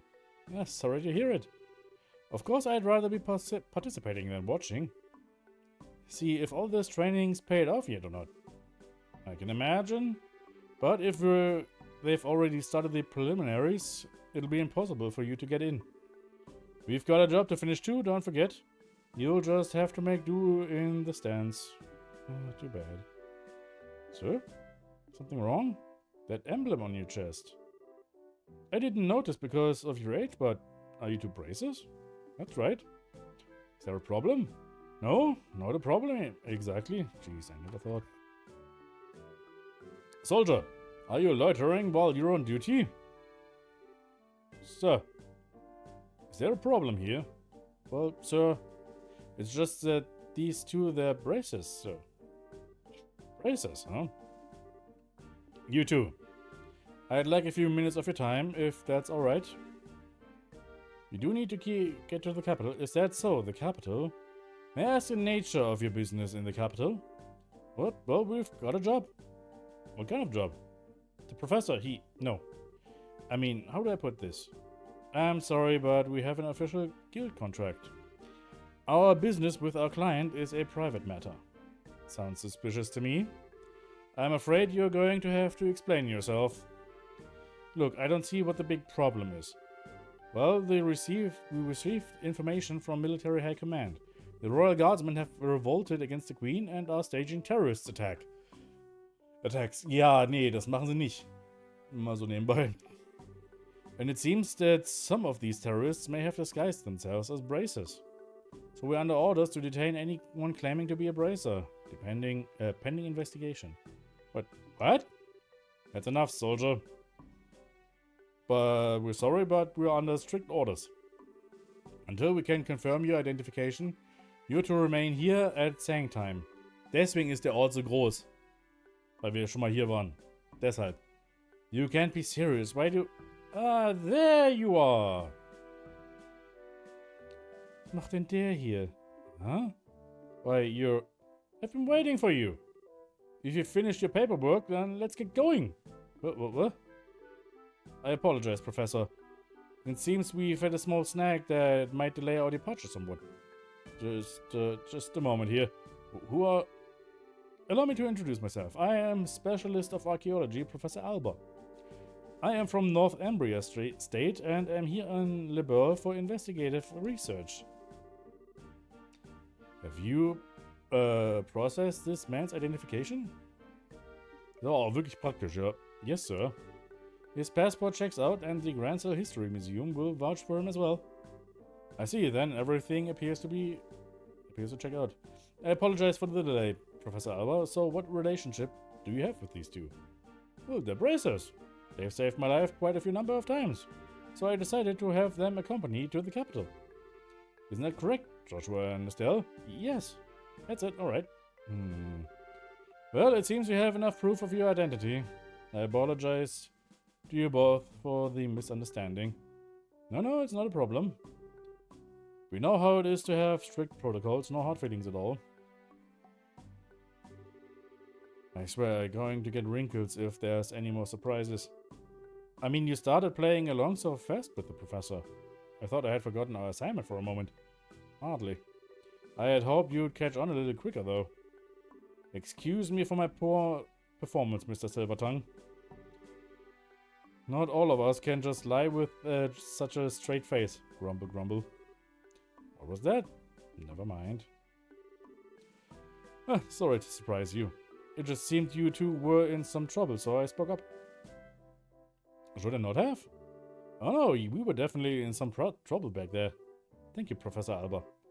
We appreciate your help. My way of returning the favor. Still though, what was that argument all about anyway? I heard something about some terrorist attack? It seems there is a gang of criminals out there who have been causing trouble while disguised as normal citizens. Wie kam es eigentlich, dass wir ihn ursprünglich misstrauten? Weil Gin Ichimaru mäßig geschlossene Augen hatte? Ja, genau. Und weil er dauernd praktisch aus dem Nichts kommt? Ja, genau. Und Gin Ichimaru ist nicht der Einzige, der immer so geschlossene Augen hat. Das ist ja so ein typischer Anime-Trope. Ich will einfach nicht weiter über irgendwelche Bleach-Charaktere reden. Das ist alles. And the two of us were suspected of being in that gang. Yeah, can you believe that? I swear every person in the military has some massive stick up there. I see, very troubling indeed. The situation and the imagery. By the way, I heard that the incident at the Cornelia Tower wound up getting complicated. How did that turn out for you? Well, there were a few loose ends, but for the most part, we managed to get things done.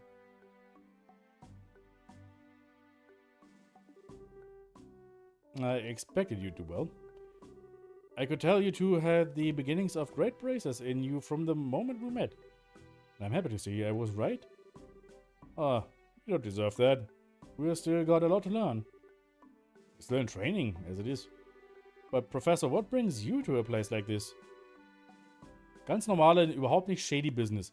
Naturally, I'm on the way to the capital. And I was originally going to take a ship, but I found myself short of funds.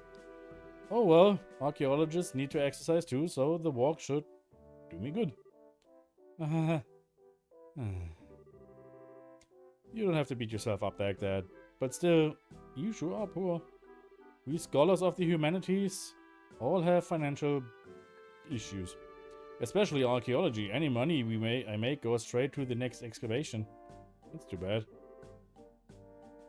But we sure were lucky running into you back there. Do you want to come along with us to the capital? No, just a moment, Estelle. I am sure the professor is very busy on his own. I'd love to. The road to the capital can be dangerous, so having you two nearby would be a relief.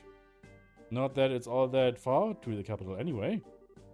Well, if you don't mind, then we would be honored. It's settled then. Let's get going. Okay. Getten wir mal going. Ausruhen müssen wir nicht. Ich gucke mich gerade noch einmal um, obwohl hier eigentlich, wir haben ja uns hier schon umgesehen, also eigentlich ist hier nichts, ne?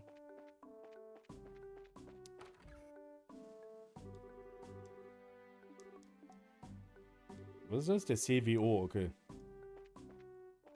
Ist so wo? Quo. Aber ich verstehe immer noch nicht, warum, wenn wir jetzt hier wirklich nur durchlaufen müssen, warum wir dann doch noch hier irgendwie rumlaufen können, dass es hier noch so Zeug gibt.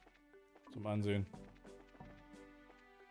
Nicht, dass ich jetzt hier irgendwie die beste Waffe im Spiel verpasse oder sowas. Aber nee, hier ist ja wirklich tatsächlich nichts. Ein Sack ist da. Ja. Was hast du eigentlich zu sagen? Private Chesley. Ja, nee, hier ist... Vielleicht wird das im zweiten Teil relevant. Wer weiß.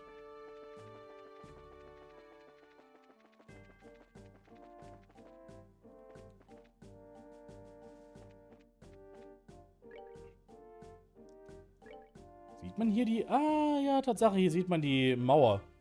Die gezackte Linie, die jetzt direkt komplett um Hirnzellen rumgeht. Und ja, wir sind wirklich einfach... Wir haben den langen Weg quasi rumgemacht von Roland... Dann durch das ganze Land im gegengesetzten Uhrzeigersinn und sind dann nach Hirnzellen gekommen. Wären wir in die andere Richtung gelaufen, wären wir viel früher da gewesen. Keine Kisten hier, ne? Okay. Klar. Royal Avenue. Erbe Scenic Route, Hirnzellen City. Okay. Gucken wir mal, was hier für Gegner auf uns warten. Ach, und Professor Alba ist ja auch noch in der Truppe, das habe ich ganz vergessen. Hillside Bee. Bees. My God.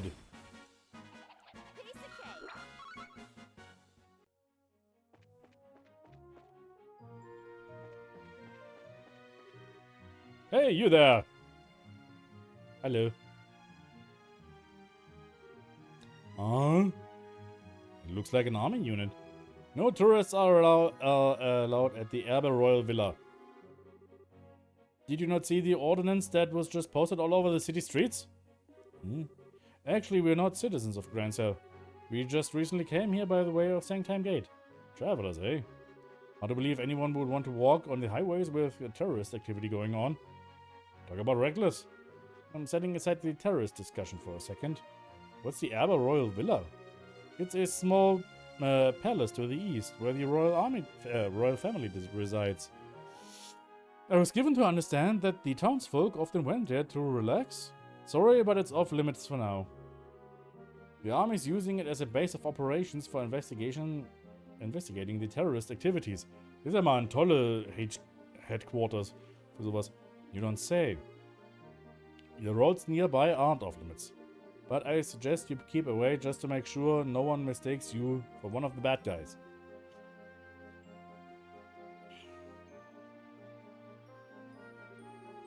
Well, that's certainly grim. Personally, being told not to go somewhere just makes me want to go. And see what all the fuss is about. Du bist ja auch ein Archäologe, das ist irgendwo klar. What do you say? Want to go poke around and see what we can see? It's not that I'm not curious. We did just get that warning, so I think it's best to hold off. There may actually be terrorists, like the soldiers said. Well, I think the intelligence division is just using the royal guardsmen and bracers as scapegoats. Estelle, you really need to not say things like that out loud. If someone overhears you, then we're apt to get caught up in it. Yeah, you're right. Estelle ist wirklich die hat wirklich so... Estelle hat 2 Hirnzellen und manchmal reiben die aneinander und geben ein bisschen Elektrizität ab. Das sind dann die Momente, wo sie wirklich auf einmal schlau ist. Aber sonst schwimmen diese 2 Hirnzellen einfach so frei in der Kopfsuppe bei ihr. Es ist unglaublich. Intelligence, what now? Let's see. Sorry, it's nothing. Anyway, let's head on to the city. Alright, you kids are no fun.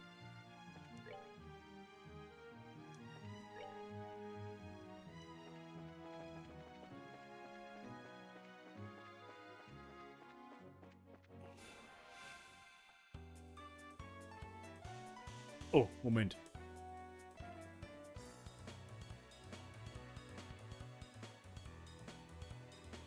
Hier lagen Leckerlis noch auf dem Fernsehtisch. Für die Minka.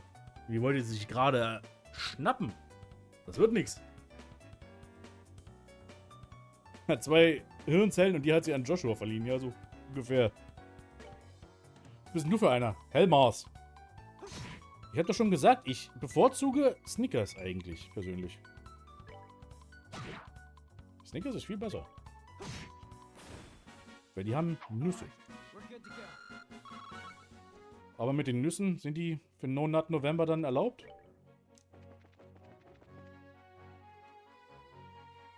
Und da dachte ich, Mika sei eine Katze und keine diebische Elster. Ja, also normalerweise klaut sie sowas auch nicht, aber wenn man es einfach auch rumliegen lässt, dann sieht das dann schon anders aus. Corona-Gate, okay, da müssen wir glaube ich überhaupt nicht hin, weil jetzt müssen wir eigentlich nur nach Granzel. Ab nach Granzel!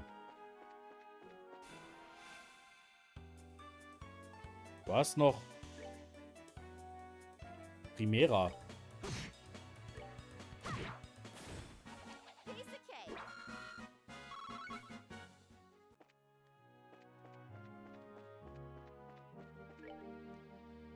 Okay. Wir sind... Hier ist eben noch Chloe gewesen, ne? Hier wurde sie von der Intelligence Division aufgeschnappt.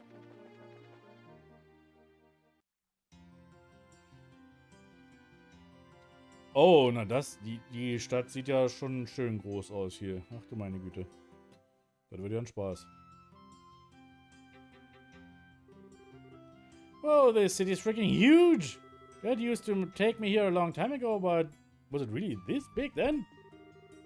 Well, it's the biggest city in the kingdom. Grancel Castle just past the main road. That's where the queen lives. There's also the Grancel Cathedral, the Grand Arena, and all the embassies for the surrounding nations. Huh, you don't say. Genau. You sure know a lot about this city. You must have been here before, right? Yes, when I was little. My, no matter how many times I see it, this city still amazes me with its beauty. Purely in terms of scale, I believe the Imperial and Republican capitals are larger, but neither feels as elegant and refined as the Hirnzellen does. Ich meine, die Erebonian-Hauptstadt haben wir ja gesehen. Wo sogar Botschaften. Dass man an das gedacht hat. Das ist... Wir wissen es doch mittlerweile, dass das hier eine sehr politische Story und sowas alles ist. Das ist ja in allen Trails-Teilen bisher so. Und ich glaube, das bleibt auch so. Und da muss man an sowas denken, nicht wahr?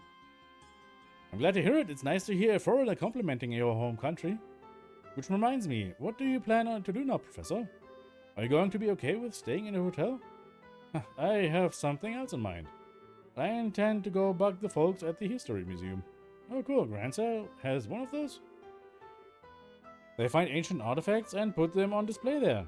Yes, and I'll be staying there as a guest associate member. You two should stop by to visit, if you got the chance. Museums are awfully formal for my tastes. If we do come by, are you going to give us a bunch of lessons? If that is your wish, then I shall certainly do my best. Just kidding. Though I do think that checking out all the exhibits would be fun. Now, if you'll excuse me.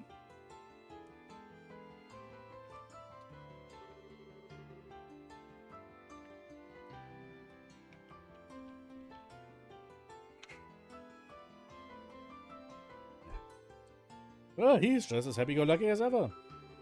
What's this guest associate thing, though? Is he a famous scholar or something? Yes, most likely. No, we should probably stop in at the local guild branch before we do anything else. Not only do we need to change our branch affiliation, but we can discuss there how to approach delivering the professor's message. Yeah, you're right. Thinking about it, how are we even going to get an audience with Her Majesty anyway? There's no way that'll be as simple as just walking up to the castle and saying hi. Was habt ihr hier? Coffee Ice Cream. Okay, hier gibt's auch noch alles mögliche an Eis.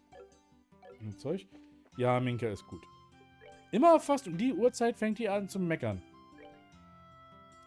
Gorgeous Crepe. Royal Crepe. Eine Milk Crepe. So viel Crepe. So ein Crab. Dick! Darn that, Troy. Hey, where's my ticket?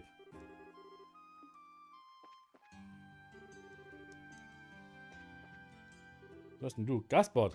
This looks bad. This register is completely and totally busted. Ja, das ist traurig. Okay, wie sieht denn das jetzt hier aus? Okay, so sieht das hier aus. Orbital Factory. Können wir... Oh ja, oh. Ein Attack plus 3 wäre schon schön. Aber ein Defense plus 3 können wir machen.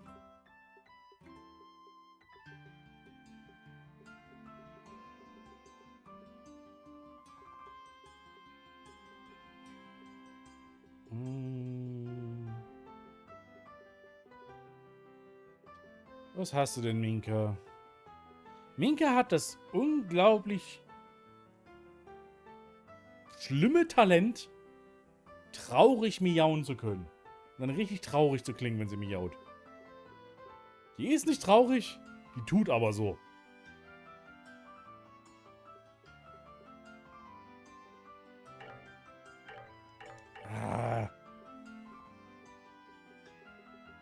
Ich brauche nur noch 20, nicht mal 2018 mehr rote Sepith, dass ich das machen könnte. Naja, was soll's.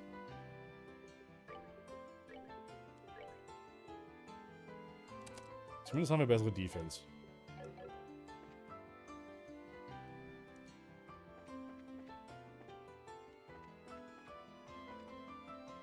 Weißarms und Guards. Was gibt's denn hier so Schönes? Battlestaff. Schneiders. Battle Code. Shield Code. Composites. Alter, warum ist hier alles so teuer?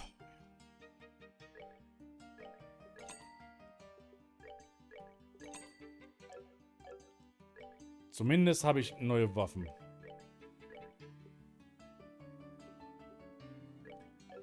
Minka ist gut.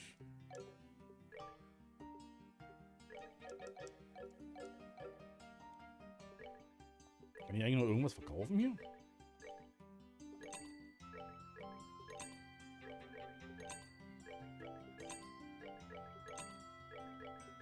Sogar einiges verkaufen. Heilige Scheiße.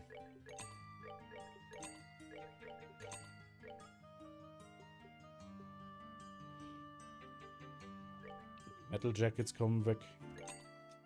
Wow! Auf einmal! Guck mal. Ich verkaufe einfach nur das alte Zeug und auf einmal habe ich Kohle hier. Uff.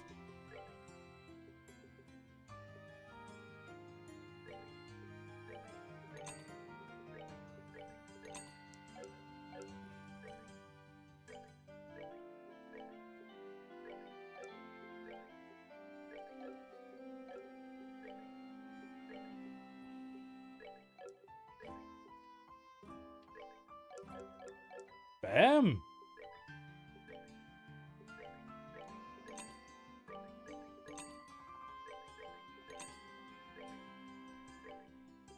Miau, miau, miau, miau, miau. Kapitalismus wirkt ja doch noch, ja.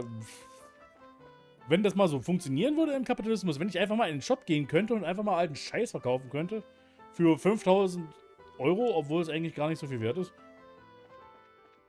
Ich habe ein paar Special Editions jetzt letztens verkauft. Von Spielen. Und da habe ich 150 Euro für bekommen. Bouillabaisse. Somehow the act of eating it fired off long hidden neurons in the brain, teaching you the recipe for Bouillabaisse. Warum war der Text jetzt da? Bouillabaisse. Oh, und das heilt sogar... Oh, das ist ja sogar noch besser als die Potomid. Das heilt komplett. Also ordentlich, 1500. Und, gibt noch CP. Und ich habe ordentlich an Zutaten dafür. Die Bouillabaisse ist besser als das Potomid.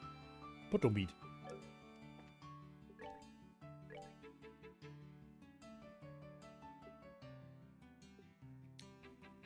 Und der Mix Cocktail okay,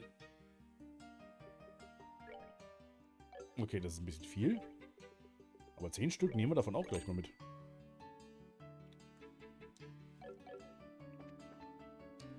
So.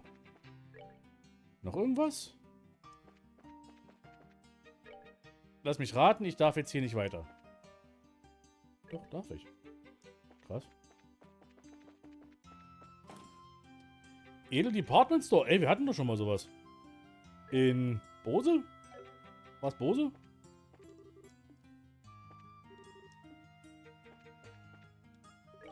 Was gibt's denn hier Schönes?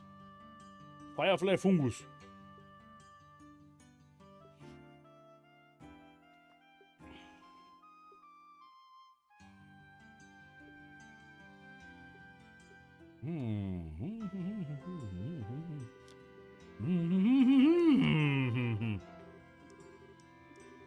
Kitty. Die heißt Kitty.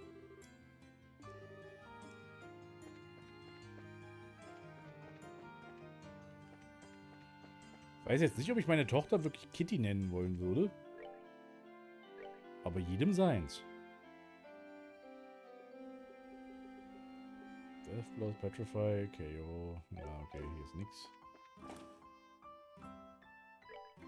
Wieder das altbekannte. Erstmal umschauen.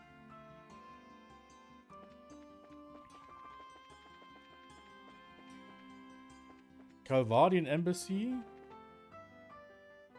Okay, da waren die ganzen Botschaften. Der Westblock.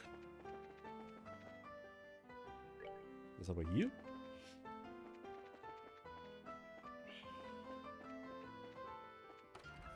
Kaffeehaus. Chef's Curry. Lecker, lecker. Yum, yum, yum. Amazingly, through some sort of flavor osmosis, you've managed to piece out a recipe for Chef's Curry. Simply by tasting it. Jetzt sind, glaube ich, sich die Übersetzer ein bisschen... wie will man es ausdrücken? selbstbewusst geworden.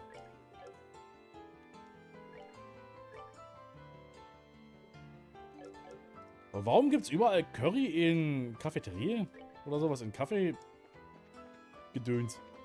Kaffeeshops. Normalerweise würde man denken, dass es dann nur Kaffee gibt. Warum gibt es ja überall Curry? In Persona 5 auch. Da ist das Hotel. Brauche ich das? Nee, brauche ich nicht. Cancel East Block. Rohenbaum. Okay. Kranzel Castle. Okay. Da dürfen wir sowieso nicht hin wahrscheinlich. Wir müssen ja eigentlich sowieso erstmal zur Gilde, aber zumindest haben wir jetzt schon mal einen kleinen Überblick. Ja, okay, gehen wir zur Gilde. Wir haben auch sowieso schon von Anfang an gleich ausgerüstet alles.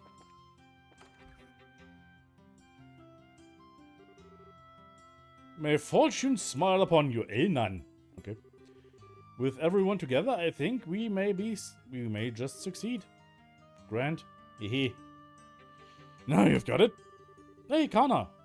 If you're participating, I expect nothing less than everything you've got. Annelays. Kennen wir die nicht schon? Oder? Nee. Right, we can't let those army goons beat us. Now then. Kurt, Ding. Kennen wir den auch?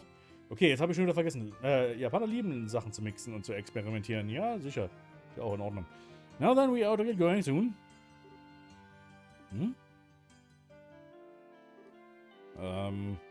Pardon the intrusion. Well, if it isn't Estelle and Joshua. Oh, Kana, wow, fancy meeting you here. Ah, yes, and we met once during the whole Sky Bandit incident. Dich erinnere ich mich so gar nicht. You were the rookies with Sheriff. Ach ja, doch, da war doch mal irgendwas. Ja, stimmt. Long time no see. What brings you all to Gransel? I'll fill that one. They have to hurry or else they'll be late. Whoops, you're right. Sorry, you two, we'll talk later. We've got to be going. See you later, rookies. Pardon me?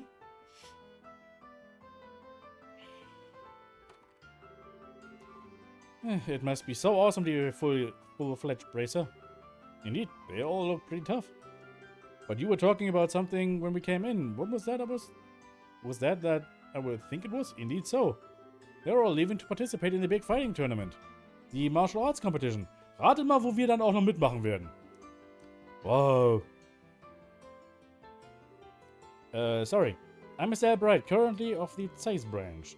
And I'm Joshua Bright of the same affiliation. I'm Elnan. I'm with the Kranzel branch. Miss Killica got in touch with me and informed me that you two would be coming soon. Could I get you to go ahead and change your affiliation now? Certainly. Excellent. I bid you welcome to the Kranzel branch of the Bracer Guild. Personally, I've been looking quite forward to your arrival. You are the children of Cassius, are you not? Yes. I suppose you know him? Oh yes, I am ever in his debt. Is it true that he set out on a journey of which he has not yet returned? Yeah, he hasn't been home in quite some time. He did write us a letter, but he failed to mention where he was or what he was doing. We've traveled everywhere from Roland to Zeiss, but we've heard no news of his whereabouts. Which I suppose makes it unlikely that he's still in the country. It's a pity. The army's current counter-terrorism activities have made it difficult for us to do our jobs. With a former soldier like Cassius among us, I had hoped it might smooth things over. Is something wrong? Well, actually, we know what's going on behind the scenes with all of that. Eh? Let us tell you everything that happened with the incident in Zeiss. They have told them everything that went on in Zeiss. Wait, what's wrong? Nothing, it's all just a lot of tech in. So Colonel Richard is actually in control of the Royal Army? And the counterterrorism is just a big farce put on by the Intelligence Division's Special Forces? It's a little difficult to believe, but it's true. Talk with Killica at the Zeiss branch and she'll confirm our story. It's alright, it's not that I don't believe you. On the contrary, a few pieces of the puzzle have been falling into places, as it were. However, Colonel Richard is an extremely popular man in the city. Though it pains me to say so, I've been sympathetic to him all this time. And the citizens would never dream that the Colonel could be involved in any sort of conspiracy. Figured as much. The intelligence division has played everyone for fools. The Bracer Guild cannot directly interfere with military matters, but neither can we simply stand back and watch. First of all, did you accept the professor's request? Absolutely. The question is, how do we get an audience with Her Majesty? That is an issue. Ordinarily, a guild letter alone would be enough to get you in. But really? Oh, no way! No need to worry then. Estelle, I really don't think it's going to be quite that simple. No matter how you look at it, the royal guards that are supposed to be protecting the castle are being treated as terrorists. Do you understand what that means? Natürlich nicht, weil die beiden Gehirnzellen gerade links und rechts komplett so in der Nähe der Ohren sind. Well, I think it means that the letter would just get crumpled up. That's the most likely outcome, yes. Odds are that the Colonel has as strong a hold on Grancel Castle as he did on Leyston Fortress. Ugh. I guess so. In other words, there's no simple way we're going to get in touch with Her Majesty. We could possibly sneak in like we did at Leyston Castle Fortress. But I doubt they'd be so foolish as to fall for the same trick twice. Well, in that case, why don't we just try going like normal and see what happens? If we play our cards right, we might get some useful info out of the gatekeeper. Fine by me. But just one piece of advice. Keep the fact that we want to see the Queen to yourself. If Colonel Richard gets wind of it, he'll likely cause us no end of trouble. Oh, okay. And I believe it would be a good idea to keep this whole matter under wraps for the time being. We must gather more intel. Wraps. Habe ich letztens mal gemacht. Sind lecker. Just so you know, the royal castle is just off the main street, directly to the north. Go ahead and get what information you can, but use the utmost caution. You bet, Mr. Allen. We'll let you know if we find anything. There are no requests. Okay. Sind keine Requests da? Was ist denn hier los?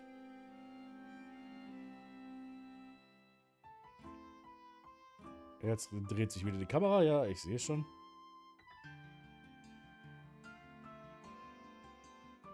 Afterwards, go to the arena and talk to the receptionist and the right side of the door. Okay. Also einfach nur erstmal Castle. Und dann gucken wir mal.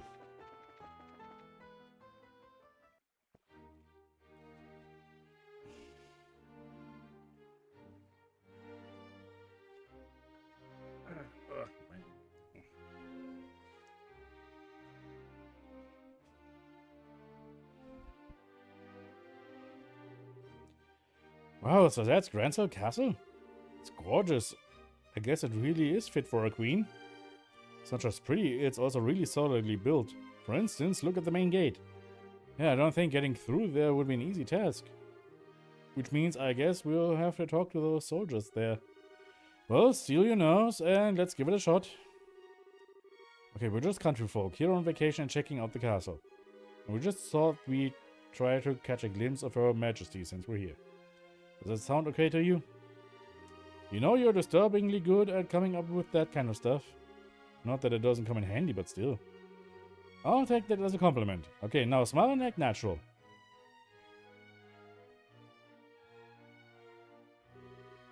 Hello there. Good afternoon. Welcome to Grancel Castle. Please state your business. Oh, we're just getting here from Roland. We're taking in the sights, you might say. We were wondering if there was any chance we might get a tour of the castle. Ah, I get it. I'm sorry, but access to the castle is restricted to authorized personnel only. Security's been tighter, what with the terrorism scares. Once the terrorists are caught, tours will probably open up again. Really? Dang. There goes my dream of seeing the Queen in real life. Well, not necessarily. She always addresses the people from her terrace during the birthday celebration. You could see her then. Fair warning though, Her Majesty hasn't been in the best of health these days. Ich weiß nicht, ob das eine gute Idee ist, dass du das einfach so als Soldat einfach so random Leuten sagen solltest. I don't know if she will be able to manage a traditional greeting. Huh? Majesty is ill? Yes, I hear it's because of stress. Or maybe from the shock of learning the Royal Guardsmen were involved in a terrorist plot. She hasn't been seen much lately. I believe she is resting in her private quarters. Ugh. Damn the Guardsmen, how could they turn traitor like that? Never did like those damn elitist jerks anyway. But Lieutenant Schwartz, as always, was always so kind and considerate to everyone. She even taught us court etiquette and how to wield a sword. Private Alutz heißt der. It's just hard for me to picture someone like that as a terrorist. Of course it's hard. She probably left because she felt responsible for her man's actions. Poor Lieutenant Schwartz. Okay, also alle haben sie einen Crush auf Lieutenant Schwartz? You don't suppose those two had a little crush on the lieutenant, don't you? Sag ich doch gerade. Yeah, it seems so. Anyway, yes, the castle is off limits. Sorry, but you can't go inside. Well, I guess that's that. I'm just a tad bit worried. If Her Majesty has taken sick, who's seeing to her daily affairs with running the country? Yes, it's certainly a natural enough concern. For now, there's someone acting as a proxy on paper. How's that work? Literally, on paper. I can't picture anyone like him ever actually making any real government decisions. Oh Gott, ich weiß wer.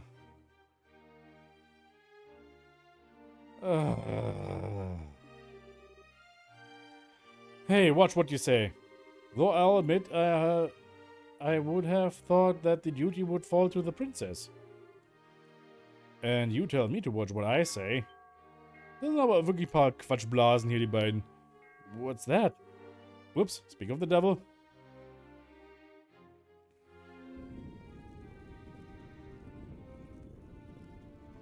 Hi.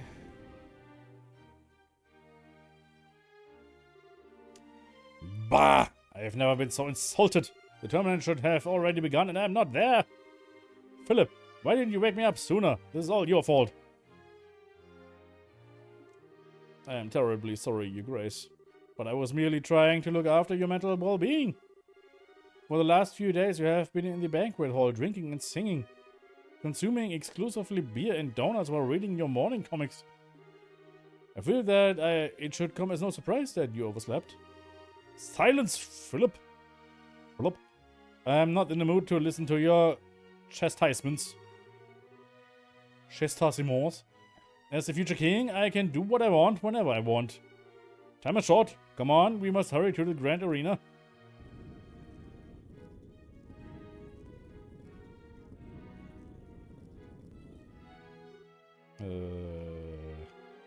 By any chance was that...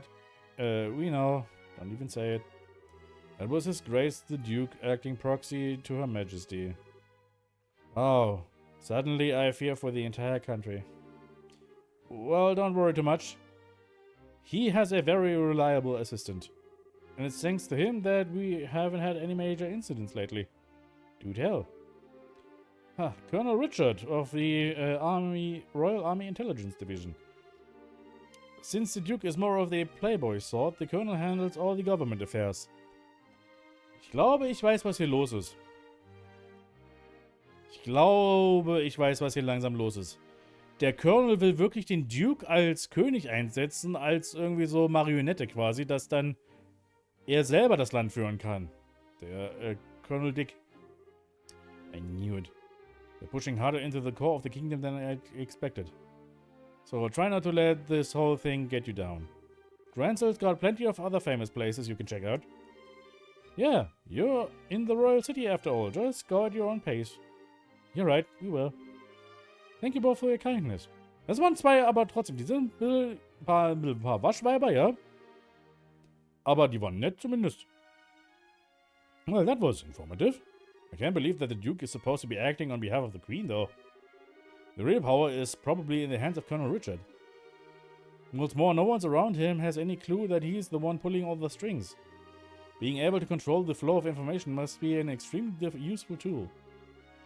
You're not supposed to envy the enemy. And anyway, it looks like the Duke is going to that fighting tournament. Can we go too? Yeah. If anything else, we need to keep an eye on what he's up to. That settles it then. Which way was it to the Grand Arena? I believe it's in the East Block. So back to the main road then east.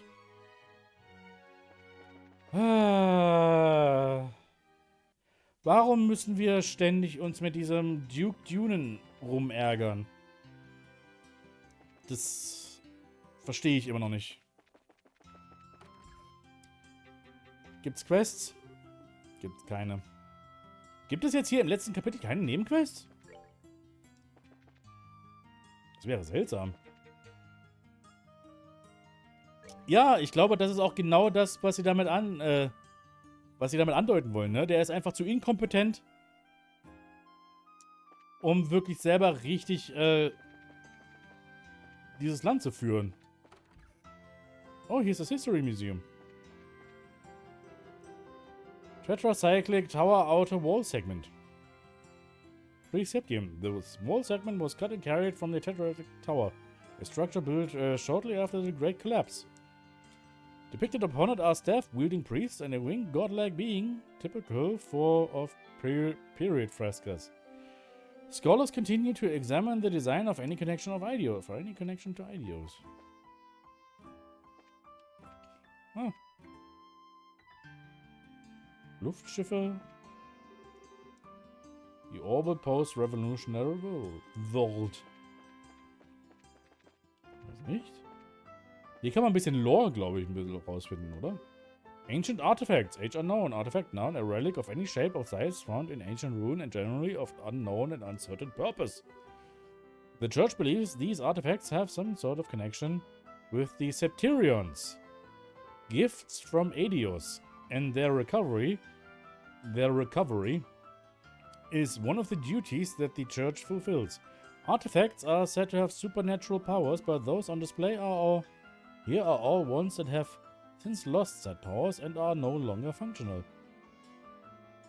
Auf die Gefahr hin, jetzt ein bisschen zu spoilern, aber diesen Begriff Septyrions, den wir gerade lesen, den sollte man unbedingt sich im Gedächtnis behalten für diese Spielereihe. Die sind unglaublich wichtig. Aber das werden wir noch selber sowieso rausfinden. Medieval Loom. Ask me about Loom. Church Testaments.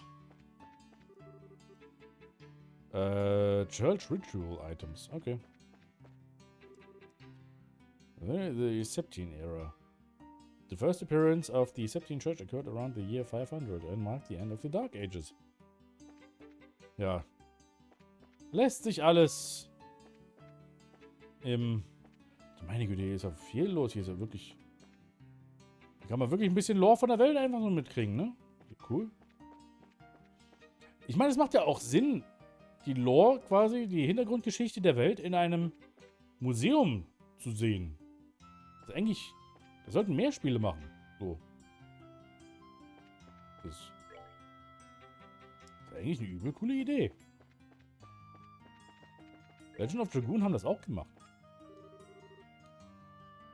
Just ahead is the Erebonian Embassy. Ah, okay. The general public is prohibited from passing beyond this point. Official business only, I'm afraid.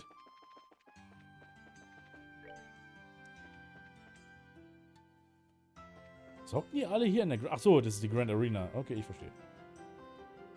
Welcome to the Grand Arena. Would you like a ticket? Yes, do please. Preliminaries are in progress right now, but the main event will last for 3 days, starting tomorrow. For which day would you like your ticket? Actually, we were hoping to catch the preliminary matches if we could. Oh, alright then. They're already more than halfway finished, though. Will there be a problem? Nope, no problem at all. Ich meine, was sollen wir denn sonst dann machen? Ich meine, es ist ja nicht so, dass wir jetzt die irgendwie was dagegen tun können, dass sie schon vorbei sind zur Hälfte. Okay, bad value, but hey, not my money.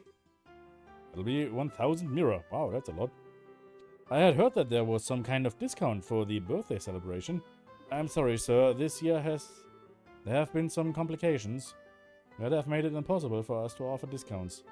Oh, okay. That's pretty sucky, but what can you do? Let's see, 900, 950, okay, 1000 mirror. Thank you very much. Here are your tickets. The entrance to the arena is directly to your left. Join the tickets at the gate. Currently at the arena, there's your tickets, show tickets. Tickets have been shown. Everything seems to be in order. Okay, thank you.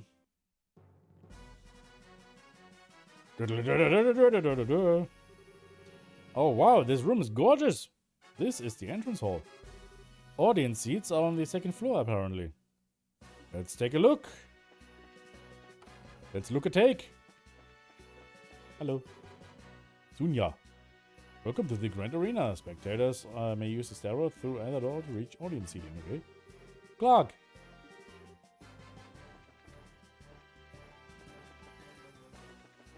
Hier kann man nirgendwo rein, okay. Ach, diese vorgespulten Lauf-Rennanimationen sind aber auch übel süß. Guck mal, wie Estelle bei der vorgespult rennt.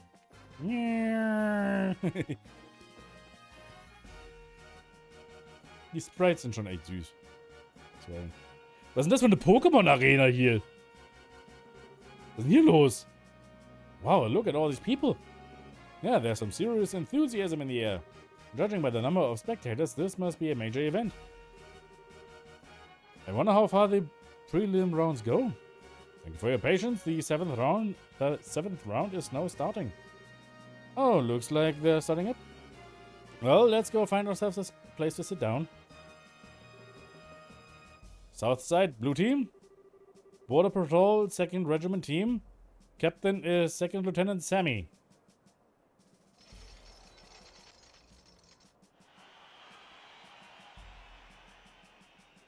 Das ist ja eine lame Ansammlung von Kämpfern hier. Huh, I thought the matches were one-on-one. I guess this one's a team outing. I could have sworn it was individual bouts only though. North side, red team. Bracergill, Kranzel branch team. Captain is Kurt. Hey, it's Connor's team. Wow, we got here just in time to see them fight. Wie schön. Ich glaube, in Ultima 9 gab es ein Museum für eine Geschichtsstunde. Was aber auch das Ende des eigenen Spiels gespoilert hat. Das ist natürlich dann unschön, aber nach wie vor ist es immer noch eine schöne Idee. This begins the 7th preliminary match. Both teams go to your starting places. Take your positions. Begin. What the fuck? Ah, wir sehen den Kampf sogar. Cool. Ist ja lustig. Aber er hat aber viel HP. Und vorspulen kann ich trotzdem. Bam. Fangshu an Piercing Steel. Jetzt sehen wir mal, wie das Spiel eigentlich gespielt werden soll. Hat nichts gebracht, dass du erblindet bist, hey.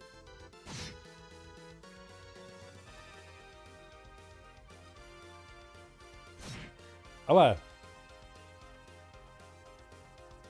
alle gehen so auf Kana los. Einer ist tot. Gentle Whitecaps. Das ist auch mal schön, Kampf einfach mal zuzusehen, hey. Spiral Fire. Wow. 8 Leaf Blitz. What the fuck?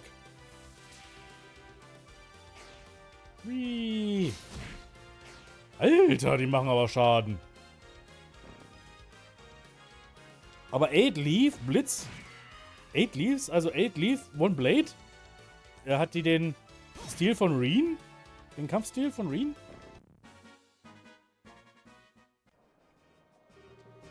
KO, winner is Kurt's team. Woohoo! Go Kana! That was a good match. The soldiers move well, but the braces are better at working as a team. Yeah, you could use their moves for teaching lessons. Wow, I don't know what it is, but watching martial arts is really... at work really gets me hyped up. I wish we had put off going to the castle. I'd have liked to see this from the beginning. Yeah, I know how you feel. But part of being an adult is putting one's feelings aside in favor of doing what needs to be done. Well, I like not being adult yet. Next up. Remaining competitioner step forward. Southside Blue Team, Team Raven. Captain ist Belden. Wer ist ein Belden? Moment, sind das die... Nee. Das sind einfach nur irgendwelche Typen. Oder nee, doch, das sind hier die doch, klar, die Ravens. Die Gang, zu der Agate früher gehört hat. Well, what are those guys doing here? Oh yeah, it's a group from the warehouse district in Ruan. Ah, I see. The competition's open to the general public. They stick out like sore thumbs. They really don't deserve to be counted among professional soldiers and martial artists. North Side Red Team. From the neighboring republic, appearing alone is Sinn. Kriegen wir jetzt wirklich ein Turnier hier geboten? Anscheinend.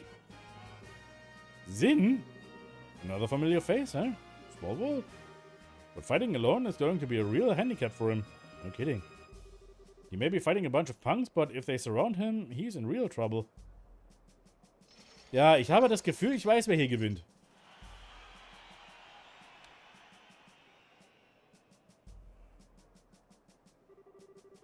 Zin will be competing in these prelim bouts solo with no team to stand at his side.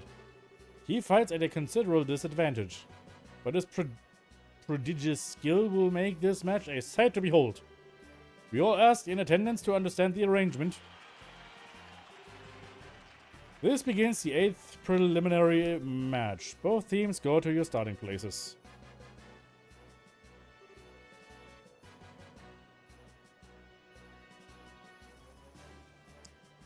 Ready? Begin!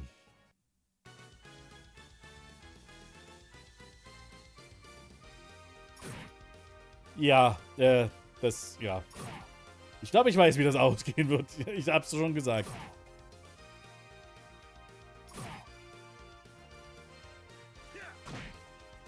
Ja, war irgendwie zu erwarten, oder? 420 Blaze It.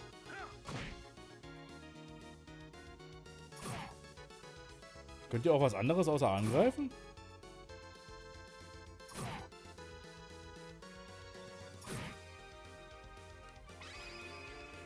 Oral Blast. Den haben wir noch gar nicht gesehen. Seine...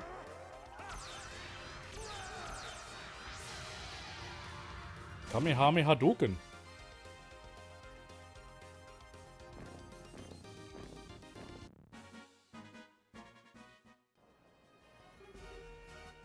KO, winner is Zin.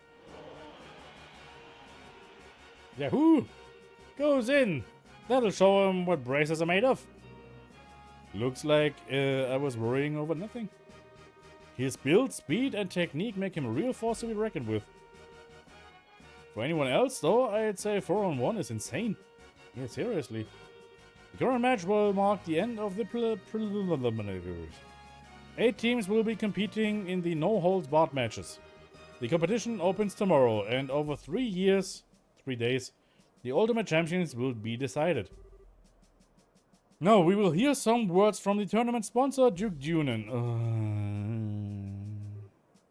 Ahem. My dear ladies and gentlemen, I thank you for your efforts in today's fine matches. I regret that government affairs forced me to miss the first half of them. But I was here the second half, and what I saw was an exciting and enjoyable display of technique and talent. The distressing news of recent terrorist activities has had an unfortunate impact on Her Majesty's health. But I ask you to take heart. She has entrusted the government duties to me, Duke Dunan von Auslese. Toller Name. And I will do all that I can to live up to your expectations. Let us all remember the spirit and enthusiasm we feel during this competition, and recall it in the days ahead. I hope you will all enjoy tomorrow's no-holds-barred Battle Royale. I'm not used to hearing the Duke speak so decently to people. He probably just memorized something written in the by the intelligence division staff. Ah, yes, the winner of the competition will not only receive a prize in Mira, but will also get a special gift from me. Your Grace, are you certain this is wise? You be silent. This is a fine opportunity to show my generosity. The gift is to be a written invitation to a royal court dinner party at Grand Cell Castle to be held in 3 days. Sadly, Her Majesty's presence will be missed, but it will be attended by celebrated persons of great renown. Arrangements have been made for only the finest royal and noble cuisine to be served. I trust that this will serve as incentive for those competing to excel and advance.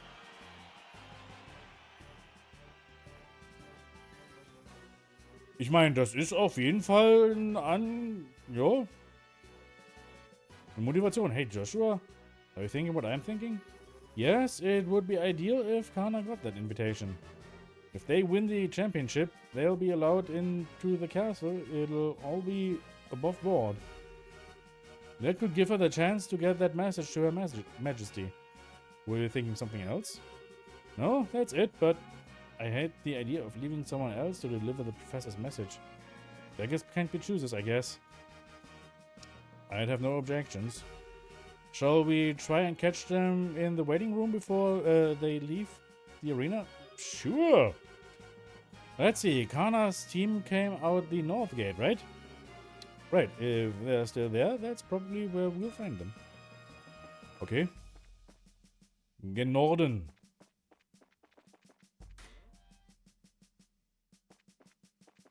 Kana? Kana? Da ist Kana. Kana, hi everyone. Congrats on making it through the preliminaries. Hey, it's the new kids. Oh, hey guys. Yo, you were to watch the fights? Yes, and we had a chance to see yours. That was a great match. Thanks, I'm glad to hear you say that. I don't get the sudden change to make it a team competition though. Yeah, me neither, it's weird. But it's been okay so far. All of our members are in one piece. Master Zin must be worried though. Oh, you know Zin too? I don't know if I'd say that, but I know the name. He's a famous bracer in the Republic. People call him Zin the Immovable. He apparently came to Le Beau specifically to be in this tournament. Then they promoted us through Revenge and Works and changed it from single to team competition, damit die anderen eine Chance haben. And I'm betting that His Grace is the one behind that idea. Either way, Master Zin still had no choice but to register as a one-man team. Ah, okay. The Duke is a pain in the ass no matter where he goes. No argument there. Still, this is going to make it hard for him to really show what he can do. No kidding. It's too bad. No one's around to fight besides him. Say. Oh. Maybe. Ach, wie schön. What just happened? You all got this creepy, serious look. No, we were just thinking. What would you say to teaming up with Zin in the latter no-holds-barred fights? Well, Wait, what? Teaming up with him? Is that even allowed? It's not his fault that the rules of the competition were changed at the last minute. It's one of the core rules. If one of the core rules can be changed, then I think we've got some wiggle room. There really are no other braces available that we could ask. Sherzazazazat is busy and we haven't been able to contact Agate. Similar story for everyone else, really. Ja, Mensch, der Agate, warum ist denn der nicht da? I don't think Cassius is even in the country.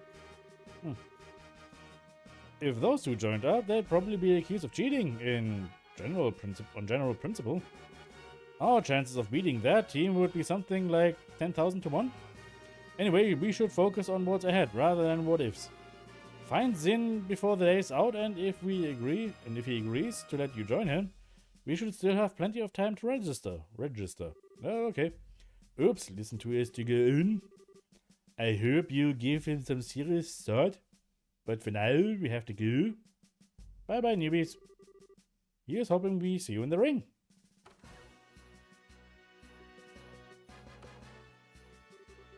What do you think, Estelle? That sure went from talking shop to something else entirely. Are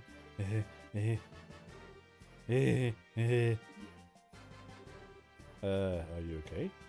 Yeah. Yeah! That's it. Now that's what I'm talking about. Oh, almighty Adus. Thank you so much for your bountiful favor. You're cracked. Think about it. We can be in the martial arts competition. And we can help Zin in the process. Not to mention check out that awesome castle. And be part of the big, final, ultimate, super duper intense battle royale. We can kill 3 birds with 1 stone. You really want to do this that badly? You haven't even entered yet. Much less made it into the final match. It would be nice to be able to handle the professor's request by ourselves though. Assuming we even made it through, that is. Yeah, and think of how awesome it would be to win. Plus, we can't just leave Zin twisting in the wind. Let's go find him and ask to join his team. Would you happen to have any idea of where he actually is? Don't confuse the issue with the facts. Would you settle down for 2 seconds, please? Let's go back to the guild and report into Elnan. He's also the one who is most likely to know where Zin is.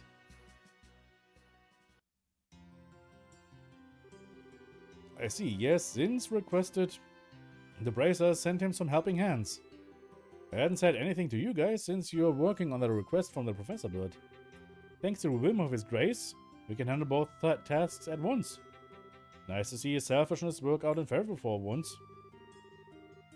What do you think about participating in the martial arts competition? Well, I think there is merit in asking a skill which is practice to be used without restraint. And with 2 bracer teams participating, our chances of gaining access to the castles are doubled. You needn't even get the others involved until and unless you lose. Personally, I think it's a splendid idea. Woohoo! That's my kind of encouragement. So, any clue where we might be able to find Zin? More often than not, he's in the bar down the street. Failing that, he stays at the Calvert Republic's embassy. Gotcha, makes sense since that's where he's from. The embassy is in the same block as the arena. We can stick our heads in the door at the bar along the way. Okay. Oh, by the way, where are you 2 planning to stay while you're here? Well, we could stay in the hotel. If I'm not mistaken, the northern blocks hold the largest hotel in the entire kingdom. Yes, the Hotel Rohenbaum. If I may, allow us to cover the costs of your room. The Grancer branch can afford it. Oh, really? That's so much, honestly. We couldn't possibly. I consider it a necessary expense in the course of completing the professor's request. I wish I could provide more. Just the rooms. Good by me. Very well then. We accept your offer. I'll book your room then. Just give your name at the front desk this evening and someone will help you. Keine Requests?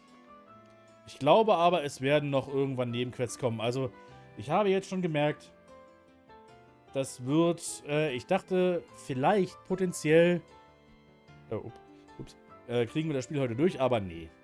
Das sieht wirklich absolut nicht danach aus. Ist auch nicht so schlimm natürlich. Ist absolut in Ordnung. Dann haben wir noch einen Stream vor uns quasi.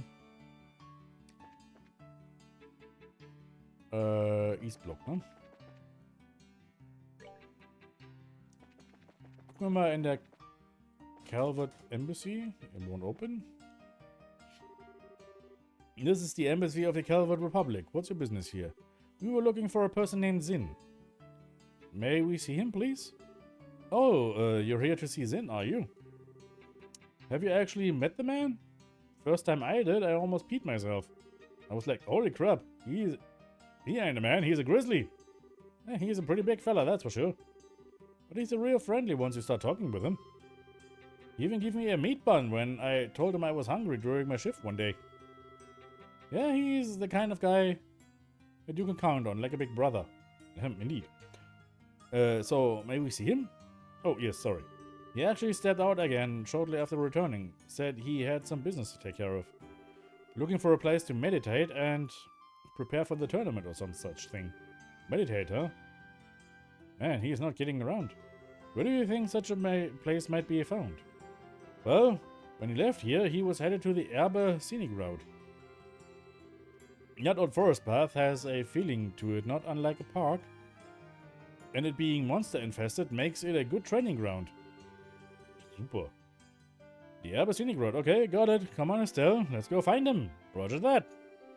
Hang on. If you're going to the ihre scenic route, there's one thing you need to know. There's a place nearby called the ihre Royal Villa. Oh, we heard about that place. I assume you're going to tell us that it's been commandeered for the anti-terror division, so it's totally locked down? Good guess. They can raise quite a ruckus over there. Watch your backs. Or better yet, just avoid it altogether. So they're strict, huh? Strict is starting to get real old. Avoidance sounds good. Thank you for die information. Okay, dann Sinn. Da haben wir unseren Sinn wiedergefunden im Leben. Oh, right. Didn't he say he'd probably be out drinking? Yes, I believe that's what. Ach so, wir haben doch schon rausgefunden, wo er ist. What the fuck?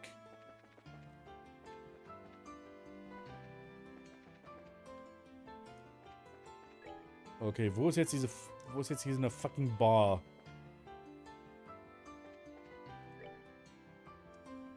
Ein Westblock vielleicht?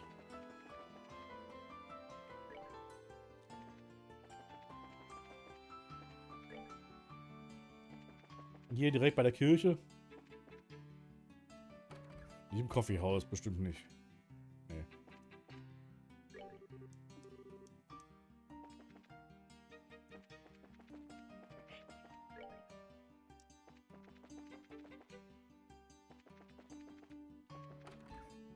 In der Kirche. So ein bisschen am Saufen in der Kirche. Das wäre doch eine Idee.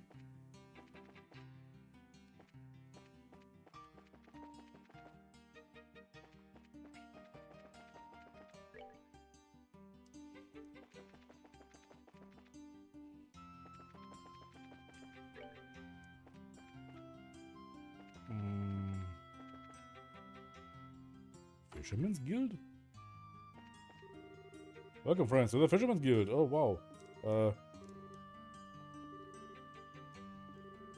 Ich will nicht nee. Okay, nee, ich krieg gerade Panik. Nee.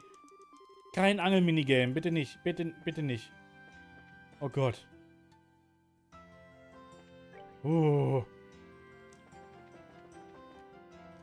Ich hatte keine Ahnung jetzt, was sie gesagt haben, worüber die geredet haben, aber vor allem, weil beim Ende von Trails of Cold Steel 2 wir sogar überziehen mussten und das nicht wenig. Wir haben in Cold Steel 2 richtig überzogen. Das war fast ein 8-Stunden-Stream. Das will ich nicht nochmal machen.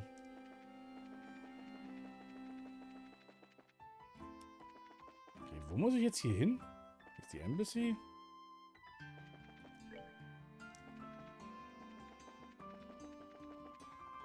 Was ist eigentlich hier?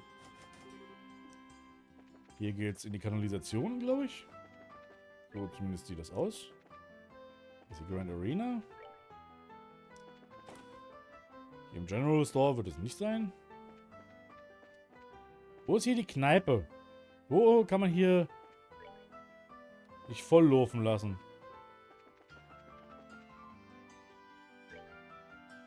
Habe ich irgendwas übersehen jetzt? Oder ist es doch in Sunnybell? Oh, okay. Da steht da Bar, Sunnybell Inn. Okay, gut. Das war ein 8-Stunden-Stream. Will ich nicht nochmal machen. Sagt derjenige, der mal die Idee für den 10-Stunden-Stream gespielt hatte. 12-Stunden-Stream, wenn dann. Aber das war ja dann auch so, wenn ich das will. Das war ja nicht so, dass der 8-Stunden-Stream geplant war. Oh, is that a piano? Yes, not just a record either. It sounds like someone's playing inside. I feel like I've heard that melody somewhere before. I've got a bad feeling about this. Oh, wir werden einen alten Freund jetzt wieder mit in die Truppe bekommen, glaube ich. Yep.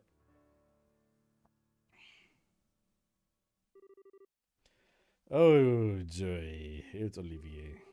Still, I always figured his talk of being a traveling musician was a bunch of hot air. He's actually pretty good.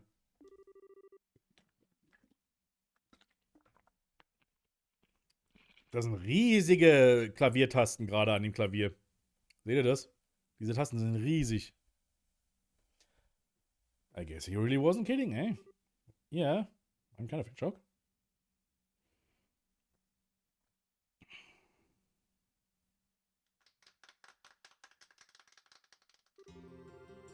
That was a little number I call Amber Amour. It was originally a simple interlude in an opera whose name doesn't matter. I have infused it with the power of love and devotion. I invite you all to tip your ears and drink deep of that power. I take it all back, he's just a weirdo. Now I feel all dirty for letting the song get to me. Nice to see you again, Olivier. What brings you to the royal city? I could little resist the pull of this place. It drew me here as surely as the siren's fallen tears are swept from the rivers of the sea. Seine Sachen vorzulesen ist auch teilweise. So here I stand, my raven-topped highness, reunited with you at last. You really haven't changed at all. That's enough out of you. If I have to be subjected to this, let's at least sit down for a minute. Acting all smug and dandy, totally oblivious to how tactless you are. My dear Estelle, how I've missed that obstinate irritability you so thoroughly embody. Weren't you and Shara supposed to be going to Roland? When did you get here? About a month ago, I believe. Oh, so lange sind wir schon unterwegs. Ach, du meine Güte. After we parted company, Shara and I spent a short yet blissful time in Roland. But alas, the overwhelming spirit of wanderlust that coursed through my veins eventually got the better of me. It was all I could do to pull away from weeping, darling Shara, to protect her from being swept away to this blazing, dazzling wonder. What amazes me is that you can actually say that with a straight face. I'm betting that she drank you under the table every night until you finally decided to run off with your tail between your legs. Ich glaube, das ist exakt das, was passiert ist.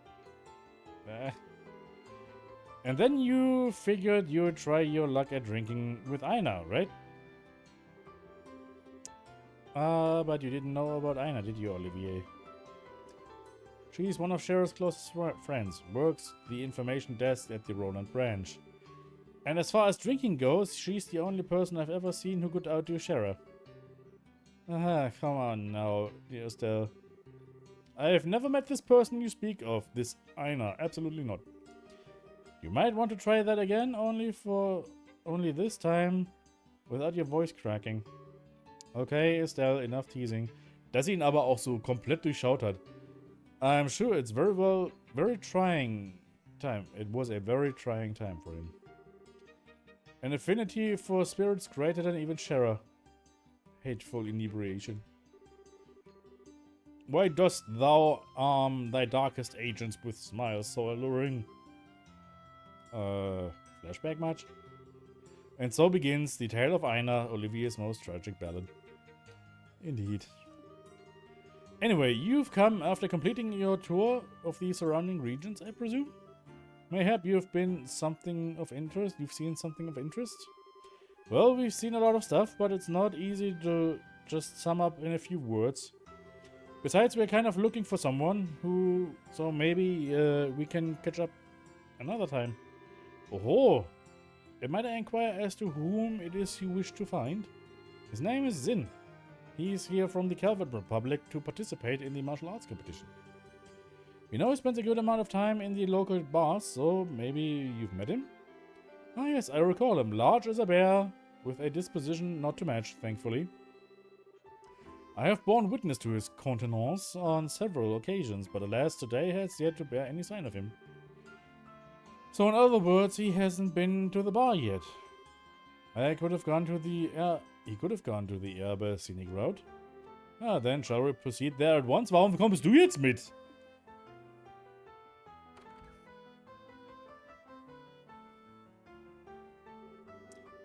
How is it a matter of course for you to come with us?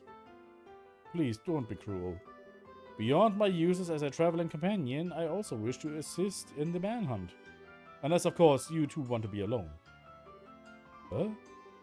Oh my, such an unsophisticated child. But when you blossom to your full potential, you shall be a woman to be reckoned with. Haha. And quite a desirable one, I'd wager. Jetzt fängt er an, sich auch noch wirklich an Estelle ranzumachen. What are you trying to say? Haha, well. Bonk. Whoa, what the... Sir, speak to me. No good, he's not waking up. Estelle? You know, no matter how angry someone makes you, you're not allowed to brain them, especially not in public. It was all flash and no impact. I didn't do any real damage. It seems that Estelle is a very shy individual. Well, he doesn't seem to be hurt. Okay, let's get back to searching. We don't have time to mess around. Let's go see the abbot scenic route. Okay. So why she's mad at me? Oh, da liegt er. Red, orange, yellow, gold, periwinkle. Look at all those colors, such beauty. I will be with you always. I will be true to you always. Okay. So kann das auch gehen. Man muss ja wirklich sagen, wenn Trails wirklich sich so an Humor versucht, dann kann das doch teilweise echt funktionieren. Nicht immer, aber es kommt häufig genug vor, dass der Humor dann doch trifft. Um ganz ehrlich zu sein.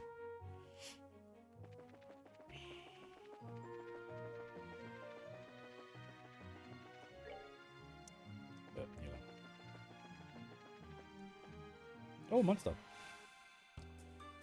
Ich wollte jetzt einfach ein Monster bekämpfen, einfach um ein bisschen Gameplay zu haben, auch nochmal. Zur Abwechslung.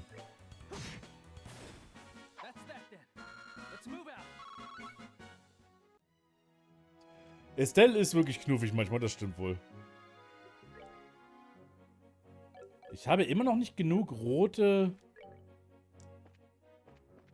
Sepith, um mir einen Attack 3 Augment Quartz zu machen. Die ihre scenic route.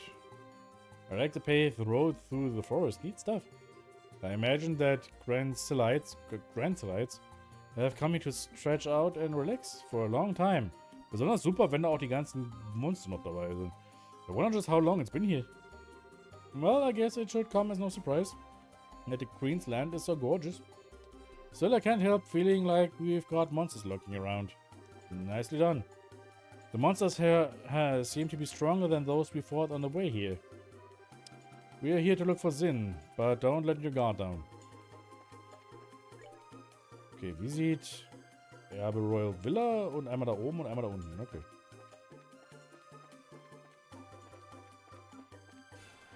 Fisch! Ein Krokofisch. Crocodile.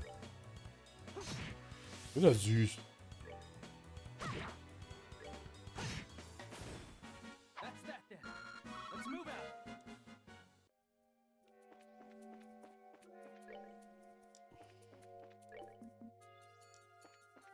Jetzt hier lang? Ja, okay. Gut.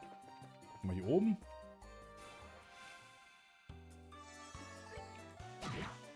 Sind hier wirklich immer nur einzelne Gegner? Aua.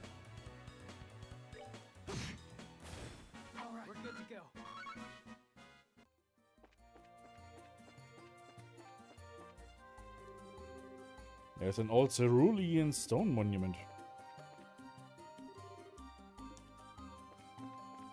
Ich sah eine Kiste. Mit einem Monster drin.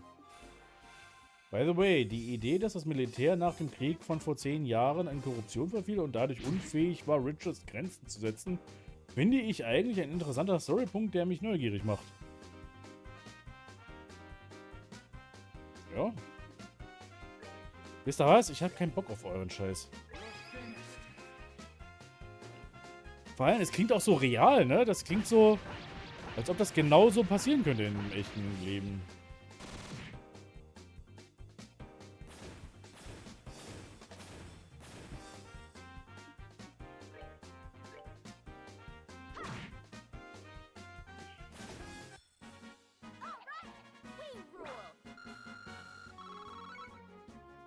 Yes. Shield 3. Oh.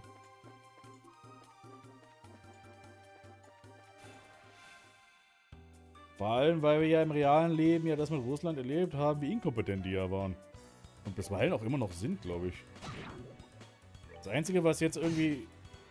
Ach, ich will eigentlich nicht über... Ich will nicht über Politik reden, tut mir leid. Ich habe jetzt angefangen, darüber zu reden, aber nee, sorry. Lass mir es gut sein.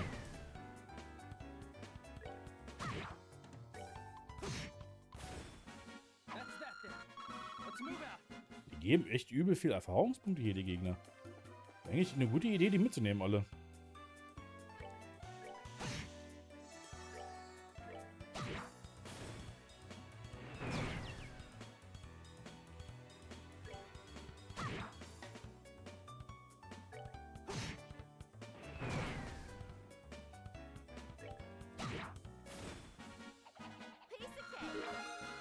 Level up! Ich glaube auch teilweise, dass jetzt hier das Spiel Gegner gibt, die relativ einfach zu erledigen sind, aber ordentlich Erfahrungspunkte geben einfach. Irgendwie habe ich das Gefühl, dass... Preemptive Attack! Ja, ich glaube aber nicht, dass das was wird. Die Shining Poms, ich habe keine Ahnung, wie ich einen Shining Pom eigentlich hier in... Trails in the Sky töten soll, richtig. Obwohl man das natürlich auch einfach mal googeln kann, ne? Weil die Shining Poms sind so Gegner, die richtig in the Sky Shining Pom. Shining Pom Kill Guide, okay.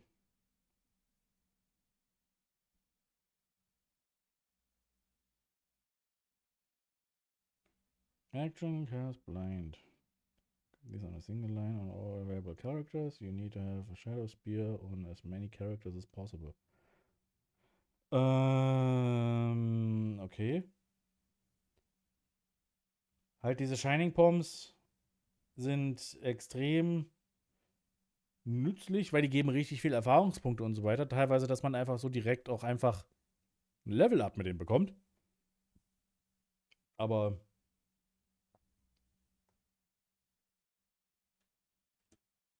wie das gehen soll? How to kill.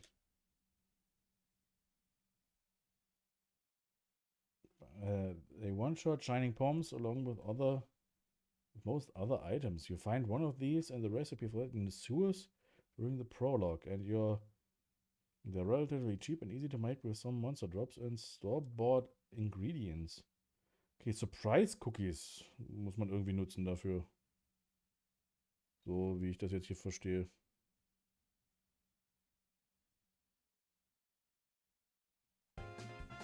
No, nein, du sollst es... Ach. Welchen Surprise Cookie?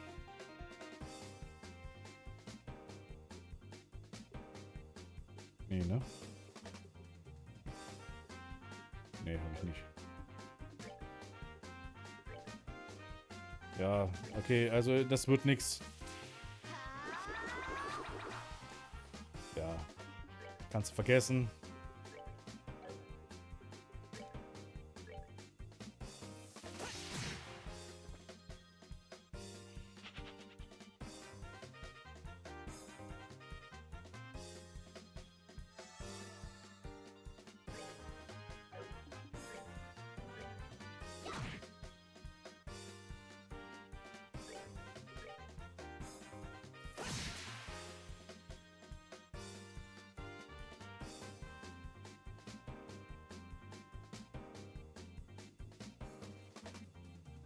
Ja, okay, das wird nix.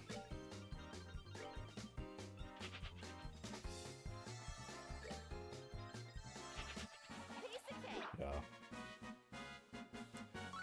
Ja, na, das sind halt so diese, sind so wie die Metal Slimes quasi in Dragon Quest.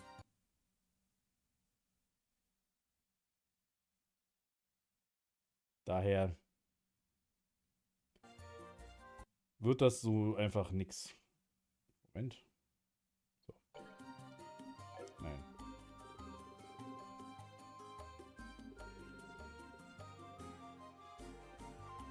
Er hat ja im letzten Stream über die Metal Schleime geredet. Gott, ich habe gehasst, die zu grinden. Ja.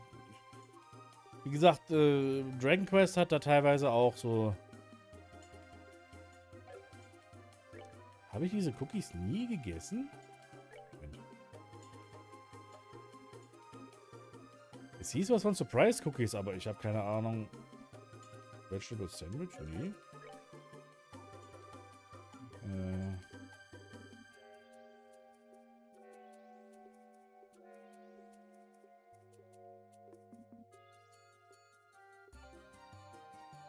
Ja, Maple Cookie. Aber Surprise Cookie habe ich keine Ahnung, wo die herkommen. Ja, was soll's.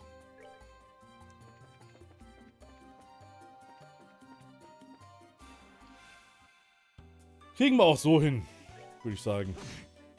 Wäre schön gewesen. Oh je, da ist was Großes gerade angekommen.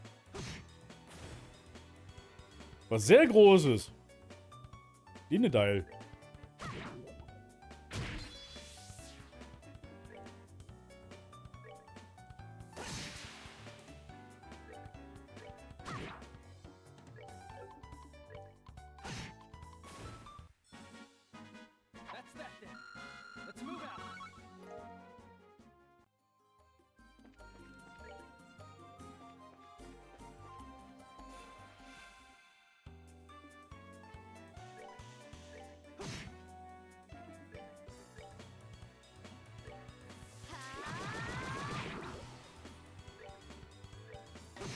Ich vergesse natürlich die ganze Zeit, dass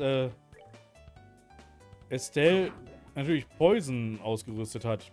Poison Quartz ausgerüstet. Okay, jetzt haben wir ein Problem. Okay, jetzt haben wir weniger ein Problem.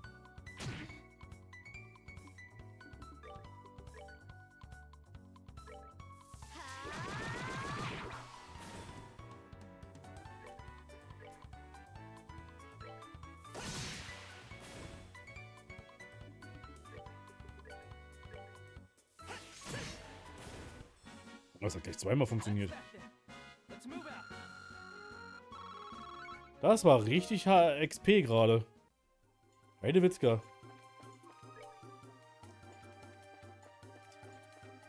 Sehen, hilf mir mal bitte. Wir essen mal eine Bouillabaisse.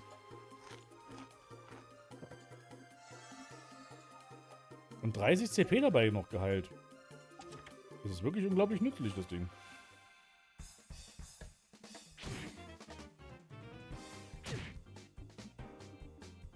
Ihre Barrage-Craft macht aber auch nur auf einen Gegner Schaden, ne? Ja, war klar. Schade.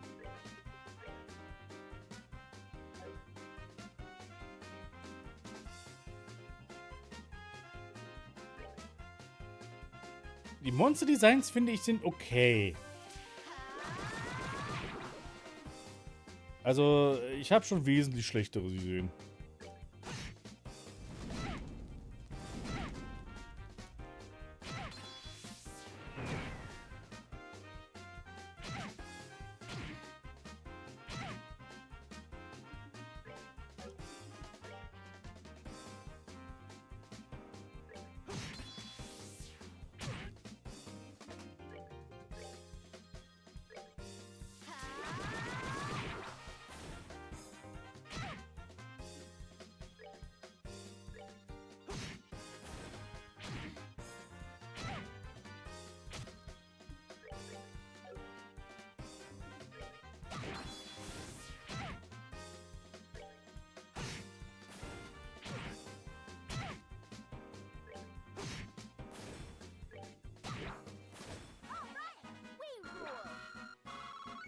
haben hier gerade richtig XP eingesammelt.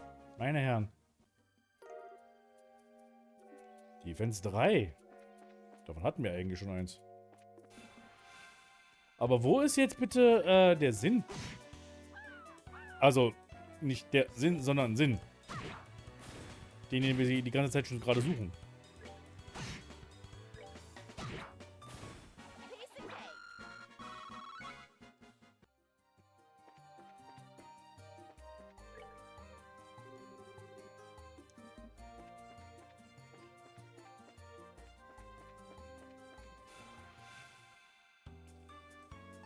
Ja, wir suchen den Sinn des Lebens. Genau.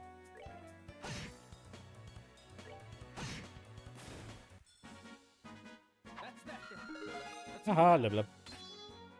Joshua learned Evil Eye.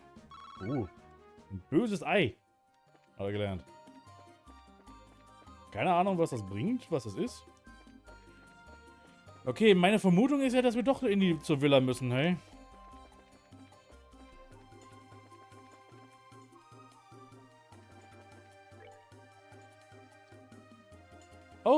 Oh, okay, es ist, hier geht's noch wesentlich weiter. Ich dachte, wir wären hier schon direkt an der Villa. Ich habe unterschätzt, wie lange das hier geht. Nee, nix ist. Ich habe dich noch im letzten Moment habe ich gesehen. So, Evil Eye. Area M, penetrating golden glare, scares foes senseless AT delay.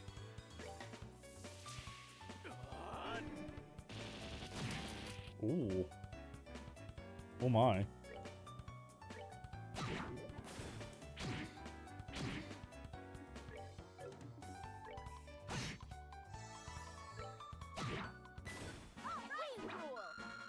Wir bekommen immer noch übel viel Erfahrungspunkte hier. Das Spiel will uns jetzt richtig dazu bringen, ordentlich XP zu bekommen hier. Die schieben uns jetzt die XP wirklich in den Popö. No! You heard that, right? We came from over there, let's go! Oh, eine Nonne. Aye! Help me, someone please help me! Sister, it'll be alright. Stay back, it's too dangerous.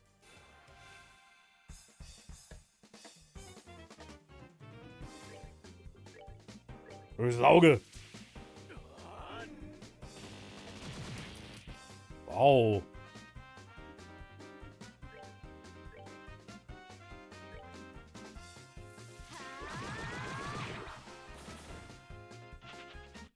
Ah, und die Hillside Bee ist abgehauen. So viele Seppels auch noch im Ganzen. Oh, that was pretty tough. War es das? Are you okay, sister? Yes, thank you. Who are you? We're with the Bracer Guild. We heard you scream while we were looking for someone. I see. Are you okay? You don't look okay. Did you get hurt? No, thanks to you, I'm fine. I'm Sister Ellen. I perform my duties at Grenzel Cathedral. Thank you so much for your help. You don't need to thank us. I must ask though, what is a clergywoman doing so far from Grenzel without escort? Did no one accompany you? No, I came alone. Actually, we ran out of medicinal herbs for mixing at the cathedral. The shop was also out of stock, so I came here to pick some. That was seriously risky. There are monsters everywhere. It was not always so. There used to be none to speak of. It seems their numbers have greatly increased in recent days. Ah.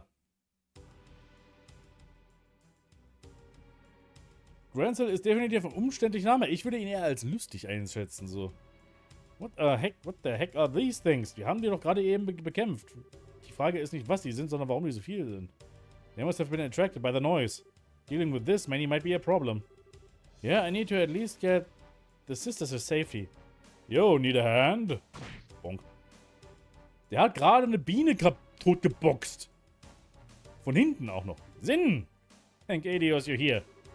Yeah, I was wondering who it was, and here it turns out to be you guys. But why don't we save the chit-chat until we've dealt with these guests? Right. Roger that.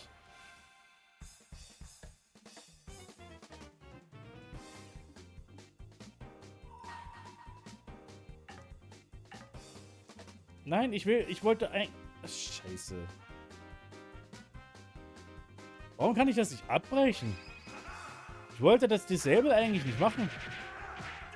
Aber sobald man es ausgewählt hat, ist es da. Muss man es machen. Das ist ja doof.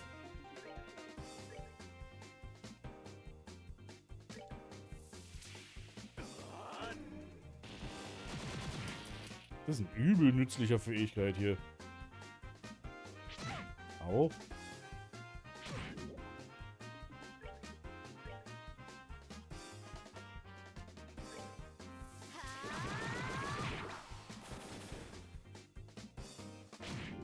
Ey, nicht die... Ey! Ey!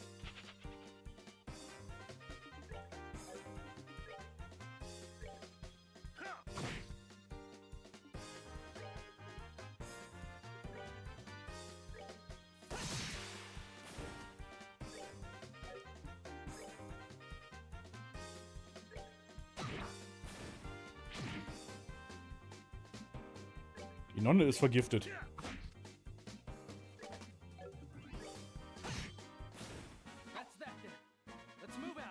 Und jetzt ist auf einmal Sinn Level 33.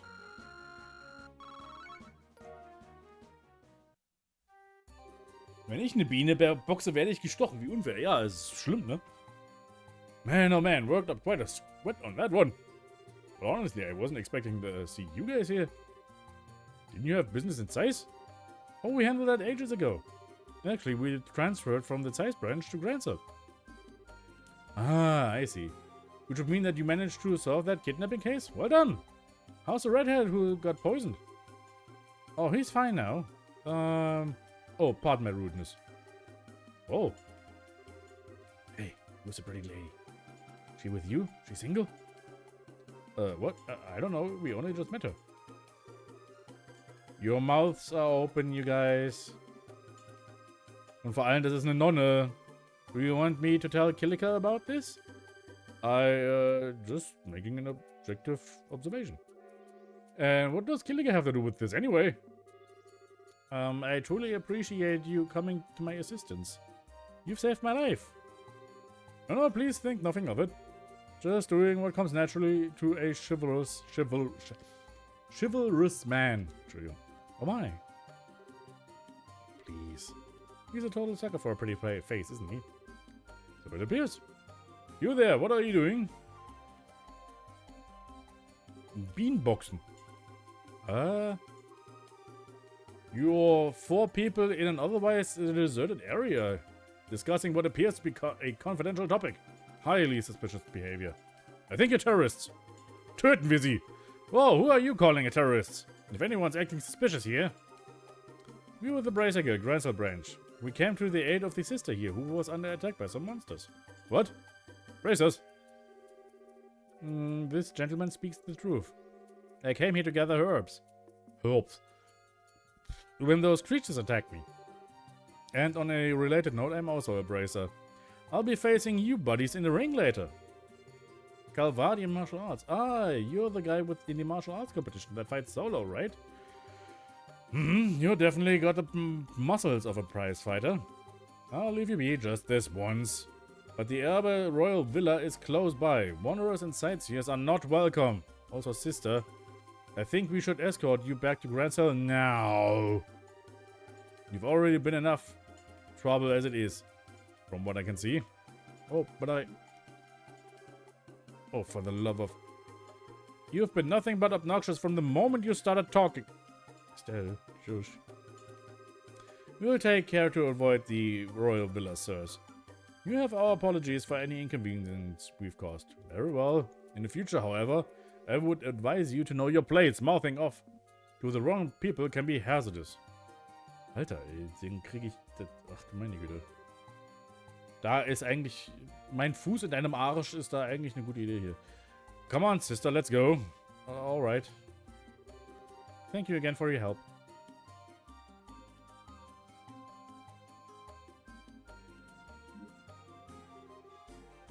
What? How? Who the hell do they think you are? They are special ops soldiers affiliated with the Royal Army's Intelligence Division. Skillful to be sure, but their strongest suit is their sneakiness. They're only suit if you ask me. Wait a second. How do you know them, Zin? I ran into their team at the martial arts competition. I was introduced to them then. They're actually fighting? What would some spy types be doing participating in something as public as a tournament? I guess they didn't feel it necessary to conceal their identities. Well, we should get back to the city before they decide that they'd rather fight. Alright, what brings you two here anyway? Yeah, duh. Actually, we were looking for you. Why is that? We had a favor we needed to ask. About that martial arts competition. Oh, da wurden wir gleich zurück teleportiert. Auch sehr schön. So that's how it is, eh? Yes, Kanadier. Tell me something though. Why do you want to take part in the tournament, eh? Well, I've been kind of itching to do something like this ever since I caught the preliminary matches. You know, really throw down with some tough opponents. We're traveling all over the kingdom to help prepare us to become full-fledged bracers. Würde die Bärengestalt. Ach du meine Güte, das passt ja auch noch zusammen. This would be a great opportunity to test ourselves and see if our training has paid off. Ich bade dir in Ahornsirup. Ich weiß nicht, ob das hygienisch ist. Alright, let's do it. We can get you registered tomorrow before the tourney begins, so no worries on that score. Woohoo! Hey, are you sure you're okay with giving us an answer so quickly?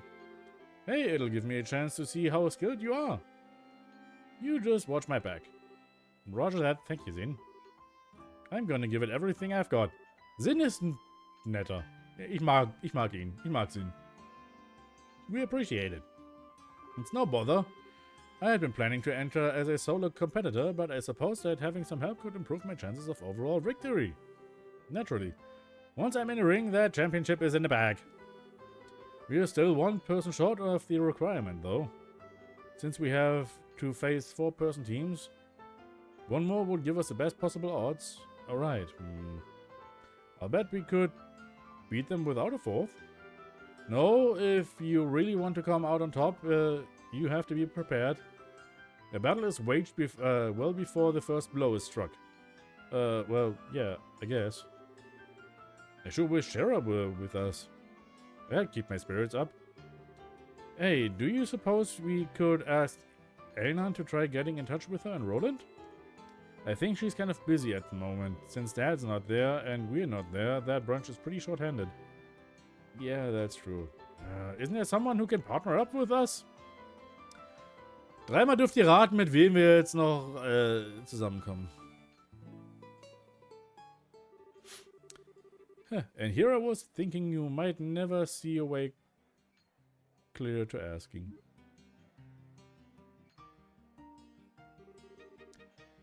Enter the pervert stage left. Don't tell me you were hiding upstairs. Were you listening in on our conversation?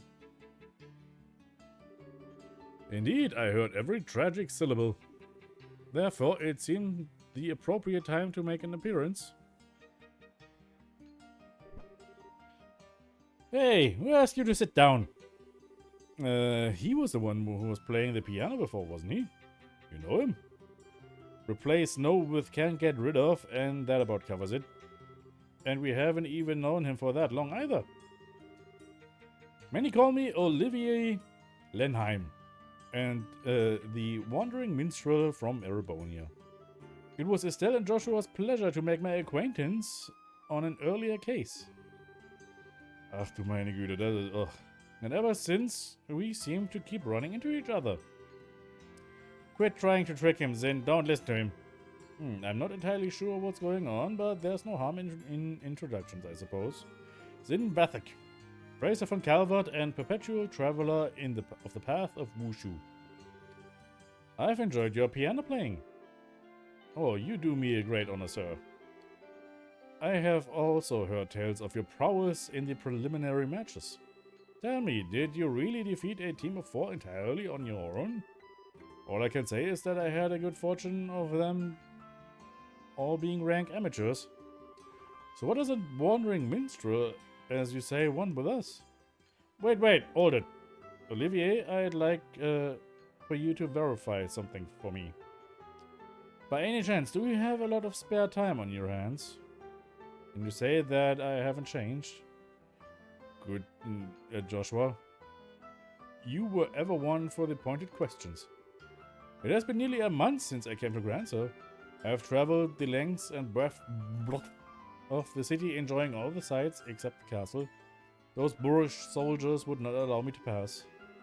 To be certain, there are other places that I'd like to visit, but I could not bear to leave with the birthday celebrations so close. Das wird noch lustig, wenn wir irgendwann mal richtig herausfinden, wer er wirklich ist, ne? In other words, you're bored. Now, what is this talk of being a man short that I happen to overhear?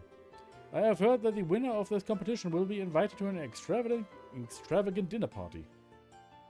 Surely this can only be divine providence.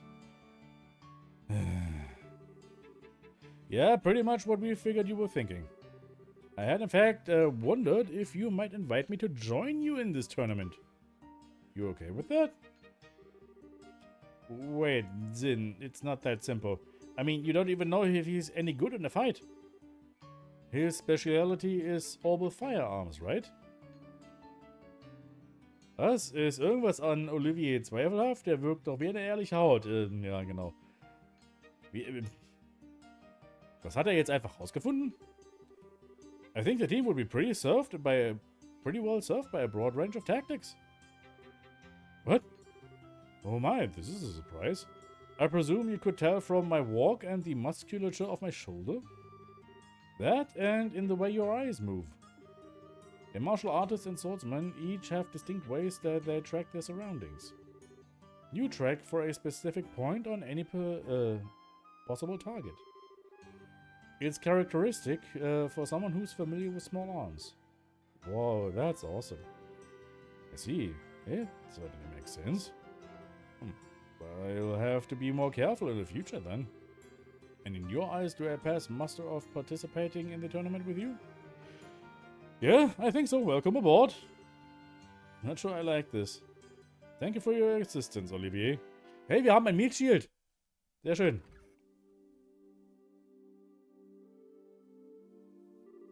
I think I'm gonna burst. I can't believe those guys are actually drinking after a meal like that. They must fill up from the legs.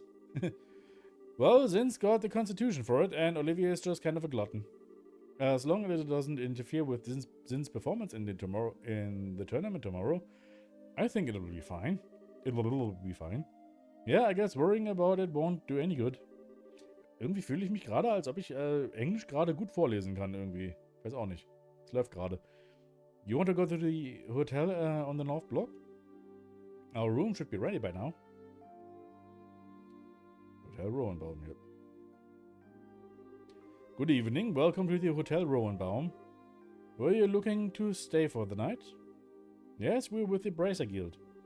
We were told that a room would be ready for us. Can you please confirm that? Ah, so that was for you two. Yes, we do have a reservation for the both of you. Ah, that's a relief. We'll have to say thanks to Hernan. Estelle and Joshua. No, Estelle and Joshua. Correct? I'm sorry to ask, but may I please see your identification as braces? Oh, just a second. Yes, that will be fine, and this is for you. Room 202 key. Just take the stairs up, and it'll be on your left. If you have need of anything, please contact the front. Okay. 202, yep, this is our room. Oh, nice. Hey, look, you can see the Grand Arena from here. Oh, no kidding. They really didn't skip on anything here. I guess we can use this as our base of operations, so to speak, at least until the competition's over. So, Joshua, I have to share this room. So, Joshua and I have to share this room for a while. What am I thinking? Bad thoughts. Bad thoughts. Estelle? Yes, I mean, yes? It just occurred to me that this might be a little weird, but, I mean, we're family, right? Huh? I might not be as dependable as Dad is, and I'm not as good a listener as Shara. Es verkam zu einer Fanfic, wo sie dasselbe Bett teilen müssen. Ja, das nicht unbedingt, weil da sind ja 2 Betten gewesen. Was ist denn schon wieder passiert? Nee, okay. Gerade war irgendwas komisch mit dem Stream. Sorry. Aber da war eigentlich nichts. But still, I'm your brother and I want you to know that I am there if you need support.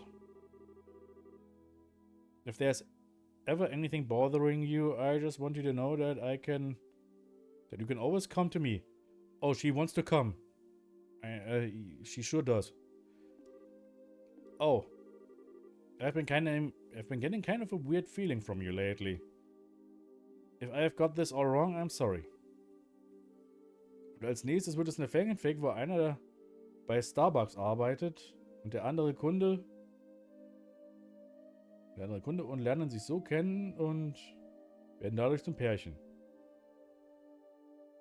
Ist das eine Anspielung auf irgendwas oder verstehe ich das gerade nicht? You're just so you.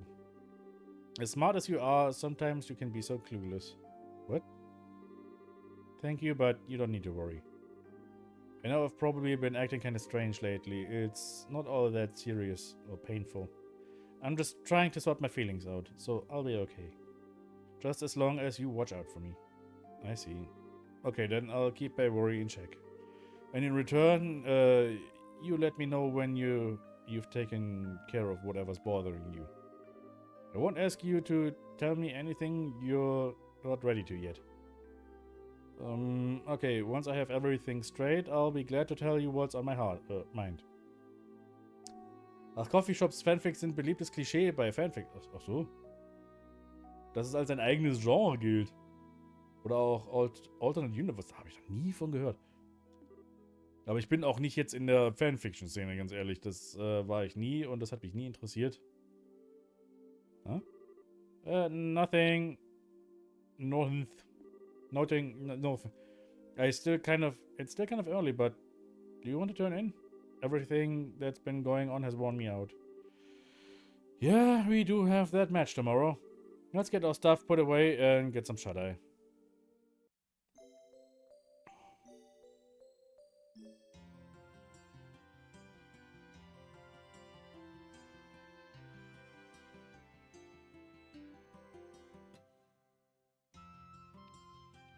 Mal gucken, wie lange jetzt noch hier die Cutscene geht. Good morning, young ones. Good morning, Zin. Thank you for coming to meet us. Hey, it's no problem. I've been up anyway, preparing for the match today. Between checking out the weaponsmith and visiting all the stores, I've had a busy morning. Being prepared means no regrets for you, huh? By the way, where's Olivier? Good morrow, my dear companions.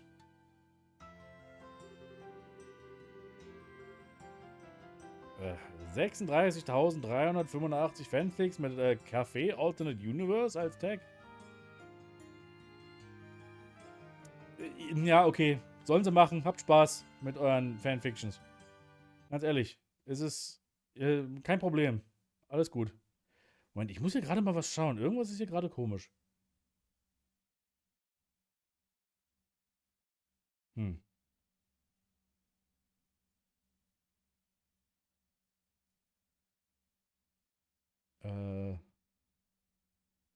Nö.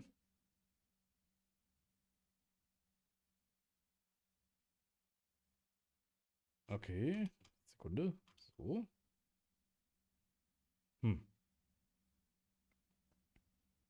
Seltsam, aber es läuft alles eigentlich. Na, solange es läuft, ist... Na, okay, gut. Geht. What is that aroma? Battle? Conflict? No, victory! Oh, what an enchanting perfume this time of day. Do you just deliberately time your entrances like this? Good morning, Olivier. Morning, looks like we're all here then. Well, say we go ahead and get moving. The tournament doesn't start up again until noon.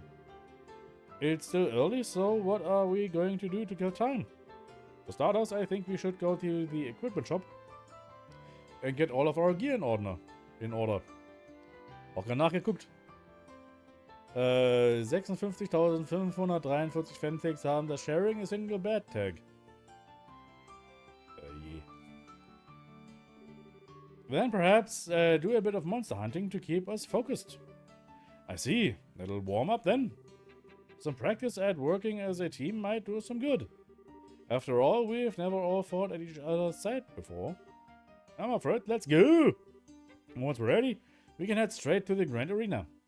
Okay, jetzt dürften wahrscheinlich auch ein paar Nebenquests einfach frei werden, ne? Ist jetzt so meine Vermutung.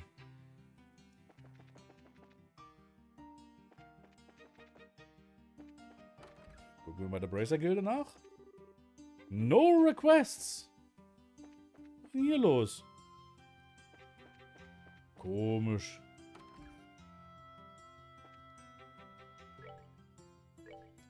Okay, was haben wir denn hier? Okay, es gibt bessere Waffe. Auch für ihn. Und, okay, jetzt kriegen wir ein Problem. Okay, aber das ist so ein großes Problem eigentlich gar nicht. Und zwar, ich wollte mir ja den Attack Quartz machen und den kann ich jetzt machen. Blub. Und dadurch brauche ich jetzt den ganzen Scheiß nicht mehr.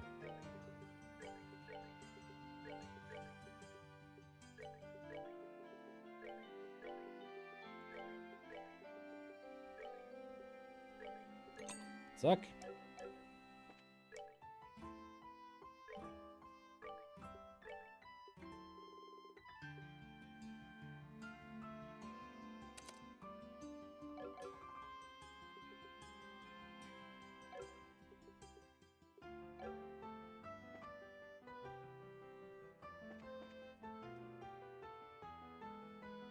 Das Spiel will wirklich das Tempo für die Main Story straffen und kontrollieren. Ja, so ein bisschen habe ich auch das Gefühl. Hier? Ja, hier auch. So.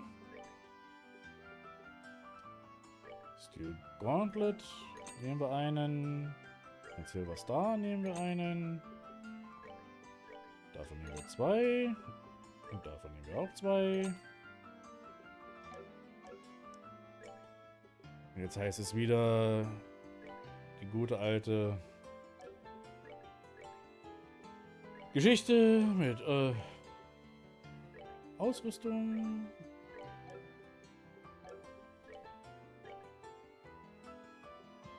Zack. Zack.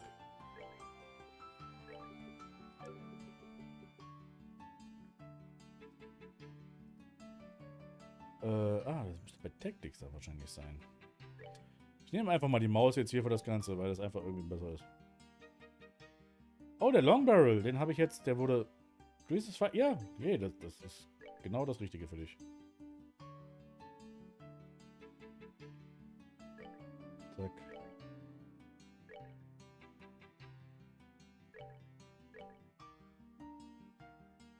So. Tactics. Set S-Break, das ist das, was ich eigentlich brauche. So, Aura Blast. So.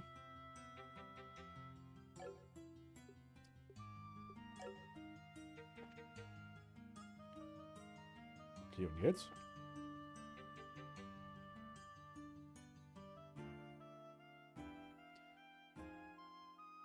Also, was gibt's jetzt hier zu tun?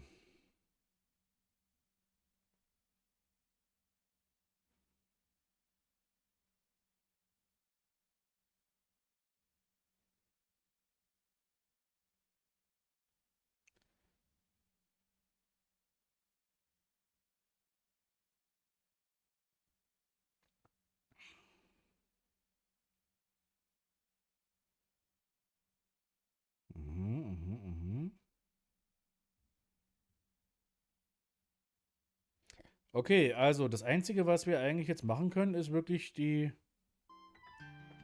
zur Arena erstmal zu gehen. Was groß jetzt was anderes vorzubereiten, haben wir gar nicht.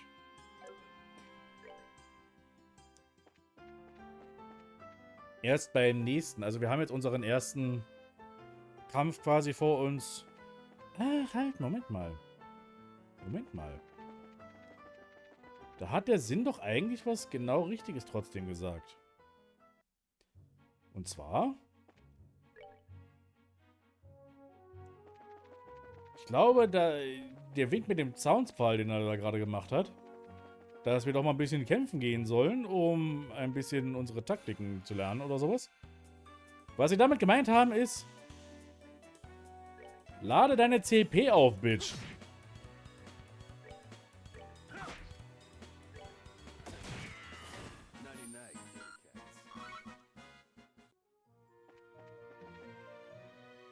Wäre jetzt meine Vermutung so, was damit gemeint war.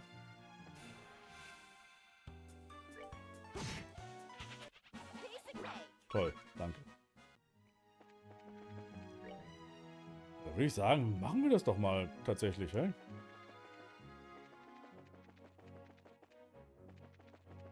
Auch wenn ich nicht glaube, dass der erste Kampf in der Arena jetzt so ein großes Problem uns machen wird.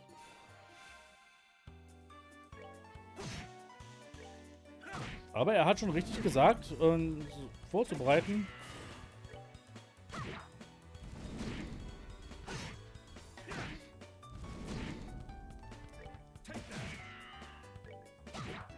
Ist schon nicht schlecht. Olivia ist Level 30. Was ist denn hier los?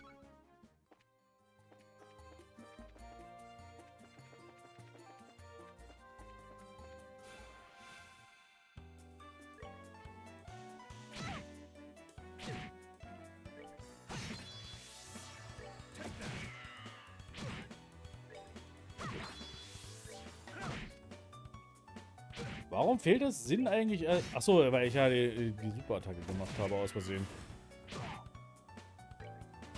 Nehme an, das Trinken mit Scheherazade hat ihn aufgelevelt. Das ist Wenn das so funktionieren würde, dann wäre ich Level... Keine Ahnung, 70?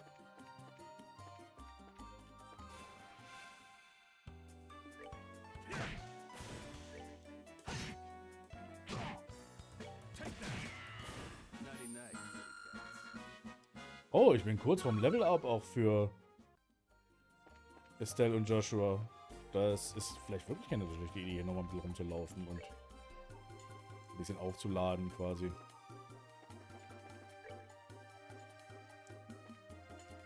Oh, großes Kroko.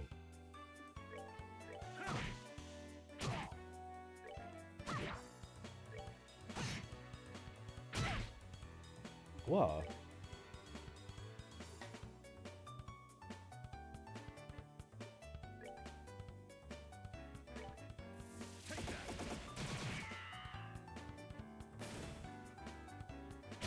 So viele Krokos.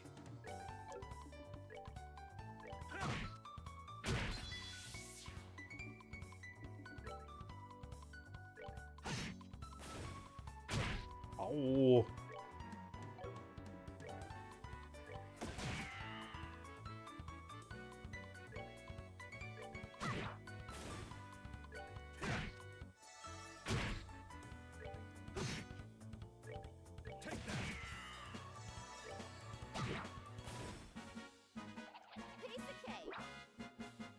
Wundere mich, ob die Aussage aus den Unmengen an Monstern, die aufkommen, auf etwas später hinweisen soll. Weiß nicht. Ich glaube, es ist einfach auch nur... Oh. Estelle hat Craft Heartbreak gelernt. Oh, cool. Ich glaube eher, dass es einfach nur... zu sagen, ja, deswegen sind hier Monster. Ein bisschen.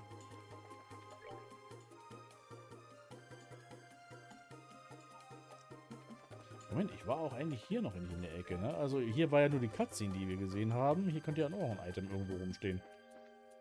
Tatsächlich tut es das auch. Deathblow 2. Oh, das war super, dass wir hierher gekommen sind.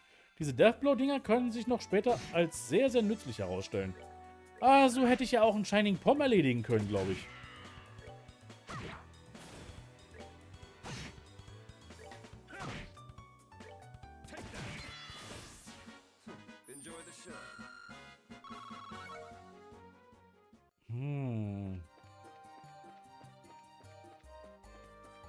Aber die Shining Poms sind jetzt, glaube ich, weg, ne? Also wir haben jetzt, ich sehe keinen mehr.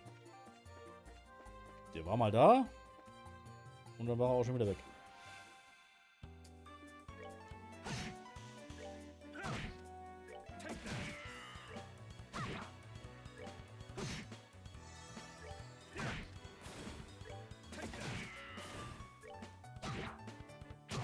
Blop.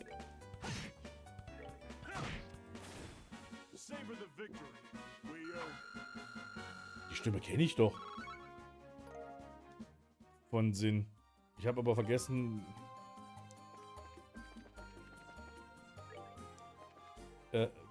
welche das ist. Von wem das ist. Ja, was soll's.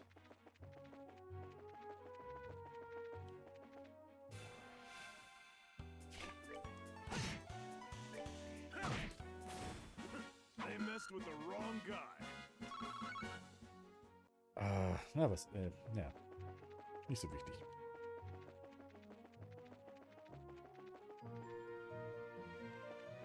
So, zurück nach Granzel.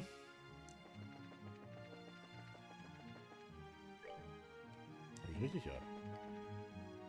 Patrick Seitz. Ah, ja, was doch. Das war meine Vermutung jetzt gerade, dass er das ist. Aber ich war mir nicht sicher, ob das wirklich er war.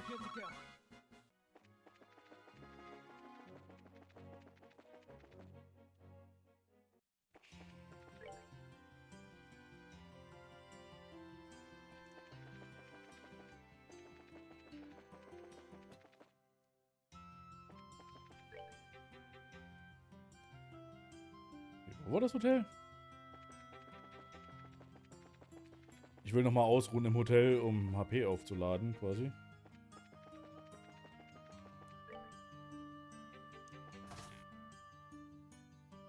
Liberal Oval Shop.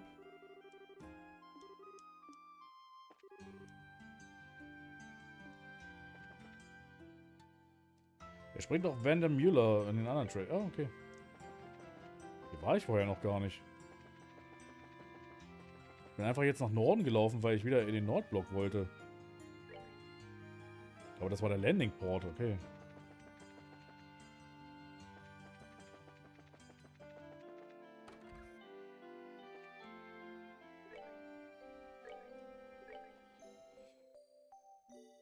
So, und den nächsten Kampf hier, das Viertelfinale für das Turnier ist das letzte, was wir heute machen werden.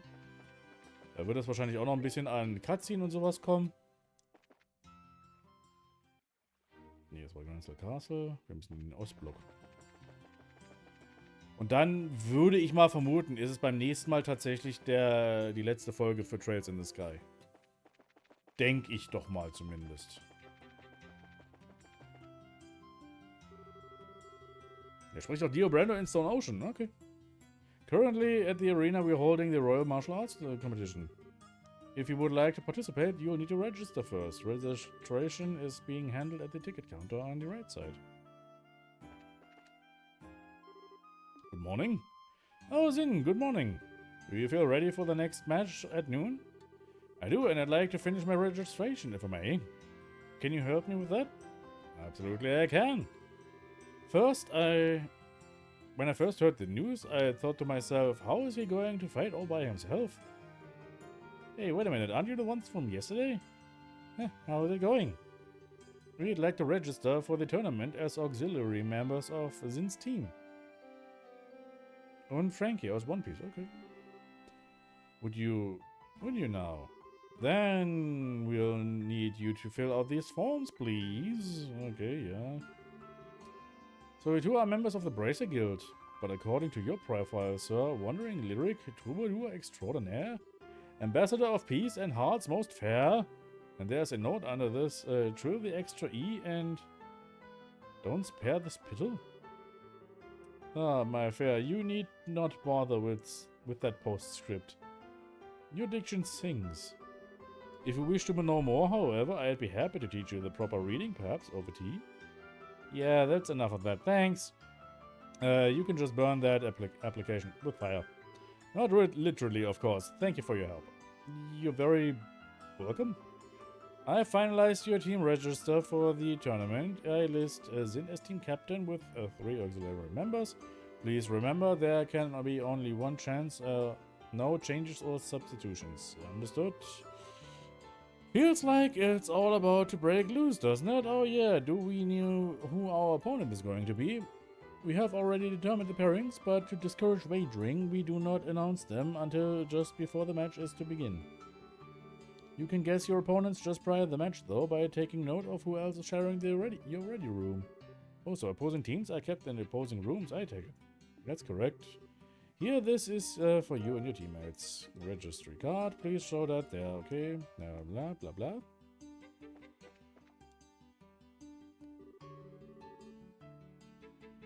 Your card, please. Ah, part of the tournament, I see. Please, no, yeah, okay, blah, blah. Bring it on. Blah, blah, okay, blah, blah, blah, blah. Blah, blah. Blah. Blah, blah, blah. Right side of the hall. Okay, dann break a leg. Will ich nicht.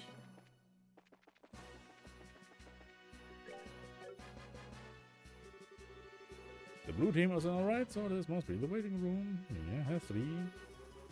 Well, why don't we just relax? It's time for the match. Do you not? Hey, look at you guys, all calm and collected. It's you! We really gotta stop meeting like this.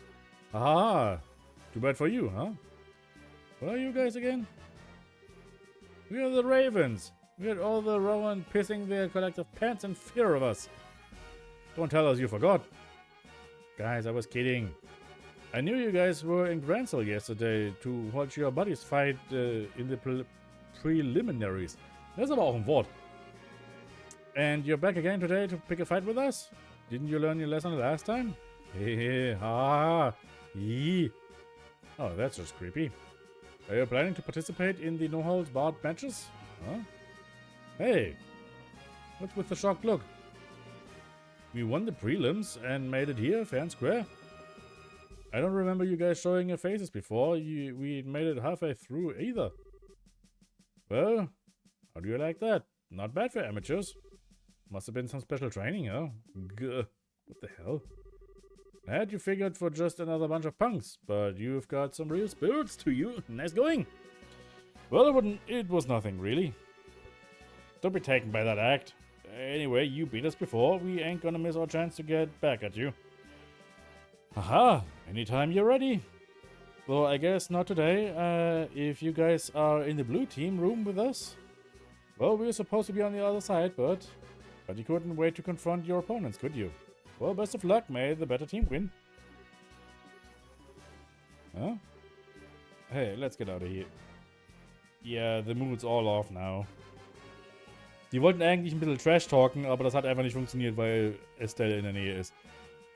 Let's go get something to eat before the fight. Oh, what the hell? That's just rude. Did I say something wrong? No, not at all. You really are something else. Huh? Ah, well, don't worry about that. I'm impressed that she's so nonchalant about her own talents. Ja, die wollten einfach wirklich sich aufhypen und Trash-talken gegen den. Aber Estelle ist einfach zu nett und hat sie einfach komplett den Wind aus den Segeln genommen. Did I miss something? Don't worry about it. Come on, let's just get in the waiting room and wait for our matches to start. Das ist ja sehr süß.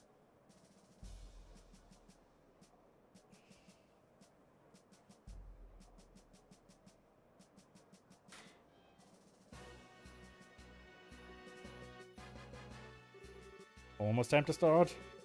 My heart feels like it's gonna break right off my chest. Calm down. All we have to do is wait patiently until it's our turn. They'll call for us. That doesn't calm me down at all. Nee, hat er nicht diesmal, wie es aussieht. Ah, ihr macht auch euer Cardio natürlich wieder? Hey Champs, how are you feeling? Ja, okay, ist mir egal.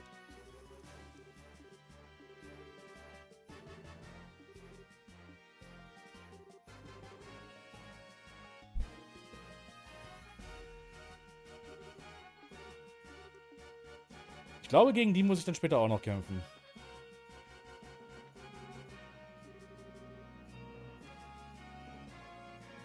ich jetzt mit allen reden? Ich will nicht mit allen reden.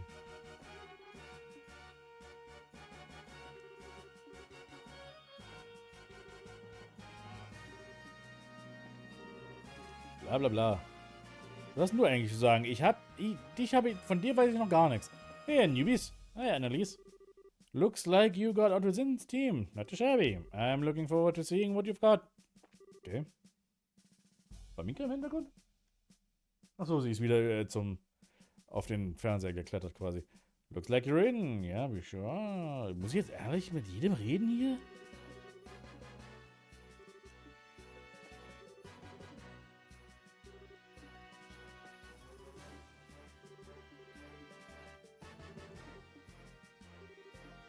Ich muss tatsächlich mit jedem reden.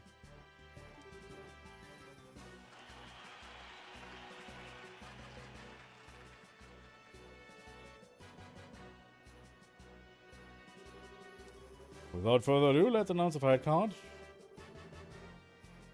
Ja, ich hab's auch einfach übersprungen, weil die haben auch nichts wirklich Wichtiges zu erzählen. Racer, Wenzel, Team Kurt, Royal Army Cavalry, Team Captain is Jed.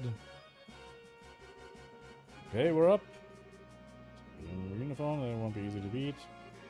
Good luck, guys. Just leave the heavy lifting to us. Let's go. Annelies ist mir irgendwie so, kommt mir fast so vor wie Estelle 2.0 fast. Von ihrer Persönlichkeit oder auch vom Design her hat die irgendwas Estelle-mäßiges auch ein bisschen. Beginn. Wir gucken tatsächlich wieder zu. Es ist einfach lustig, dass wir gerade jetzt einfach hier dem Ganzen nochmal zugucken. Lassen wir das mal ein bisschen vorspulen. Das kann auch jetzt ein bisschen zu lange gehen.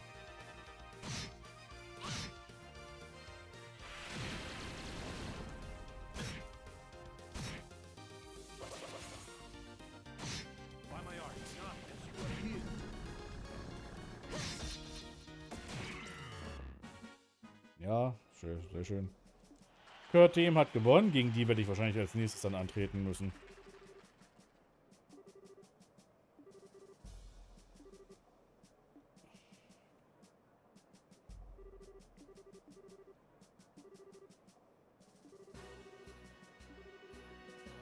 Okay, jetzt sind wir dran. That's us. And look who we're facing. Facing such louds hour to prove most interesting indeed. Alright, to the arena. Okay.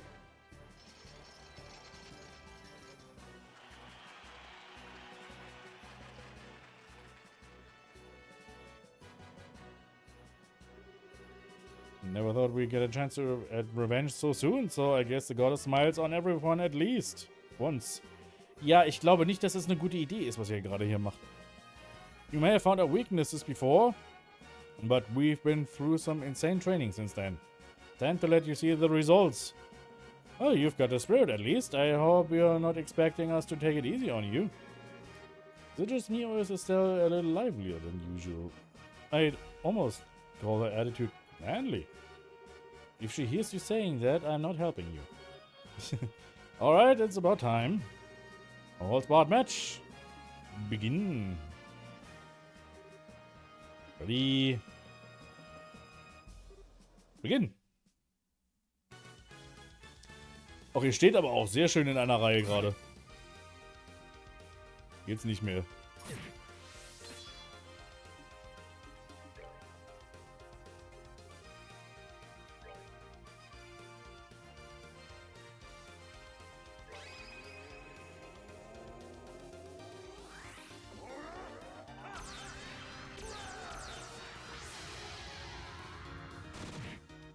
Oh, die halten ein bisschen was aus sogar. Schau mal einer an.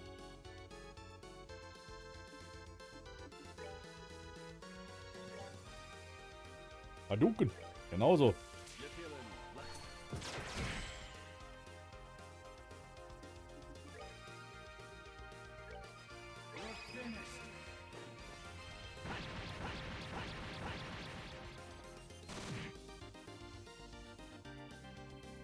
Ich habe mir jetzt einfach mal gedacht, schauen wir uns einfach die S-Crafts einfach mal alle an. Und Barrage haben wir auch noch gar nicht gesehen, den Angriff, ne? Wie sieht denn der aus jetzt?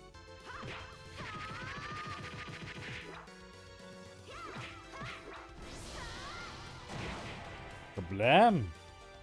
Okay, also voll aufgeladene S-Drafts machen schon böse Schaden so.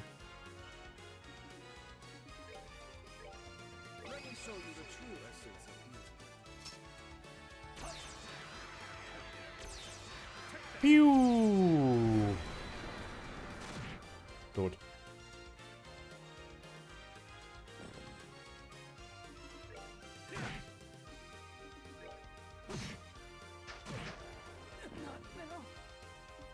Oh, da war...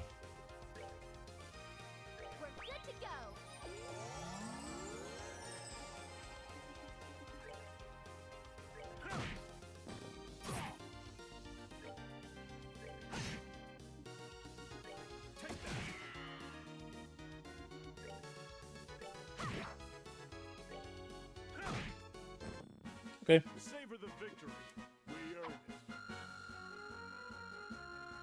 Und XP gab's auch. Winner is in. Damn it, lost again. He's too damn tough. Shit. No, don't get so discouraged. To be honest, I'm impressed. You gave us a good run for our mirror. I agree. You're a lot stronger than when we fought in the Buran Lighthouse. Really? I don't really remember it too well. I wouldn't know, but it seems we all gave it all we had. I think we can all return to the waiting room with our heads held high. I never thought those delinquents would ever fight that hard for anything.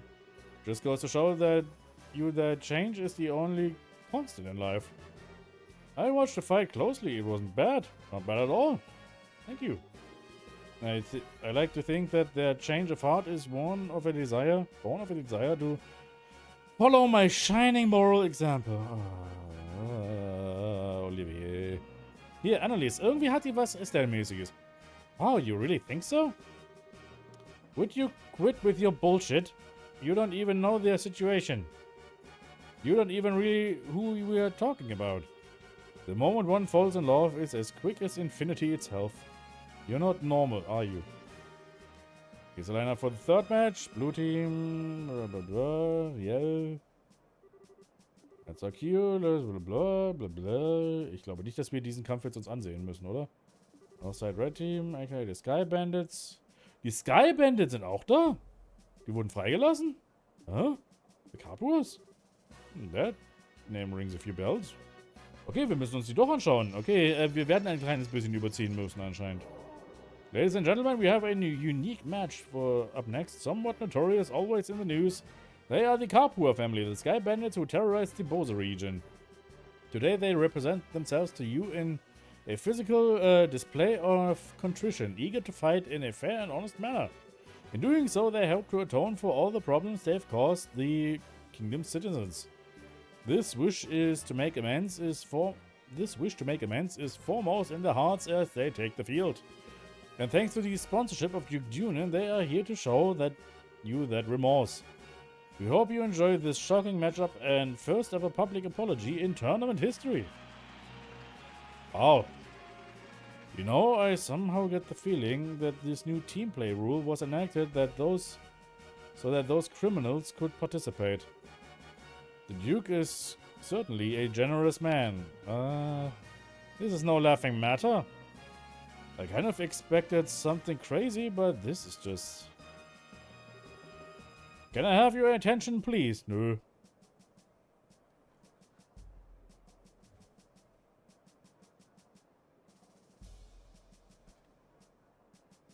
Okay.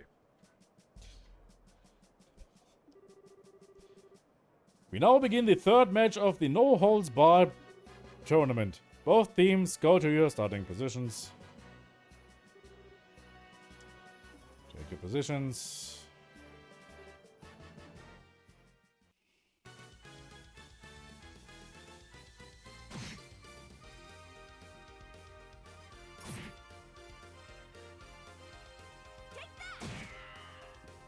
Dass man aber auch mit allem Möglichen kämpfen darf, ne? Mit Kanonen, Messern, Schwertern. Ist alles erlaubt irgendwie.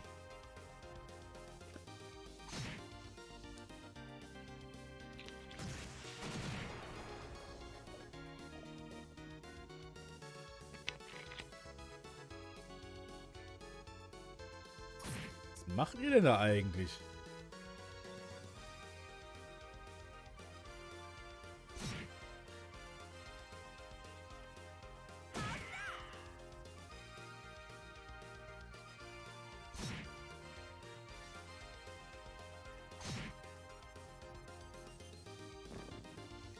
Okay, das ist ein sehr wesentlich ausgeglichenerer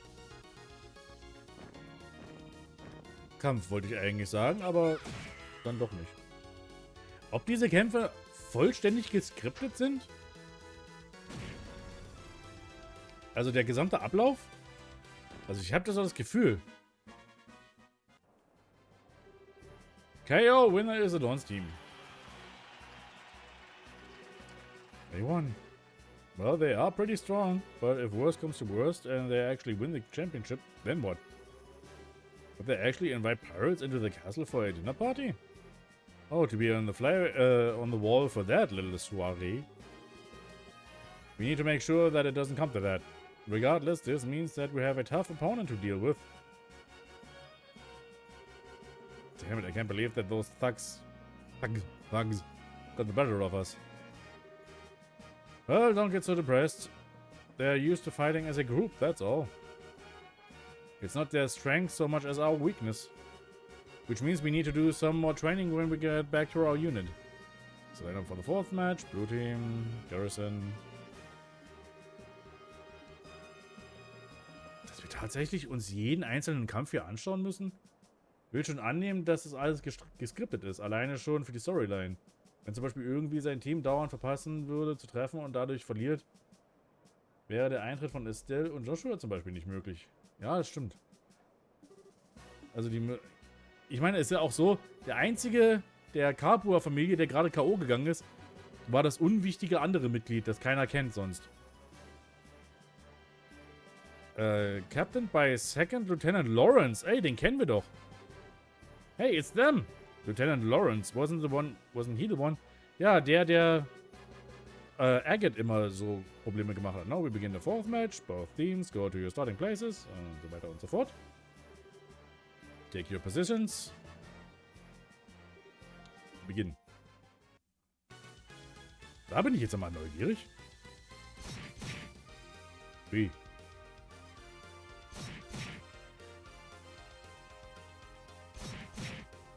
Plop, plop.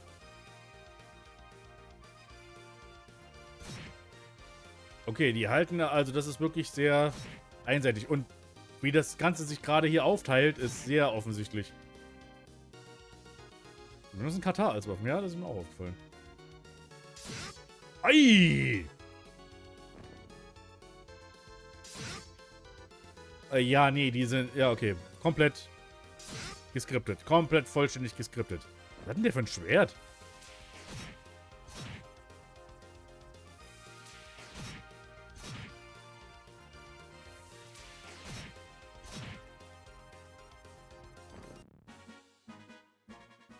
Wow. KO, winner is Lawrence's team. Das war ein schneller Kampf. Holy, that was a massacre. Impressive. Given that they were a man short in the prelims, I figured they'd have another join in. I guess they had an ace in the hole. Estelle, Joshua, and I are also aces in the same hole then. Ew. Since we too missed the preliminaries, perhaps this bodes well for us. The trick is to come late. That fighting style. Huh? Joshua, what's wrong? It can't be, but... Joshua? Joshua! Oh, I'm okay. No need to worry. I was just kind of taken aback at how good that swordsmanship is. Really? I'm impressed. You've got a good eye, Joshua. That concludes the full matches. Okay, today's winners were Kurt's team, Don's team, Sin's team and Lawrence's team. Oh je, das wird ein Spaß, wenn wir gegen die antreten müssen, hey. Who among them will be crowned the king of fighters? Kyo Kusanagi wahrscheinlich. Stay with us to find out. 20.000 Mirror bekommen. Wow. Cool.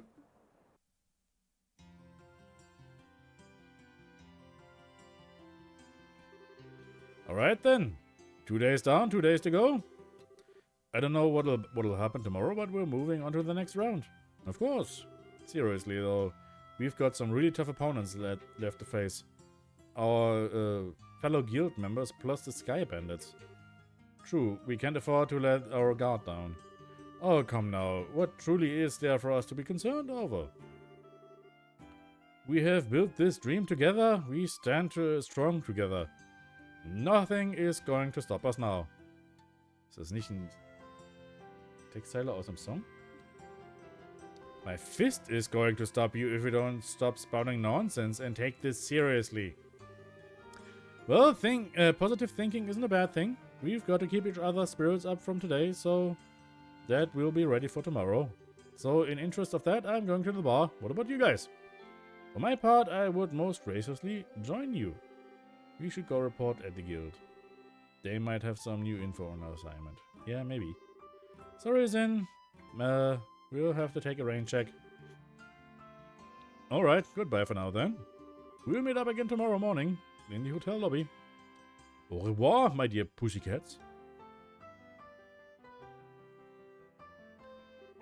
Okay, so off to the guild. Right. And it wouldn't hurt to try getting some information from around town too. Like, what exactly? Hey, check the two out! You got time to just stand around?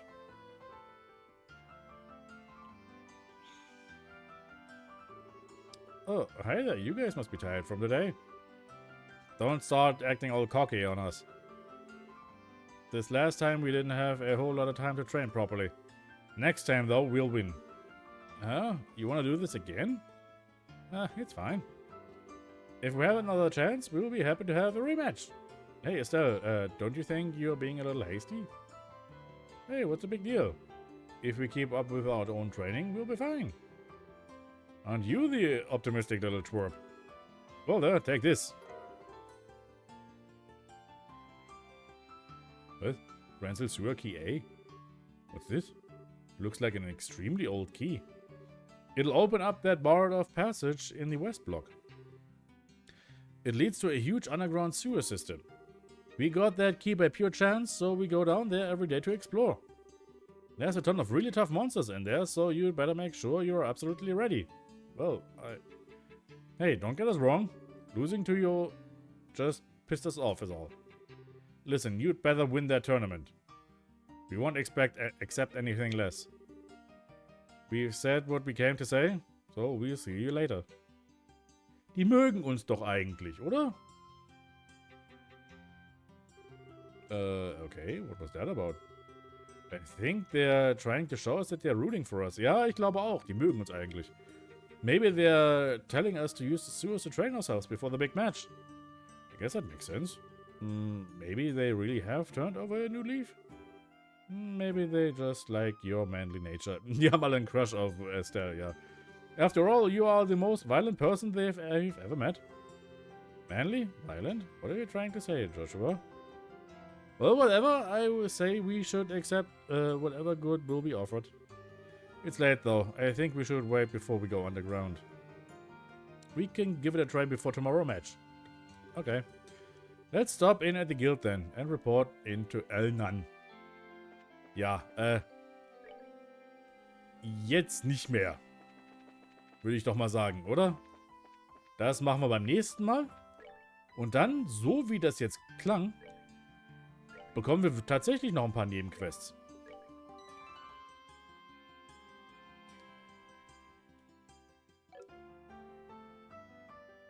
Wow, so viel Geld jetzt auf einmal hier in meinem Inventar. Meine Herren, was mache ich mit der ganzen Kohle? Ist auch schon spät, ja, definitiv. Oh, Joshua muss geheilt werden, unbedingt. Aber wir gehen ja eh dann schlafen, ne? Gut. Dann wird es das für heute gewesen sein, nicht wahr? Lass mich schauen. Ja, natürlich streamt jetzt keiner um die Uhrzeit mehr. Wer ist auch so bescheuert und macht sowas? Dann würde ich sagen, ist beim nächsten Mal, denke ich doch mal, also rein, was meine Vermutung ist, denke ich doch zumindest, dann das Finale dran. Weil Ich glaube, wenn wir da nochmal durchziehen, nochmal ordentlich, dann haben wir alles. Denke ich doch mal. Hoffe ich zumindest. Gut. Dann bleibt mir nicht mehr viel anderes zu sagen, außer wir sehen uns am Dienstag. Ich bedanke mich fürs Zuschauen und wir sehen uns dann am Dienstag. Ciao.